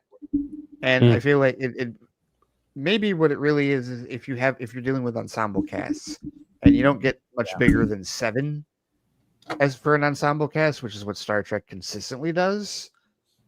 In some cases, even a few more. So it's like, all right. And so that was my issue with X-Men, was like, because X-Men's an hour and 44 minutes, and I'm like, that's a bit short. Like we could have had a bit more here, and especially after I saw the Jubilee deleted scene, I was like, okay, what? All right, we're just skipping people. Okay, all right. So, and now we're kind of getting back into the era of they're going to try to make 2-hour long CBMs now, which if you can make, I mean, like that's why I say Fantastic Four for me felt like there was a lot of things cut out. I felt like that there was things cut out of Superman too, but at the same time, Superman just flowed. That's why I enjoyed it more, because I felt it flowed so much better. Like it just started to finish, it flowed. Fantastic Four felt like, like I said, I had to watch it again, but please watch it again. Yeah, because I remember you saying that initially, and I was looking for that on the second watch. Yeah, and I want to know what you think. Yeah, I have to watch after a second watch. I probably won't feel like that the second watch, but I just, I just like that first act was kind of like, when I think of comic book movies that very obviously have had a lot cut out of it, the first thing I think of is Sony movies. Oh yeah, first thing I think of. Great. Those are the poster. I mean, Spider-Man movies aside, like any of the non Spider-Man Sony movies, like. They're hacked. They're hacked to pieces. I mean, in a lot of cases. I tweeted this the other day, and I'm like, Sony had this. They had these lovely ladies, these awesome costumes, and knew fuck all what to do with it. Boy, did Isabella upgrade. Yeah, she definitely. As far as characters, Jesus Christ! But I mean, they look fantastic. All three of them and their costumes look fantastic. And you see them for 10 seconds. You see them for 10 seconds in a fucking dream sequence, like fucking fake reality future sequence. Yeah. And that was it. And I'm like, you had that. You had those three and those costumes and didn't know what the fuck to do. Okay, so. And that is why Sony's in the shame corner. Ray's got something. Oh. We'll figure out what this is all about. But I mean, these images of like the three of them and even what's her name who plays Madam Web were like, they released a bunch of promo stuff and I was like, holy shit. Like, these costumes looked all great, but the movie was just okay. I realize the reaction that this may cause. I don't care because I'm ready to zoom in on you. Oh, you bought it. You bought it. You bought it. Of course did. Yeah, you have to, right? Yeah. It's one of those where, but no. While you have it zoomed in, how good that looks. Nice cover, though. You don't even see that until the end. That's what when you don't really see it because she's in a wheelchair. Like you don't really see this. Like it's not you know, That's and what's it's so crazy about it. right, and even the disc art, What the heck? then right, exactly. Like it's not representative of Of what what is the actual actually movie is. right. That movie had initially the concept of that whole thing of like a Terminator kind of concept. Yes. And the fact that they threw that out, like, oh yeah, he's gonna, Well, because they're afraid to use the character that they own, which is a problem for that particular group. Until they get over that, they're not going to be able to make a good movie. They can do whatever they want to with that IP in live action. They're afraid to. Which is ridiculous because stupid. DC has never had that problem. They do whatever the fuck they want. Well, you have Pascal and all those clowns that were involved in it, that literally, if Marvel MCU stopped, their heads are going up the rectum. And they look at that version of Spider-Man and they're like, oh, we can't do anything like that. We need to be in their shadow forever. I'm like, you own the fucking IP. If you can't use Spider-Man, the IP you own, because of what Kevin Feige's doing over here with Tom Holland, you need to resign. See, and you know why that's even dumber, because Feige is the one that literally a couple weeks, like back at Comic-Con time, was the one that said they were told they can't use Miles. They were told that. They were said don't plan on using. So you have the stones to say you can't use Miles, but you can't go further with your own IP? Because everybody thought, well, Kevin Feige won't let him. I'm like, no, Kevin Feige does not have that control. He doesn't have the control. Sony owns the IP, period. Right. We're scared. They don't want it. They're afraid that whatever Spider-Man they put up will be measured against Tom Holland. Grow some balls or get out of the seat. If you don't think you can do it, you got Lord Miller over there who have an Academy Award for telling the Spider-Man story. Let them do it. That is insane. That is utterly insane. And the reason I own Madam Web, and the reason that I own I don't have, because there are a couple I still need to get. There's a fan reason that I own it. First of all, I don't hate any of those movies. I do not hate any of the Sony universe of Marvel characters movies. Whether it's I've seen them all. I've seen Kraven. I've seen Morbius. I don't hate them. But also, the hyperbolic, I think they're all meh, because I've seen way worse. And when I hear somebody talk about how Jonah Hex, Madam Web is I still have never seen Jonah Hex. That's bad. But when people talk about Madam Web is the worst comic book movie I've ever seen, Morbius is the worst comic book movie I've ever seen, Kraven is the worst comic book movie I've ever seen, I'm like, are you all 12? Because I'm 42 and I've seen way fucking worse than any of those movies. It's not even close. Yeah, it's pretty bad. But Phil, I know you got to take off because you got to wake up early. Yeah, cleaning the garage out tomorrow morning. It's been fun, gentlemen. I hope you guys have a good rest of your night. You take care. Good weekend. All right, buddy. Always great talking to you, man. Hang in there, man. I got you guys. Take care. Yeah. All right. Sure, man. But yeah, I know. I know when people do the hyperbolic thing of like, this is the worst thing, and I mean, obviously I see that on Twitter when they're talking about Superman, and then I click on their profile and what do I see? 17, Snyderverse stuff. And then I'm like, or I see the banner and I'm like, come on, guys. I mean, we're not even trying here, but that's just the way it is, obviously. But yeah, it's just, I think we're back into we're back in that era of it seems like Marvel Studios and DC Studios are going to try to keep their movies at about 2 hours. I think that's what's going to happen right now. I think Supergirl will probably be around 2 hours. Clayface will probably be less than 2 hours. That's Clayface. I think Clayface is going to be 90 minutes, maybe an hour and 40. I don't know. Yeah. It's going to be. It's not. But then, of course, the question. I mean, obviously, we had. They're already starting to. They're preparing. Did you see that, Ray? What? They're preparing to film in Liverpool. Yeah, so we already have this got showed right here. They're bringing in some. Oh, this is, I think. Vehicles. Okay, yeah. Bringing in vehicles, so we got Gotham police vehicles that are. What was you posted something earlier? It was a different image. I thought of Gotham. Yeah. Even in my thumbnail, I have a different one. Okay, but that was just the one that I posted on Twitter that I pulled up right now. But yeah, they're people are in Liverpool. They're They're already posting. Now see, it's R-rated. Maybe you don't want to do it there, but Batman could show up in that movie. See, that's the thing. Does he? That's the question. I don't know that he will. I don't know that he will because I don't think he's. I mean, I don't think he hasn't been cast yet. But at least, not that Clayface is like a strong villain necessarily in his rogues gallery. He's got stronger villains, but it's still in Gotham. But see, that's the thing. Going back to the struggle that Gunn has to bring a new Batman in. I mean, I've always said, wow, what better way to do it by introducing Batman into not even like his movie. And I thought, wow, that'd be kind of like a ballsy, like interesting idea, not to mention.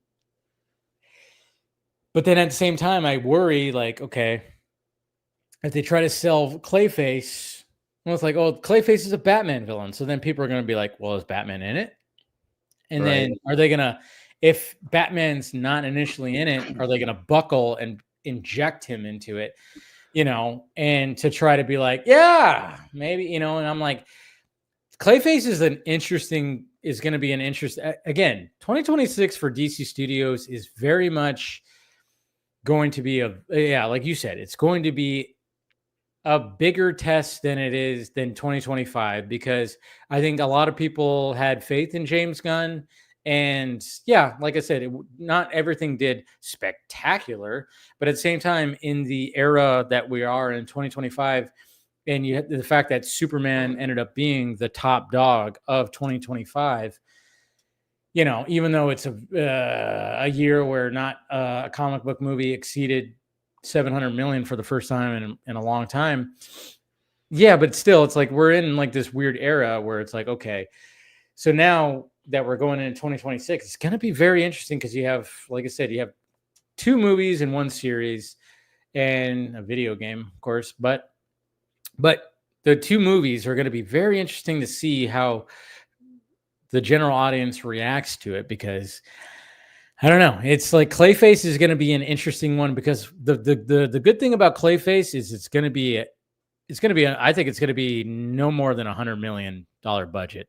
Right. Maybe it could be a little bit more. I don't know, but because obviously it's Clayface and they're going with like visual effects, so maybe it might, but they're going to keep that budget pretty damn low. Where I guess it really depends on how much of the mud monster they're going into for it. Yeah. Like how big is the body horror? It's going to be a body horror pick for sure, 100%. But like the thing is like, as far as like how to market it to the general, you don't even have to necessarily like. I don't feel like you have to market it as like telling them that he's a Batman villain. I think you can just set it up as he is a character in this universe, because remember, the vast majority of the general audience probably doesn't remember and hasn't seen Batman the Animated Series. Yeah. And we can't assume that they've seen Creature Commandos either, because I know he's in that for a bit. Yeah. So it's a case where, like, how do you sell a Clayface movie to the general audience? Well, you've got to sell it as a body horror movie. Like that's got to be your hook. That has to be your pitch. It's like it's a horror movie that takes place in the same universe as Superman. And I think that's as much as you need to do. He's got to put his name on it. This is the one. It's got to be. I know people criticize him for putting himself front and center. This is where he's going to have to put from the world of James Gunn. This is because it's a character that, like you said. Oh no, they will definitely. It'll definitely say produced by James Gunn. Sure. Here's James Gunn. Oh, here's just Clayface. Oh no. They definitely. The trailers are going to have James Gunn's name is going to be on it. Well, and he's going to be producing it. And then Mike Flanagan's also going to be on it, and they're going to be like from the writer of and popular Midnight Mass, and the haunted house. Yeah, so the personality. Hill, absolutely, they're going to go after the Mike Flanagan audience for this. I think it's going to be a huge drop off, though, as far as hype goes. I think these 2 movies are going to be successful. but I think the conversation is not going to be dominated in any way. No, it's not. But what's going to be, what's also going to be interesting, because what has been dominating in its own little thing, horror has been so fucking profitable. Yes. And I think this is one of the reasons why Gunn was like, yeah, let's, we have Mike Flanagan who just turned in a great script and it's a horror movie. And Gunn, every time he talks about Clayface, he says it is a horror movie. Mm-hmm. So he's putting it out there already that this is a horror movie. And horror has just been dominating and dominating. I mean, Weapons just came out. It's over $200 million, $38 million budget. And you this is a wonderful opportunity for them to also add from the company, not the studio because it's DC Studios, but from the company that brought you Sinners. Yes. Oh, that too. Right? Yeah. Like that's they're totally gonna do that. Yeah. Totally like in a marketing sense. And as far as Gunn being front and center on the marketing, I mean, the man hasn't gone to sleep since his press tour for Superman. He just rolled right into Peacemaker. He's going to be promoting the shit out of it. Yeah, he's just going to keep going as far as promotions are concerned. What we saw with the Superman viral marketing was really good, I thought. And I saw people even commenting about this today on Twitter, because I don't know where I saw it, but I remember somebody mentioned it. It was somebody that, had a good following. And I went, yeah, I mean, they did a really good job with the viral marketing. Better than Fantastic Four, for sure. Seems like Marvel Studios put a lot into it, but then it just kind of stopped. James Gunn has not stopped. I mean, I don't know when this guy he even said, I want to take a vacation. When did you take a vacation? I mean, who knows? Because a lot of things could be pre-recorded, Got a hot wife that keeps him young, man. Oh, Jesus Christ. I know. I mean, good on him. Anytime when I watch a Peacemaker, I'm like, she's fucking hot. Anyways, I'm like, good on him. Anyways. Mm-hmm. But I'm just kind of going I think when it comes to DC Studios, they showed the viral marketing that they were like, okay, we know what we have to do. Obviously, it's not going to be as crazy with Clayface. Supergirl, it'll be pretty big because that's their big movie next year. Clayface is going to not be a big movie, but it could be a big movie because, I mean, again, if you the thing, it's a piece of the puzzle. Yeah, but the thing that they have to nail is that fucking first teaser trailer, because when it comes to horror movies, when you nail that hook, you got everybody where you don't even need anything else. Weapons nailed it with that first fucking teaser. That movie was guaranteed to be a success with that first fucking teaser because that hooked everybody. Because it went all these children from one class disappeared at this time, ran out into the night, and nobody knows what happened. That's all it was. And it showed little things. And then when trailers came out after it, it still didn't show much. And then when you watch the movie, you went, wow, like the movie, half the movie was like that. And then all of a sudden it started pivoting, going, oh, this is what this. That was the half I enjoyed. That first half. Yeah, you didn't like the second half because it turned into a second half was like, oh man. It turned into a black comedy. It kind of turned into a black comedy. Once Aunt Gladys came in, I'm like, see, that's the thing. She gets involved, and then where's Pennywise? Yeah, see, that's the thing is people didn't like that. I for one did, because I was like, where's this gonna go? And then when it was like that, I went, oh, okay, yeah. But see, that's the thing. So when it comes to Clayface, man, that first teaser, there's a lot of pressure on that first teaser to sell this movie to horror fans. Well, into comic book fans too. Well, but this is okay. First of all, comic book fans.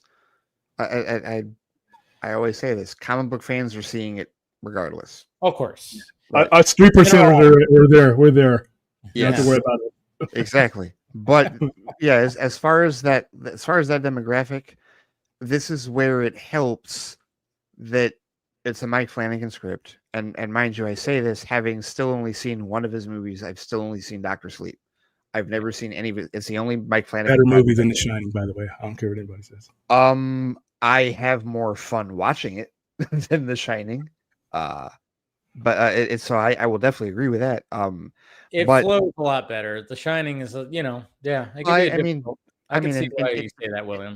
In fairness, it's what 40 years of difference between. Yeah. Well, that's the thing. It's like it was Stanley Kubrick. The dude was fucking. He had a style. If you didn't like that style, you're not gonna like. You watch like 2001: A Space Odyssey. You watch that movie, and there's sometimes that's ASMR right there, buddy. You just go, "Fuck, man, this is a slog."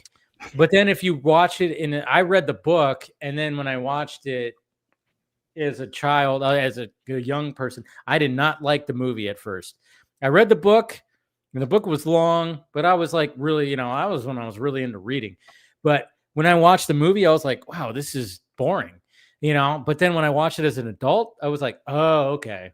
I understood it, But Stanley Kubrick was like that. You watch like Eyes Wide Shut, his last movie, you kind of go, Jesus Christ, this is a long fucking movie for this kind of subject. But then you gotta go, oh, okay, I kind of see what he was going for. But he's an acquired taste. Because Clockwork Orange is. I don't know what to call Clockwork Orange after all these years. I still have no idea. I own the movie and I have no idea. I don't even know how to classify what I'm seeing when I watch it. Yeah, there's a lot of weird, there's a lot of weird things that happen in there. That's a word we'll use to describe it. Sure, weird. All right. A lot of scenes of music playing and people naked in a room and shit like that, and just and some very interesting sequences. And that movie has a different second half. Yes, compared to the first half. Yeah. Like, oh well, this is taking. I thought this was going to get lighter. No, it's actually getting worse. Okay, it gets real dark real quick, especially with the consequences of McDowell's characters. Oh yeah, for sure. But no, with respect to Clayface, this is where it helps that you have a Mike Flanagan script, and two, James Gunn having some experience. I haven't seen like Slither or like any of his other like comic book movie stuff, but he understands to some degree that genre. So it's like, that's okay. The thing. And then, of course, people are going to compare it to The Substance 100% because, it's so funny too when like the plot was like coming out and it was, and then people were like, so it's The Substance. I'm like, no, it's go back and watch this. There's a two-parter that came out in the early 90s that The Substance is more based off of than, I'm like, no, read Mudpack. Yeah. Go back to like the 80s and read Mudpack. Read the origin. Whoop, you're breaking up, William. Is as grisly as anything you'll ever see. Oops. Sorry. Yeah, no, you're breaking up a little bit. Okay. You're good. Okay, yeah, go back and read Mudpack or any of the other comics with that particular version of it. It's much more grislier than anything in The Substance. Yeah. I mean, The Substance has Margaret Qualley in it, and didn't know her, but you're not getting her. And by the way, Honey Don't. She's the only good thing about that fucking movie. I tell you what, Scott and I had a conversation about this. If you watched the last DC Fanimated, because I remember like the week before. We were both like talking about, because every time we like rounded up, we're like, okay, we're both going to see this movie. Look forward to our reviews. Man, that movie was disappointing because it had things in there that were set up that were good. Margaret Qualley was good, but the fucking script was not good. And all the other actors were, Aubrey Plaza, I don't know what the hell she was even doing besides finger blasting. And stuff like there's some scenes that are like whoa, but overall I even started feeling like I started dozing off in that movie. Margot Qualley, she was great. It just that script needed Joel Cohen. Oh, the other Coen brother. Oh yeah, that's what Scott says. He goes, I miss Joel. And he was like, yeah, I think that was missing. I'm surprised you guys went to see that. I guess. Well, film junkie. Yeah, there we go. It's quality. It was like it was a large kind of thing. So and it's Cohen. Like it's not both. It's not both. Which one was it? Ethan or was it Joel? It was Ethan. It was Ethan. Right. That's why Scott said I miss Joel. Yeah. Yeah. So it's not Coen brothers, but it's still one of them. And it's like okay, so like that piques your interest at least to go see it. Yeah. I haven't seen it, and I'm still curious to see it. So what? Watch it when it's on. Yeah. Maybe. It'll be on PVOD or on digits in about 3 weeks, if not. Oh yeah, no, not even. Probably 2. I'm sorry, 2 weeks. Give it 2 weeks. Oh, Jesus Christ. It's not doing well. I mean, that's the thing. It's just like, but it sucks because Margot Qualley, obviously coming off the substance and kind of blowing up, and then she gets in this movie, and she has such a great performance, but the movie is just, the movie's just not good, and it sucks. I hope she doesn't it doesn't, it's going to bring her down a little bit, but I hope it doesn't bring her down that much because I'm like, this girl has talent and she's beautiful. One day she'll make a movie that her father can actually show up to. Her father? Who's her father? Yeah, or Paul Qualley, her father. She, every time her father goes to see one of her movies, she tells him, "Don't go see it." She said, "No, Daddy, don't turn around." Because Ride Along Dolls, he said he's calling her up. It was whenever he's calling her up saying, "Hey, we're about to go see your movie," and she's like, "No, turn around, don't go." Because he was taking him and his friends to go see Ride Along, and that's not a movie you want your old man seeing. Yeah, and she has a couple of lesbian sex sequences. She probably doesn't even want him seeing Once Upon a Time in Hollywood. Technically, it's better than her mother was hilarious. She's like, my friends can't see this movie, my sisters can't see this movie, nobody can see this movie. Because it was one where she was getting it was graphic sex and it was hilarious. But it's like, hey, it's like Annie McDowell. Annie McDowell played it safe. She never was in anything too, She was always in the PG-13. She was never in anything, She was always like, oh, it's Annie McDowell. She's always like that. Oh, motherly or the secretary or the manager. Yeah. But you know what? Your daughter's an actress, so but then it's like, hey, your daughter is going to take a different route. I mean, she definitely take it. I mean, she watched The Substance. I mean, she's just all kinds of naked in that thing. Yeah. And I'm like, she's naked or wearing those little leotard or whatever his thing is. Right? That's about it. Yeah. So I mean, it was necessary for the movie. It wasn't gratuitous. It was necessary. Yeah. Just like Peacemaker's orgy was necessary for the scene. Exactly.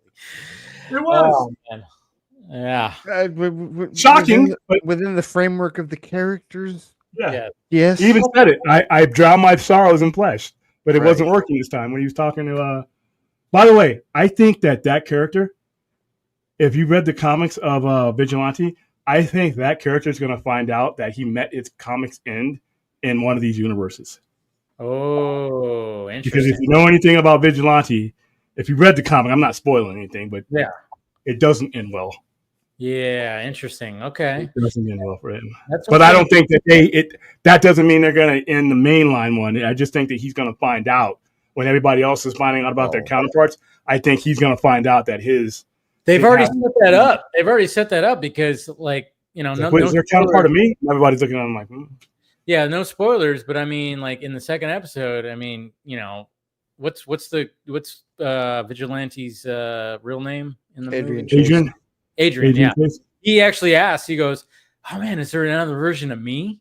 So they're already kind of setting that up. Ooh, you might be onto something here. Yeah. I hope they don't use that to the mainline guy though, because I really do like that character. That prison episode where he's trying to help out, but all he does is where he takes on all the white supremacist guys. Yeah. Well, that was like his best scene of that season. Oh yeah, like by far. Yes, totally. Yeah, trying to help out, and then he just ends up being a fuck up. But like I said, the show has its strong points, and really, like I said, it's all about.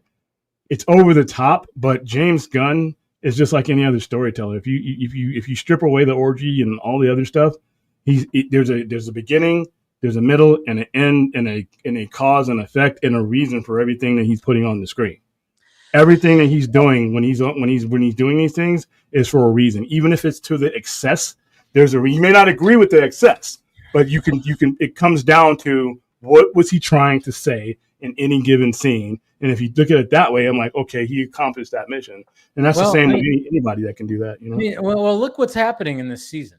I mean, you have Peacemaker, you have Chris, who, I mean, he's had a journey since the Suicide Squad, for sure.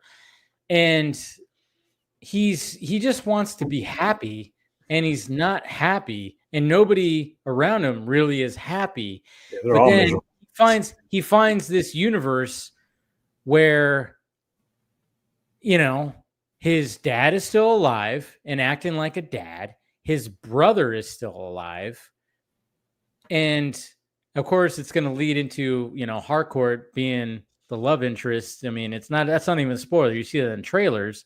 He's on the phone. Yeah, everything in this alternate universe that is just what he wants. And by the way, I think that's bullshit. I think that listen, I'm going to say this. I could be totally off the wall. I could be completely wrong. I think that those people that are in his universe there are still evil. I still think his father, because his father was racist from the core. Yeah, no, I think, yeah, I so you may believe that they're holy, but I don't. I think that's a facade. That without having seen the second episode yet. Yeah, I've seen a few other people posit the theory that it looks like he's found this utopian vision of what he's wanted, but it's probably it's cloaking a lot of what is actually there. He's gonna find out that they're not all that they seem. Just because that's the thing. The other thing that kind of clued me when his other version showed up, he was just. I get that he's an aggressive character, but that was super aggressive. Just like, okay, you had that. He had a lot of different. He had the gun was bigger. He had the grappler. He had like a lot of other weapons. Like what was he? Yeah, like what was he ready for? Like I don't know how like heroic he actually is or was. Right? Maybe this was the case where his family is still here. And he's got Harcourt, but they're all Nazis. Yeah, they're doing things under the guise of that because, like I said, Peacemaker's Patrick's character didn't become a racist because of anything different that happened in the other universe. He's been a racist before he even had kids. And if you read him, so there's something in there, and that's what I think what's going to end up being the moral of the story is that you can wish everything happens for a reason, and just because you found someplace or something else lined up, other things didn't. And you risk everything that you have, for better or for worse, for something else that you think may be greener, and it may even be worse. This universe could be a shit fest as we get episodes deeper into it, and he could be causing damage because, like, the reason why I bring up the Flash thing is because something caused those universes to happen, and I think something is going to cause them to collapse. I don't think you're going to be dealing with as many universes.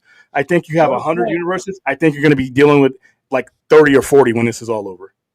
You have a point. That's why it would be pretty crazy if all of a sudden a Flash shows up. But then all of a sudden, I think a Booster Gold might be showing up too, because obviously that has to do with multiverse time travel stuff. So, I just think they save him for the movies, though.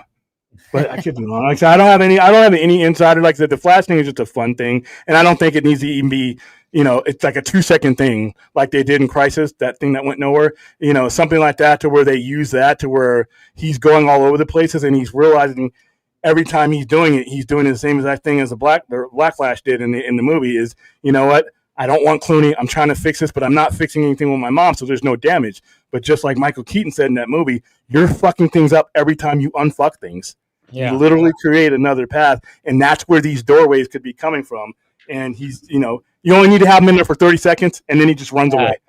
I have a feeling, man, I mean, I tell you what, I have a feeling like when these last 3 episodes come out, it's going to kind of blow up a little bit because, I mean, maybe that's what Gunn is trying to do. It's like, okay, I don't know. I'm trying to It's fun not to know. It's fun not to know, though. It's fun not to know what he's going to be doing. It's also fun the fact that it's like, again, the fact that he, like, when screeners went out to all the people that get the screeners, only 5 episodes. The last 3, like, Gunn is like, he's walking around with a briefcase that is handcuffed to his fucking wrist with those episodes. He's keeping things. I mean, that's what's good about what's happening with DC Studios. The fact that he's debunking scoopers. Yeah, sometimes he talks a little too much online, but the fact when he debunks, we all love that. And we love that to the point where it's driving Jeff Snyder out of his fucking mind. What happened there? My God. Oh, that guy. He was making threats or something like that? He's been losing his mind forever. And then now that James Gunn is like debunking this shit, I fucking love it. I absolutely love it. I love the fact. I hope that guy crashes out and whatever. Well, because he's attacking his livelihood because Oh, for that's right. years he and Disgrace and Umberto and the others They never got called out like this. No, and even and remember, these are the same people. Scooper Madness. These are the same people that openly argued with Kathy Yan and David Sandberg about details of their own movie. Yeah. That's what they do. It's like, and they've been so brazen throughout the era of the DCEU, and the free lunch is over. The party is over it's funny because Grace has kind of turned around. Because she realizes, she can't get away with the same shit that she did before. And so now what you're seeing, and giving praise to James Gunn. She's giving praise. Because she Superman. Right, because she realizes, she sees where the wind she sees where the wind is blowing and is switching sides. But like, this is why you're seeing way more like Scooper Madness stuff about Marvel than you are DC. Like Daniel RPK with another rumor. Oh, so and so's been cast in this. So and so's been cast in that. This has been greenlit. And because Feige he's not on social media. He doesn't respond to shit like that. But Gunn is and will respond to it and will shut shit down. And the reason we like it is because for years that didn't happen and rumors ran rampant under DC Films. Yeah. It's a good thing that he's doing that. You know, like I said, sometimes he talks a little too much, but that's just James Gunn. But man. I mean, I've been thinking about like a lot, like, okay, we after Peacemaker's done, it's like, okay, now we get into an era where it's another test and another everything, but it's just like, even though James Gunn's the next 3 projects are not James Gunn written or directed, but James Gunn is still going to be out there promoting it and being on social media and doing interviews. It's going to be interesting to see him promoting things that are not like fully his and everything. And still debunking and still doing, I mean, how many times has he debunked and defended Matt Reeves, you know, and everything, you know, like there's been so many things when it comes to even that.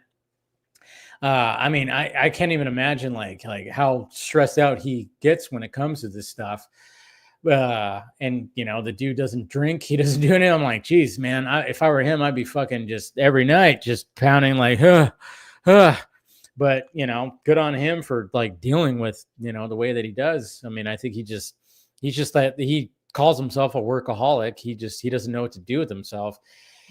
And, you know, good on his wife too for dealing with all that, because I'm sure sometimes it's like maybe she just gives a good balance to it all, which is, you know, what you'd hope in a relationship. Like when he's like stressed out, she just kind of comes in and does the nurturing thing, and then when she's stressed out with what she's doing, he does the same. I don't know, who knows what it's like, but it seems like it's good. Probably also helps that she's in the universe, right? Like that's very true. Brought that character over, so she at least has some understanding of, you know, the commitment that he's made to it.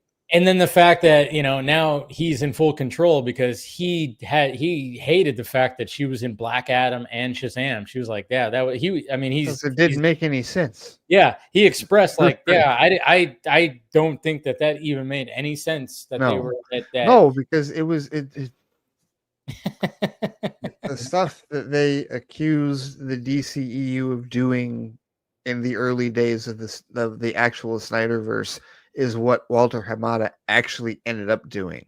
When people were like, they're just throwing shit at the wall and seeing what sticks. No, that's what Walter Hamada actually did. That totally did. Why would you have Harcourt in an underwater prison? It's so stupid, because they wanted this loose idea of some type of justice society. Like they wanted their own Justice League, but they were under like the edict, like between him and Emmerich was like, do not point back to the Justice League. Do not point back to Snyder. No, none of that. Oh yeah, Toby Emmerich had a hate boner for fucking Snyder, man. It was weird. And so that was the marching order. So it's like, okay. Hamada, yeah. Right. So it's like you're going to build a Justice League that's separate from the one that was already established, because you don't want to point back to that, but you have no idea how to build that. And you've already got too many cooks in the kitchen anyway, because you're a division under Warner Brothers Picture Group instead of your own studio. which that's the smartest thing David Zaslav has done since Yeah. he's The most important thing. Without like the how DC Studios is operating now, and we, however you feel about Superman, the approach, the people in charge, the marketing especially. I mean, this is a full-blown 180 from the DC Films days. Like, you know, however you feel about Zack's movies, however you feel about the DCEU, organizationally, this is what it needs to be. Oh, this is what it should have been. Yeah, you might not like it. We wouldn't be here if it'd been this way. I would have never even sought out Film Junkie, Chris Long, and none of these people. If there was a studio in 2011 going forward, a lot of us found each other because all this mess. We would probably would have not met.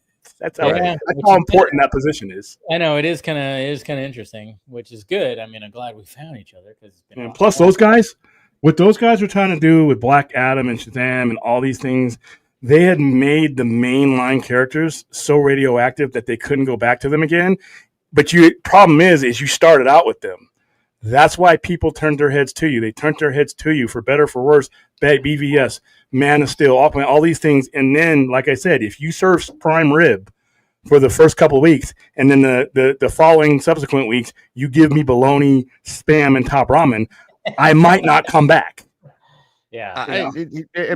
From a subjective standpoint, yeah. I mean, that's and regardless of, because you know that the haters will come back at you and be like, "Well, look at the second week drop off, and look at all how polarized they were." And it's like, well, it doesn't fucking. I wish I could force choke people. I wish I could force choke people when they tell me about that 69% drop off. I wish I could be like Admiral Neary, you failed me, because that is so. Dude, listen. Especially now, people understand.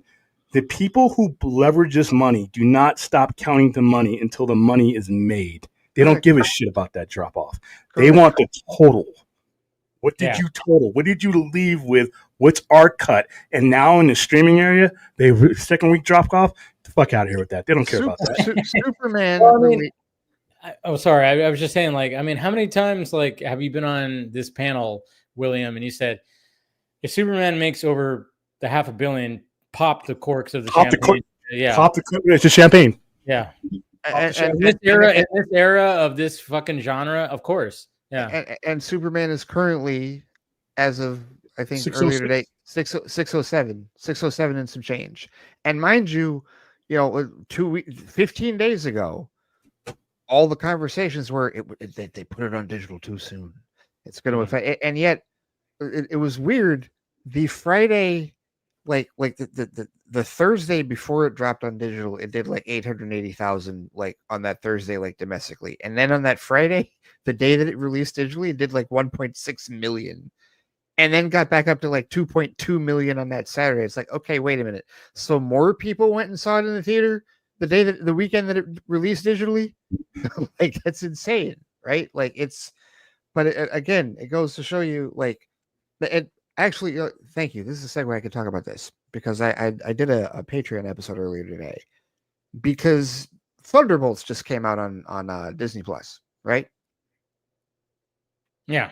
So the same thing that happened with Captain America: Brave New World months ago when that was on Disney Plus happened with Thunderbolts. A ton of people that didn't see it in theaters have now seen it and are now having the same conversations that we had back in May about Thunderbolts. And then the other half of the people are going, why didn't you see it in theaters? This is why streaming is killing theaters. This is because you didn't see it. It's like streaming is not killing theaters. The problem is that in this economy, post 2020, not everybody can afford to see 4 comic book movies in 1 year at the theater. So what they're going to do, and what they did based on the data, is they picked 2 in July. They saw the 2 in July. That's what they did. If you look at the data, they saw Superman most, and they saw Fantastic Four second most. The data. World, I think they lost. Well, no. I'm just saying for the comic movies. Oh, comic book. Okay, right. Sorry. For the 4 comic book movies, so they skipped Brave New World largely, and they skipped Thunderbolts largely because they said we'll wait for Disney Plus. Yeah. But the fact that they waited for Disney Plus and now they're talking about it now is not a bad thing. it's a good thing because it's discussion about the movie. And what do you know? That the way that Disney's looking at it, oh, they're on the app. Oh, we've got their credit card numbers. Oh, they're watching our stuff. Like there's not a negative to this. Yeah. Like the people that didn't see it in the theaters saw it, just watched it at home recently. Like sitting, like they're already, that's already an income source. It's like I still think Fantastic Four should have been pushed in November. I mean, I don't know. In retrospect, yeah, because of the fact that Back to School was right up on it, and that really was a retail. If you move it, in a perfect scenario, you don't release Brave New World and Thunderbolts, and you only have Superman and Fantastic Four, and you spread them out more than a month apart. And then you're talking about both of those movies. I don't know that they're making $1 billion, but they're making more than what they made now. It's just so weird how, I mean, I guess I get why they ignore August now, because that's when school starts getting back into gear and everybody's just like, oh, we're not going to the movies anymore. It's just so weird. It's just so, I don't know. It's just, release dates are weird to me because like sometimes you can have a January movie that just goes buck wild. You can have a September movie that goes buck wild. And like, it's kind of funny because, now that my dad's retired and he wants to go to the movies, but like, he doesn't want to see everything. And I'll even be like, you want to see this? He goes, nah. And he even asked like the other day, he's like, hey, when's our next movie? I'm like, I'll let you know when I know you want to see a movie. I don't think you want to see Toxic Avenger, today, or you want to see the last Conjuring movie, which is next week. And I'm like, and I'm trying to like, there's like a whole like period of like until probably, I think you might want to see the Long Walk or whatever. Is that what it's called? The Stephen King movie. Yeah. With, Mark Hamill. I think you might want to see that one, but I mean, but it's just so funny how we're in, and even when we see trailers to movies that are coming out in like the next couple of months, he just kind of like, oh, that's interesting. I'm like, I always tell him like, we're in this period where you're going to get these, we're getting into award season. We're getting into these artsy movies. It's not going to be blockbusters anymore. It's not going to be stuff, So it's all very interesting. Like how everything is, because technically we are still in the summer, but it's not summer blockbuster season. Right. And you think like, why did they cram everything so much in July? It was such a crazy month, and you think they could have spread it out. But I really think that Fantastic Four would have benefited getting released in like November or something, because I think it would have made more. But at the same time, I mean, I don't know how many people told me that after Superman came out in 2 weeks, nobody's going to be talking about Superman. They're going to be talking about Fantastic Four. Nobody talks about Fantastic Four anymore. And these same fuckers that told me this are continuously 100% tweeting about Superman. Obviously, they're hate tweeting, but it's just so funny that I'm like, you guys told me that you were going to stop talking about Superman, but you cannot stop talking about Superman. Because it surface level trolling bullshit, and they were counting on what the history of Marvel killing DC, which isn't really what it's been. What it's really been is DC shooting itself in the foot, like consistently. That's really what it's been. But like that's what they were like when you have hate in your heart. Yeah, that's what you're counting on. You're counting on the bad thing that people have said has been happening for years to happen again. And it's like, okay, but when did that really happen before? Because it's not like Civil War killed BVS. That was 5 weeks of distance. BVS made the bulk of its money before Civil War came out. Yes, Civil War made more money, but it didn't kill BVS, right? Yeah. And if we're talking the 2 weeks in between Thor, Ragnarok, and Justice League, that was a complete implosion. That had nothing for Ragnarok. It had nothing to do with like there was nothing. There's nothing to that. So this idea that Fantastic Four was just going to stop. I mean, we already had proof that Marvel movies don't stop DC movies. In fact, when Wonder Woman was still making money after Spider-Man Homecoming released. Yeah. And they people have to remember that. It's like those came out at the same time, and Wonder Woman still made over 800, almost over 800, which is the same for Spider-Man, because at that time Spider-Man hadn't made $1 billion yet. He got to like 880, But like that's the thing. There was a month of distance because Wonder Woman was like June 2nd, Spider-Man was like beginning of July, and like, but still Wonder Woman like it weathered a Transformer, first night, which was like the beginning of the downfall of the Transformers, the Bayformers movies. That was like the fifth one. Like it weathered that, and then it weathered Spider-Man because we heard that back then too. Like, oh well, it's got until Homecoming. It's got until Spider-Man comes out. It's going to be Spider-Man's first MCU movie, and then that's all it's going to do. And it's like, well, no, it kept going. So this idea that the idea in principle that Fantastic Four was going to kill Superman was already flawed. It was still going to keep making money, and it still is. It still is making money. Like William said, they're going to keep it in theaters until it's over. Yeah, not over. And then it's on PVOD. But here's the one thing about I'm seeing stuff in the chat. Somebody, you're not going to move. There's this notion that there was more money in the tank for Superman anywhere but where it was released. It's the one of those movies that were released in the month that was released in the perfect time because you still had summertime left. You were blanketed with the time off from school. Fantastic Four was released literally as back to school prep goes. That is a reality. People who don't do retail may want to refute that, but there's only so much money. So yeah, you are right. I think if you would have put it, I would have put it to Christmas time. I would have put it to December the same way where you put No Way Home in there because people are off for school for 2 weeks. Because what you lose when you're going up to where Fantastic Four ended up being is you lose that weekday traffic. Because what are you doing in school if you're a school kid? You're not going to the movies, you're going to school. So you're focusing it down to the weekends and Friday night. So that is a mathematical reason.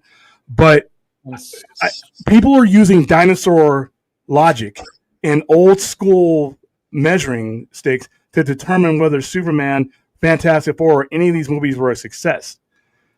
Yeah. We have our faces pressed out against the window. The accountant, the capable people who spent this money, who borrowed this money, and who were counting this money are on the inside doing what they know how to do, which is far from my capabilities. Superman, I don't think Superman underperformed. You also have to understand the modern era that you're in, the brand damage that was done before, and the fact that you did not have a bunch of A-list things going up in two. And you also have to understand that Kevin Feige is not looking at Thunderbolts as like, oh, should I go hide under my bed now because it didn't make this amount of money. These are all pieces to a puzzle and its momentum, and it's going somewhere to make money. If Who's it goes on to be directing the first X-Men movie, the guy who directed Thunderbolts. Right. Well, and on top of that, regardless of what, cut you off, but that's right. No, but like regardless of what Brave New World and Thunderbolts did, the Brand New Day started filming they started filming the outdoor stuff with Howland a week after Fantastic Four release. That movie's not changing. Avengers Doomsday isn't changing. Those movies are still coming out next year, so it's not like anything. They're gonna blow up. Yeah, they'll blow up. So it's not like anything that the MCU did this year was going to destroy or cause them to change course next year. I'm just tired of seeing Superman, which is a over $600 million movie, and people are like flop. It's like I'm just like, come on, you gotta. Harvey, because we have that stupid standard. We have that stupid $1 billion standard. Harvey Dent, take him to church. You either die a hero or you live long enough That's to see what yourself it is. from the That's villain. what it really is. These people are now the very people that we hated.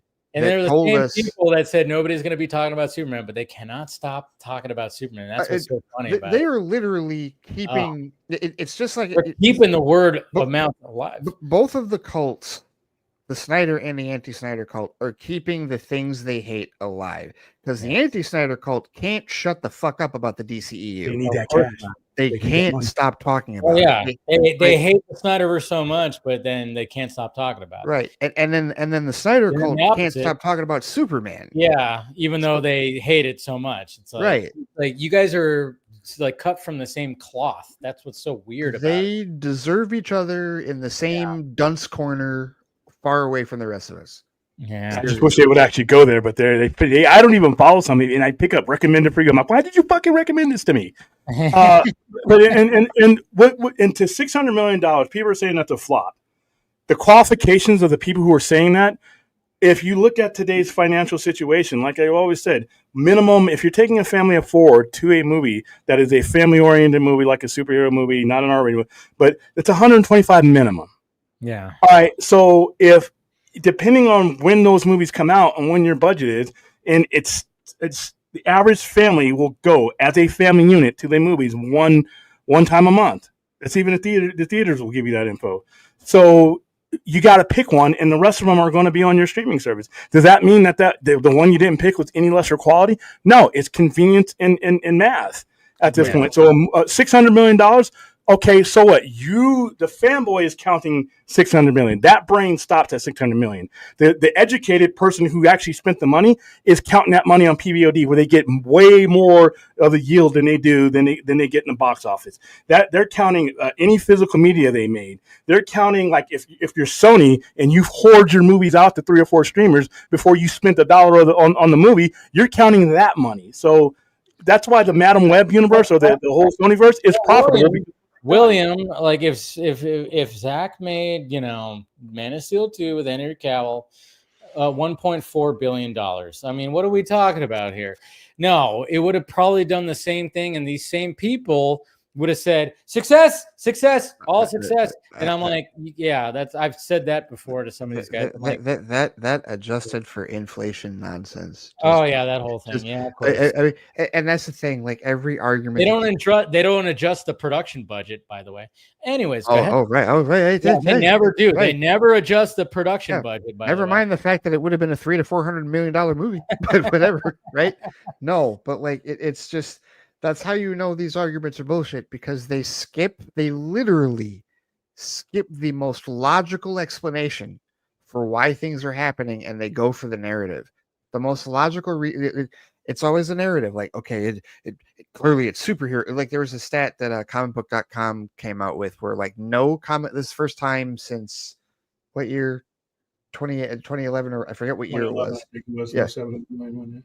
First year that no comic book movie has made over $700 million. That shows you right there where we're at. Well, and so, but now they're like, oh, it's superhero fatigue. People have lost interest, and the MCU has fallen off a cliff, and DC can't rebuild its brand. It's like, no, people don't have money to go to the movie theater like that. Yeah. Seriously, it's and I mean, we're family of 4. So tickets for family of 4, concessions for family of 4. Don't fuck off with that. Guess, depending on how far or not the movie theater is from you. What if you're not taking the kids? You need a babysitter. Yeah, right. So much money. And then time. Do you have 2 to 2.5 hours just to be in the theater, let alone travel back and forth?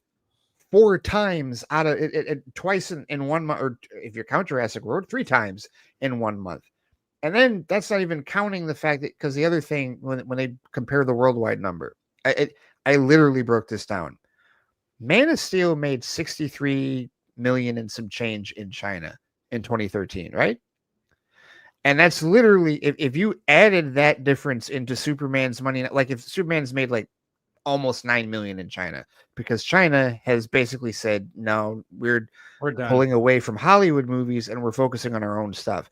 The highest grossing movie this year is Ne Zha 2, which is a Chinese animated film that has made $2.2 billion, and only 20 million of it is from the United States.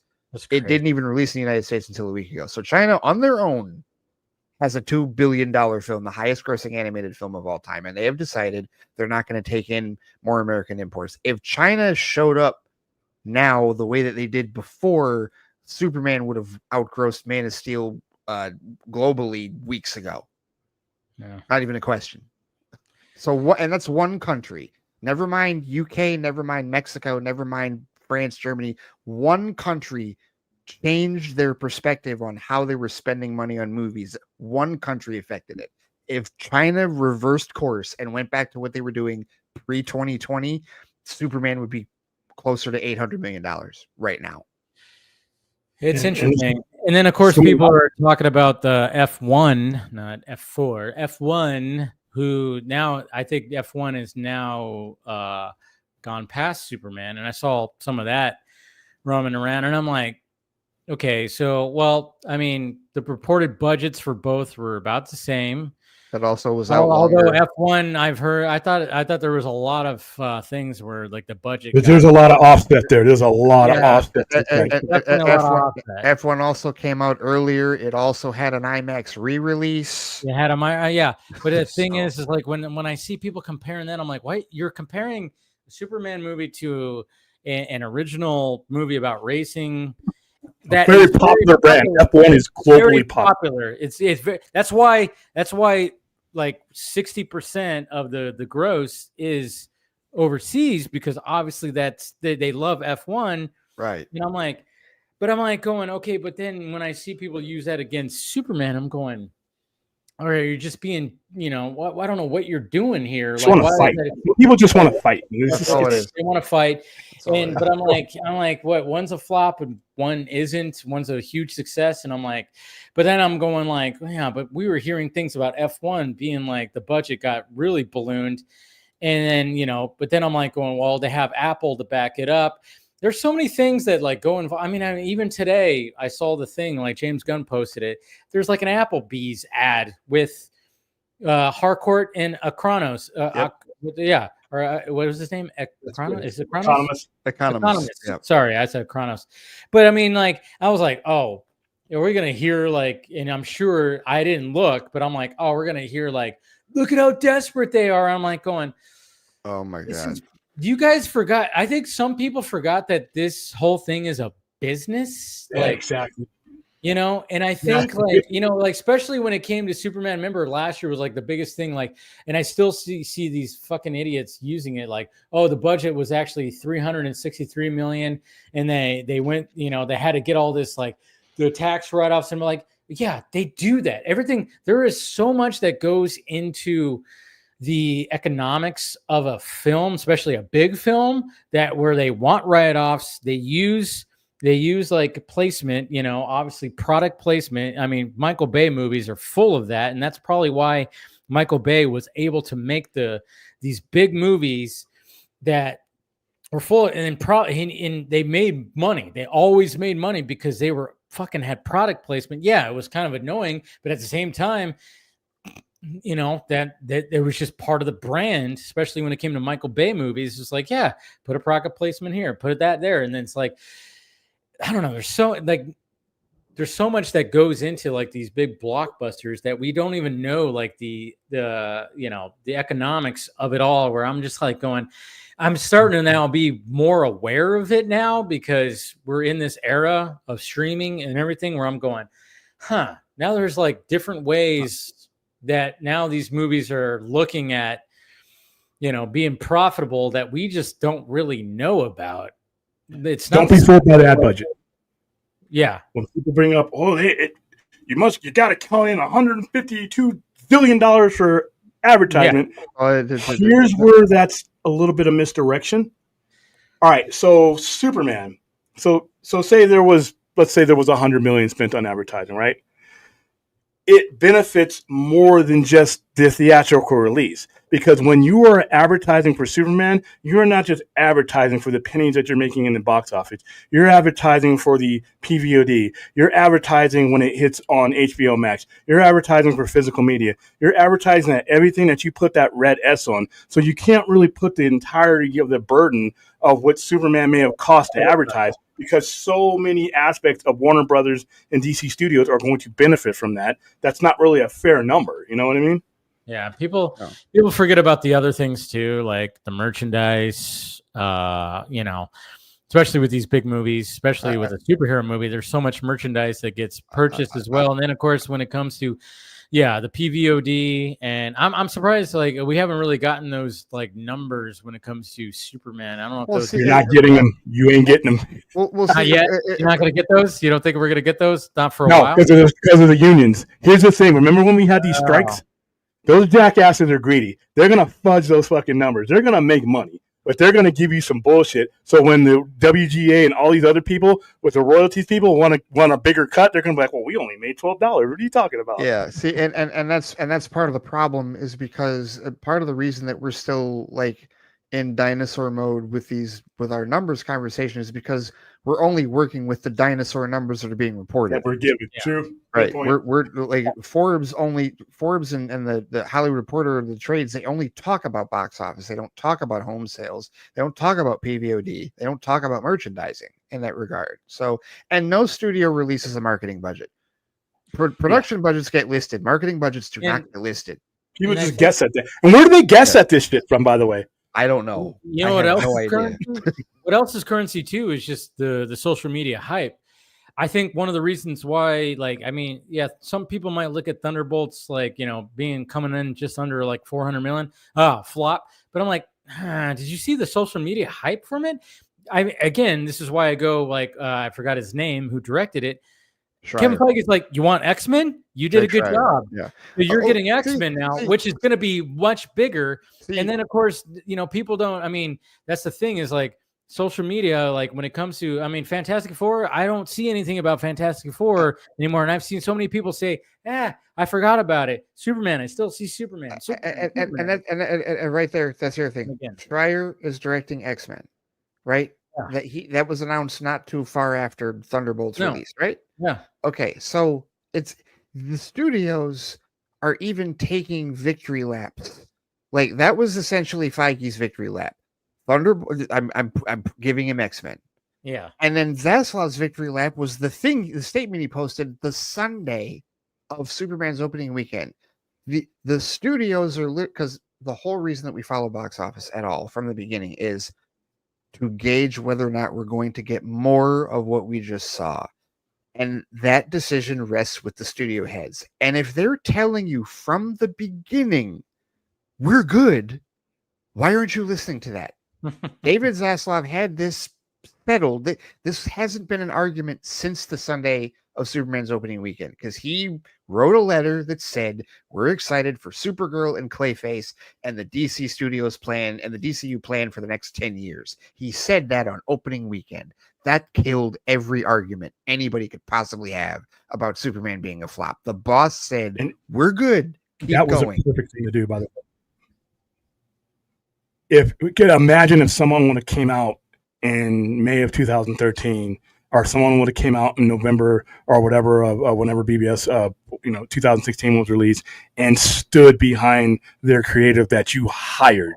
The time to doubt your creator was when you had him sitting across your desk and you were interviewing him. Once you hired him, that's when he did. You can say a lot of things about Zaslav, but he's done two things that are critical to the furtherance of his franchise. He founded the studio, and when it was time to stand behind his creator that he hired, disorganized and tripped over his dick doing it, but he got the guy he wanted. He hired the guy, the right guy, and he stood behind him. That is. I don't think you can put a dollar amount on that announcement and what he said that Monday afterwards. Absolutely not. And that is the ultimate kryptonite logistically to any of these bullshit arguments. And we've had it for over a month because it literally that Sunday it's so Ann Sarnoff coming out and saying, "Well, I mean, that's the exact opposite. It's like right. If there's a test, there's multiple questions. Guess which one's the fucked up one." Exactly. I was looking because we were talking about F1 earlier. I was looking at F1's numbers, and this split is insane because I mean like 400 and something. It's at 608. So first, it's really only like less than $1 million ahead of Superman, and it's been out for longer. But 421.4 million internationally, and that's like the F1, right? Look at the countries where it's grossing the most: UK, France, Germany, China. Dubai. It's doing great in the Arabian Peninsula. Right. So it's a good movie, and we should appreciate that because it's an original, good fucking blockbuster movie. Right. And that's I'm not. If you put out a movie about the NFL, it might do all right. You put out a movie about soccer, it's going to do global. Okay, wait till Zach puts out his UFC movie. That's what's going to be interesting, and that's where that's why I'm so glad that Zach is getting his passion project. The Last Photograph, small movie. I'm kind of wondering what that budget's going to be. Less than 100 million for sure. Probably going to be like 70 to 80 million, if anything. I'm kind of curious about that. But when Zach makes that UFC movie, that movie because UFC just doesn't seem like it's going to be, going anywhere, and people are just always watching. It's always going to be big. So you have a UFC movie that's, he's going to have the budget that whatever he needs. And that movie's going to probably do gangbusters. Is it going to be officially licensed? I think so. I think so, because he was meeting with meeting with Emirs and shit. He was meeting with people who literally shit money. Yeah. So if we're talking about an officially licensed UFC film, so it's like it'll be interesting because when I think it's something like that, I think of the difference between draft day and any given Sunday. Yeah. There is a mess. But just going back to the whole DC argument, I'm like, I would rather have Zack Snyder direct that UFC movie than come back and do a Justice League movie. In the time period that we're at right now, I mean, I was just saying, what's going to be more profitable at this moment right now? Oh, yeah, that the UFC movie is going to. Yeah, exactly. Sure. Exactly. That's what I'm talking about. Yes. You're going to have UFC people who are not going to. I'm not making fun of UFC people, but they're going to go to that movie. The story could be what it was. They're going to go to that movie and dissect that movie, and if it's done to specs, they're going to love that shit. They're going to. He's going to do that. We know he's going to do that. That movie's going to make crap money. But that movie might be Zack Snyder's biggest movie. Wow. Yeah, I mean it has because it's not a genre. UFC is BBS is currently his biggest movie, right? How much did Warrior make? Let me see. Yeah, but that was in a different. Yeah, BBS would be 73. It was. Yeah. Okay. Well, yeah, maybe I don't know because I don't know. But did Warrior have the brand name on it like it's this one's gonna have though? Oh, this it one didn't. That's the thing. It was Lionsgate. It was more of an indie film, truthfully. Yeah. See, that's the thing. I'm like, maybe I'm overshooting. Zach, Zach, Conor McGregor's got to be there, man. Well, yeah, that's I'm just kind of wondering. Like, I mean, ever since that movie was like teased and then finally officially announced, I'm just like going, this could potentially be Zach's biggest movie, just for the general audience, and I don't know. But then I'm like, maybe I'm going a little too crazy here, but I don't know. I don't know. It has potential to be his biggest movie. But before recently, and really, I think it was before Guardians 3 and certainly Superman, he and James Gunn were almost neck and neck in terms of like box office grossings. Yeah, like they were very. I think they were both around like $3 billion, like for the movies that they've made, right? Well, I mean, because you got it. Because again, as I've said, 1.5 billion between Man of Steel and BVS, and then that's when some fool tells me a Batman and Superman movie should clear $1 billion easily. No, not necessarily. Not when one of the characters has never even approached $1 billion ever in his cinematic history. Superman never did. Yep, you're right. Superman and could he? Could the next Superman movie do that? Potentially, but that's the thing. Batman Begins did what, less than 500 million? Batman Begins was like 373, something like that, right? Yeah, and Dark Knight did $1 billion. So Heath Ledger did $1 billion. Oh yeah, that's the thing. It's like the secret little ace in the hole is like have a good. Oh yeah, that's. I mean, one could argue that that was the Joker's $1 billion. Yeah, truthfully, one could very well argue that. So, and The Dark Knight Rises got its $1 billion. I'm sorry, I think the Ledger estate needs to be cutting a check, get a check cut to them for that one, because that was not that movie. But like I said, I posted my version of The Dark Knight that I watch. It's 43 minutes of Heath Ledger. That's it. But the thing is. I think the whole like conversation about this is the fact that when people are like saying that Superman's a flop, but yet we are getting a Superman sequel, we are getting 3 more DCU nothing is done, nothing is canceled. That is your ultimate thing of okay. Yeah, sure. We could start comparing numbers and do inflation. We could do this. We could do that. Yeah, we could do a lot of things. Yes, Man of Steel sold more tickets back in 2013. Yeah, we could do this whole thing. It's not going to matter because guess what happens? James Gunn is going to make another Superman movie, Superman saga movie. There's going to be more DCU stuff that's going to be coming about. Nothing is cancel, which is what we also wanted too. We don't want studios to freak out and immediately pull the plug. Again, I think there's people in the Snyder community that totally lost the fucking messaging of what the Snyder Cut movement was supposed to be. We didn't want studios to start freaking out over a bunch of bullshit, and we wanted them to have a distinct studio. We wanted to have artists doing the thing that they wanted to do, but just because you don't like the guy who's doing it, now you want everything that the studios were doing before to do it to James Gunn. Fucking hypocrites. Sorry, go ahead. No, you're right. But literally, like even I co-sign everything you just fucking said. Yeah, but like even beyond putting the Zaslav vote of support 3 days into the fucking opening aside, he literally used the phrase Superman saga. Yeah. Haters 0, everyone else 1. Mm-hmm. Seriously, like there is and they're ghost hating. They're hating something that doesn't exist anymore at all. Like they lost that weekend, and they keep taking L's, and they just won't accept the L's. Yeah, it's You're like fighting an enemy that is gone. It's like I'm in the trenches and on my sniper rifle aiming at an enemy I've already killed or chased away. You ultimately got what I'm sorry we didn't have it back in 2012. I wish we had all this back in 2012. But you got all this noise led to a studio head, led to led to all this. I mean, I look at this as somebody who followed Snyder's movies from the beginning all the way to now. I take pride in this a little bit because it's the fact that the contrast is different. And people are trying to make the comparisons.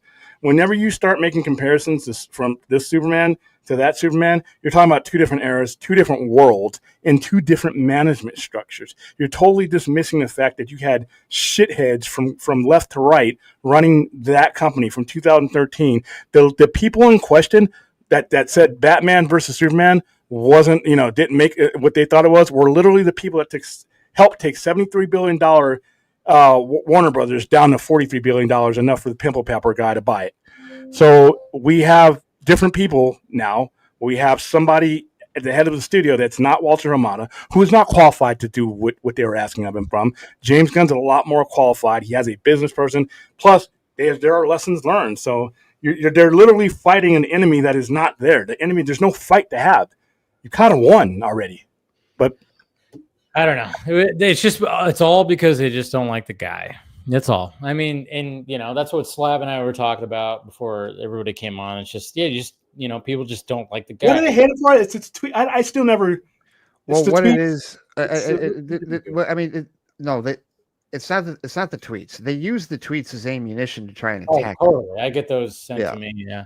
But what it is that they feel that this is all unfair because Gunn is getting the freedom and the latitude that Snyder never got. He's getting the support that Zack never got.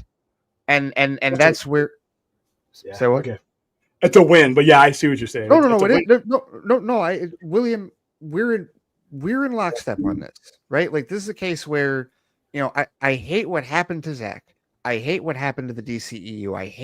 I don't like how all that went down. But at the end of the day, the silver lining is that it's 15 movies that don't let this happen to you that they have as a model to. This is why, if you don't have to like Superman, right? You can want the more grounded, grittier take on it. I understand and that. You still got it. But we all, right, exactly. It hasn't gone anywhere. My Man of Steel is still here. It didn't vanish. And I haven't been neuralized by Agent K to get it out of my brain, right? But like we all knew the direction that the next one was going to take. The writing was on the wall. We said, okay, if they're starting over, if they're actually making a DC Studios, they're going to go in a different direction. We already knew this. We already logistically could have prepared ourselves for it. Anybody fighting right now is just fighting to fight. Yeah. And like you said, they're fighting ghosts because and really, yeah, I've never been one to be like, okay, well, these are the real fans and these are the fake fans. But the reality of the situation, I hate that whole thing. Real DC fans, I'm like, shut up. I hate it too. But by the same token, that being said, if you are just hardcore railing against this, you're not a DC fan. True. Because a DC fan, and you're certainly not a Superman fan, because a Superman fan wouldn't actively root against Superman movies or people that are making Superman movies. You want more Superman movies, right? And one of my listeners posited a question months ago, what if Superman Lives had actually been made? Like what scenario, like what kind of world would we be in? And I said, because what if questions are always tricky because people try to get into the minutia and predict, well, this would happen. The one thing that I could say would have been different. The one thing is that our discussion about cinematic interpretations of Superman would have been different because we have had 20, 30 years of, Reeve, and then Cavill shows up, and now it just turns into a war between Reeve and Cavill. If we had a third interpretation back then that changes things where, now you're getting closer to where we're at with Batman fans, where instead of fighting about an interpretation, like, tug of war, we each have one that we came into, and we're going to start to have that now because now you've got people that are that grew up Reeve fans, and you've got people that are Cavill fans, and now you're going to have Corn Sweat fans. There are and that people, Gen Alpha, who this will be the Superman they grew up with. Oh, yeah. And people who were not Superman fans before. I keep seeing this. I keep seeing grown people say, I was never a Superman fan until I watched this movie. Now I understand. Now I get it. Now we heard that back in 2013 too. I wasn't a Superman fan until I saw Man of Steel, and it, because it was, and again, it's like now they're watching him on streaming because these new guys are going to go back. They're not fighting that war, that old war. They're not veterans of that old war. They were probably kids then. They're going to pick up their phone, and I like crypto, I like that, and they're going to go into their HBO Max thing, and they're going to want to. A lot of these people are watching Man of Steel now. So even years from now, what Zaslav did by establishing a studio, long after he's gone and James Gunn's retired and everything else, there will still be a DC Studios. So he's planted something that, regardless to how you feel about the DC content now, will be there for generations. And who knows, the next generation might be something more to your liking. It's a chance, I don't know. That's what we love about movies and these characters. They continue to evolve, and I don't know. A lot of us win. I don't know, but it's just us right here. We love watching this stuff. Do we all like it? No, we don't like everything, but we still enjoy going to see it and going to give it a chance. And that's the fun part. And again, it is nice to have this break from summer blockbuster. And I'm just watching random movies like the Toxic Avenger. And that movie was just absolutely, that's a movie. Did you watch it, William? I have to go see it tomorrow. Okay. We're doing a show. We're doing our Trauma show tomorrow. So we're going to actually have. I was like, I thought that, from Trauma. I was supposed to go see it at Comic-Con, but I couldn't link up with the Trauma people, even though Trauma bought me to Comic-Con. It was entirely different access to that part of Hall H to what they were doing. So we were supposed to bring him out here. And the same thing we did for Superman. Yeah, we were going to rent out the theater. You told me about this, or said and that crazy old man is like in Canada. He's somewhere promoting even now as we speak. He's like 80, so we couldn't line him up to be here. So what we're going to do is, if we can still get him out here for while the run is in, I'm going to bring him out, and we're going to have our own thing. If it's out of the theater by the time he's available, then we'll just do it. We'll do a drive-in. We can do a drive-in right out in our parking lot, and he'll come. He's already committed. He's already said he'll come out. It's just scheduling, lining up with him, especially now, because this is a big moment. Even though it's not a trauma movie. That is a movie to see with a crowd. I literally saw it by myself. Nobody else in my movie theater yesterday. Oh, I don't want to hear it, man. That sucks. Yeah. I hope that's just because you saw it at a time of day. Maybe, I don't know. I saw it at 7 o'clock. It was a 7 o'clock showing. It's a late showing, and it's not a big theater where I went. It's an independent type of theater. It's not like a Regal or a fucking Arkins or something like that. Did you buy the popcorn bucket to contribute? Huh? Did you buy the popcorn bucket at least? Did it contribute? There was no popcorn, but it's an independent theater. They don't have that. Oh. But I'm just saying, like, you know, but I could, when I watched it, I was just kind of going, holy shit, this is, you know, it's a movie that I would never watch by myself again. I would watch it with people because it's that kind of fucking movie where shock value all over the place and it's ridiculous.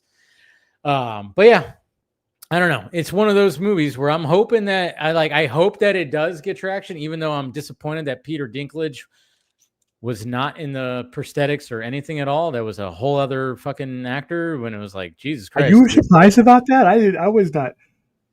I was more surprised that Pedro Pascal wasn't in the Mandalorian outfit. No, I mean, I remember hearing something about that, but I was just like kind of after seeing it, I went, oh, fuck. That kind of just takes, because the way I looked at it, I was like going, well, now I want to know how much did that act? It was an actress.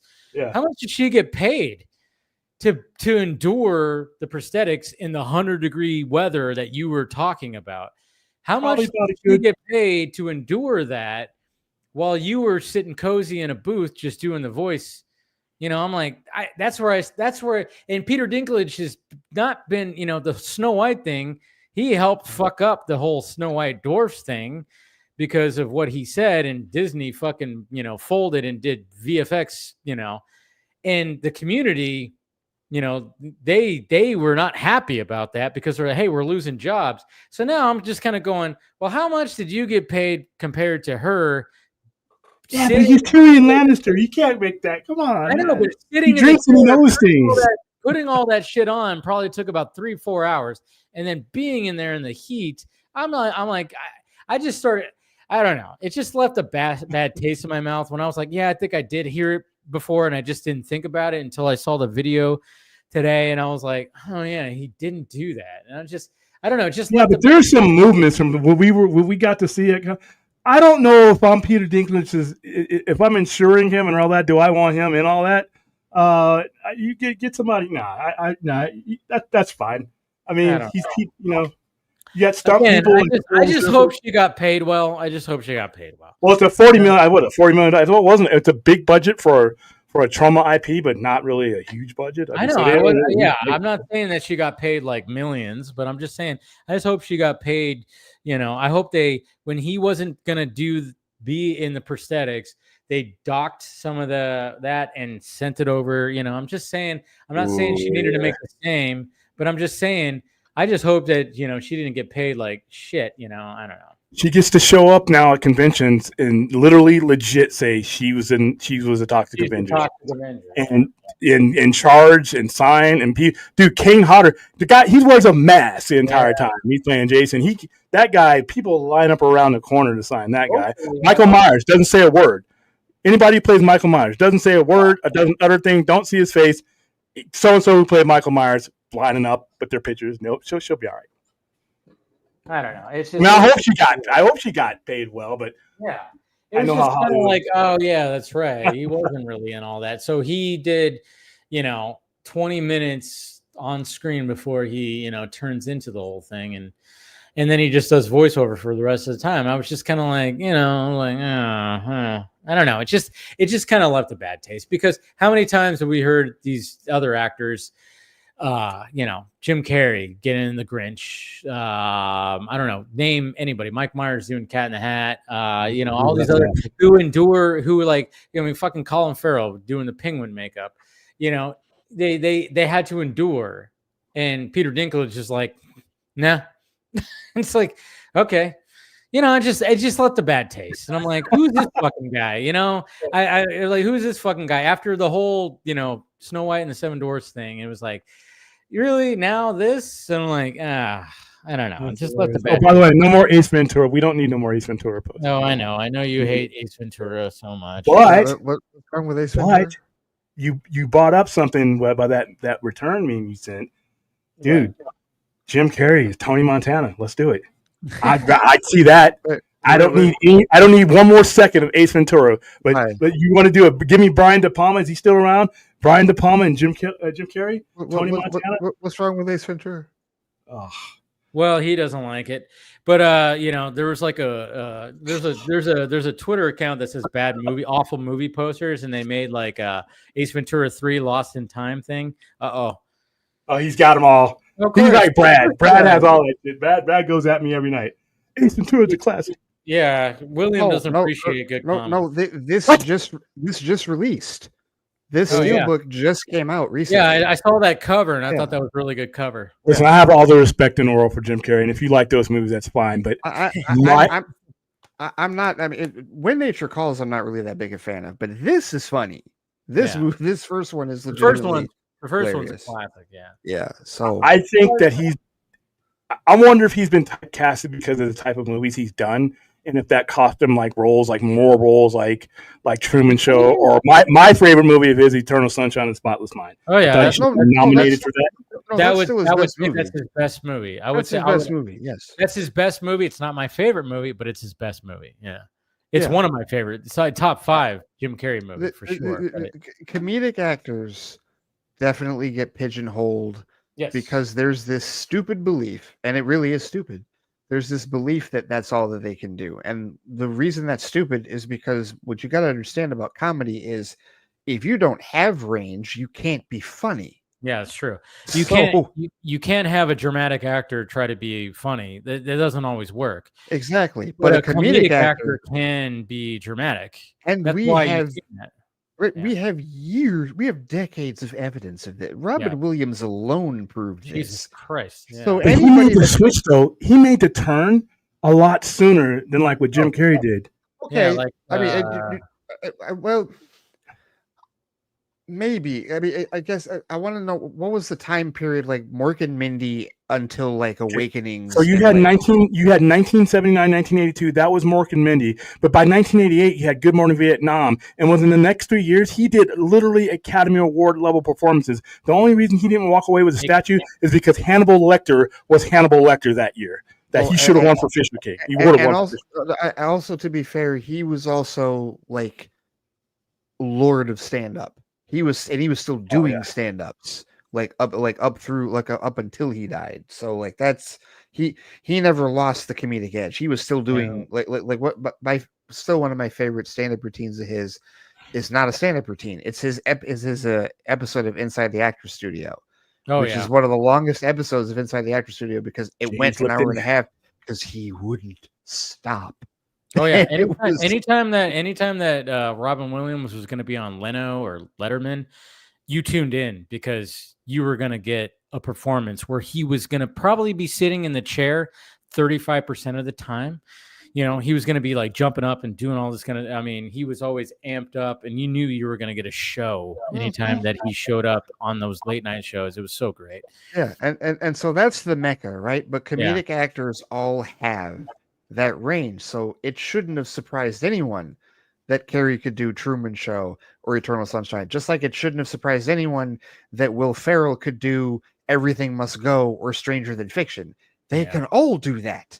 They have to. You can't. They just don't get given it. I think they are given as many opportunities to show that. And that's the stupid part. That's the stupid part. Studios, bean counters, whatever, they don't evaluate that properly, and they just want them because they're only thinking that this is where the business end is a detriment because they're only thinking in comedic terms without realizing, we could do more with this because of the range that they've got. There's got to be somebody there to evaluate them for that. So I agree with you that he got pigeonholed, but it wasn't fair.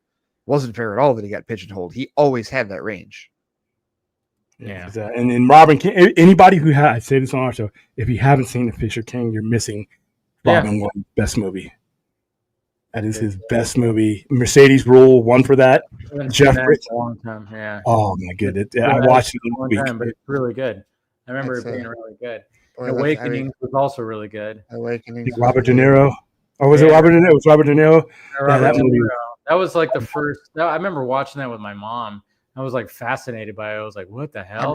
And I do Good Morning Vietnam, of course. Good Morning Vietnam, Dead Poets Society. But look, if we're talking about Hunting, of course. But even a movie like Mrs. Doubtfire, that has his comedy. Still, there are moments in that movie that are just like, that like hit, right? Like he even displayed the range there, like between the comedic acting and like the heartfelt message of the movie and the very realistic ending that movie has. Oh yeah. Right. Like that's Yeah.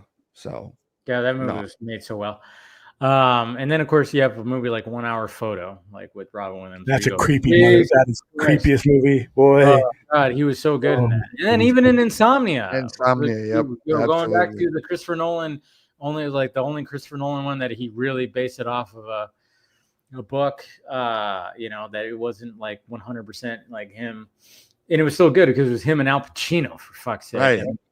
And Internal Affairs. I remember that movie. Yeah. It's my third. If I have a third Nolan movie that I would watch again after Dunkirk and Oppenheimer, it's that one. Insomnia. Yeah. Dunkirk and Oppenheimer, and those are the top tier for me. I actually thought he should have won for Dunkirk, but Christopher Nolan as a whole, I feel the same way about him as like Phil feels about James Gunn. I don't think and I don't think Christopher Nolan is awful. I just the way he paces things, that I don't make a connection with it. And in order for me to get into a director's movie, his flow, the only two movies where that is not the same is Dunkirk, Oppenheimer, and Insomnia. But that's been like 20 years since I've seen Insomnia. But it's all subjective. No, I hate Memento. It's all subjective. You hate Memento? I hate the way that sequence is. That I cannot. Oh, go ahead. It's all subjective. It's all subjective. Yeah, because I'm in the minority. I love kind of going like that movie like it's told like Tenet was like running into this brick wall for me. Memento is wow. That is that is the strongest take I've heard. But like I said, for those people who love him, continue to. There are people who don't like Denis Villeneuve. That's fine. I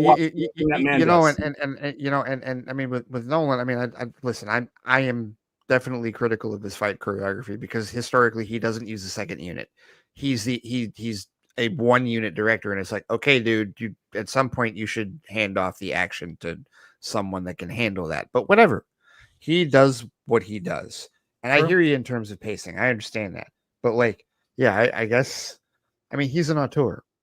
And so with auteurs, like most of the time, that's an acquired taste. You're not going to dig all of them. I'll go see the Odyssey. I'm going to go see the Odyssey. I have that much respect for his work, even if I don't like all of it. To where you're going to if you're going to put a top tier movie, I'm going to go give it a chance, and then I'll judge the Odyssey because it's got the entire Hollywood population in it. But I'm going to go see that, and maybe that'll be another one. That'll be number 4 for me. But it's like the Nolan trilogy, the Batman trilogy, just wasn't for me. I consider it, like I said, I watched 43 minutes of that entire trilogy, and every second of it is Heath Ledger. That's it. This is a good way to end the stream right here. All right. William breaking our hearts. Anyways, that is my goodness. We're kidding.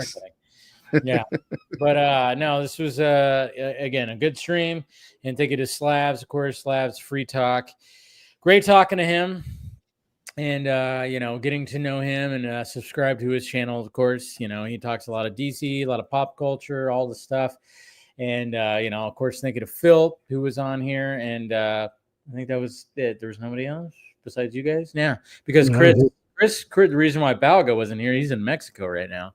Because last week he mentioned that. I was like, it was funny because Chris, he would always hit me up, a couple hours before the stream, like, hey, if you have a spot, he's always really nice with that. And I was like, wait, I haven't heard from Chris. What the hell? Oh yeah, he said, Labor Day weekend. Yeah, he's in Mexico right now. He mentioned that last week. So. Labor Day just creeped up, man. It really did. Summer's over pretty much. What's so funny? I'm gonna be going out of town this weekend because a friend of mine who got a Airbnb in Palm Springs, and I'm like, all right, and like I'm hanging out with him, and I'm hanging out with and another friend is also gonna show up. The last time I hung out with both of them was Memorial Day weekend. I'm like, wow. It's so funny. I was like, the last time we all hang out was Memorial Day weekend. So the beginning of summer and now the end of summer. So literally, like it's been almost 3 months. And I was like, well, it's pretty funny. Like there was like a whole chunk where we just didn't hang out. We talked like text and shit, but we just didn't hang out. And then all of a sudden we're hanging out for Labor Day weekend. So should be fun. Anyways, well, yeah, thank you to Slav. Thank you to Phil. And thank you to you guys. William, what do you got to promote? Of course. We have, for those of you who are local, check out our social media. We are giving away 2 different dates for the long walk, and we're doing a special Stephen King promotion for that tomorrow. So keep an eye out if you want to go see that movie on my dime. And that is it. Oh, and him. That's in 2 weeks. Ooh, him. That's right. I forgot about that movie. I would invite you to come out to Vegas to come to one of these things, but I just know you're not. No, of course not. It's far. But yeah, I totally forgot about him. Every time I see that trailer, I'm like, this movie's gonna be an acid fucking trip.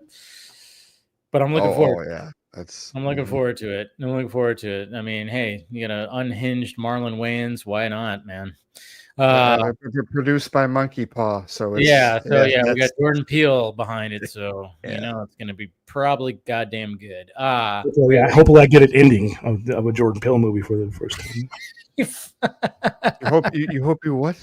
I get an ending. I love Jordan Peele, but he can't land the plane. Okay. Yeah, right. You're gonna get raced and riled up. We're trying to end the stream. Right. I was about to say you're gonna get riled up. I'm fine.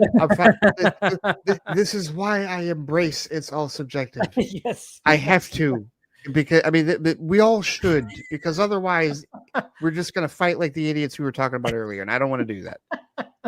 So. I was like, when I heard Ray go, you said what? I was like, oh boy. Like, oh man, we're gonna be on here for another half hour. No, we're not. It's over. It's after 3 in the morning. No, I love that shit. I love that. It's so funny. That's what's fun about the panel is like the oh yeah. And William, God, I love it when you say stuff like that. I'm not here to convert anybody. Exactly. Right? That's what's so great about it. That's what I love. Anyways, Ray, what you got to promote? Theflightcast.com, where all my shows are. The main show that I did on Tuesday, we literally talked about what I was saying about how the anti-Snyder cult refuses to let the DCEU die, and I go into a little in depth about that. It's called The DCEU is Dead, Long Live the DCEU, because they're keeping it alive. Ironically, it's hilarious.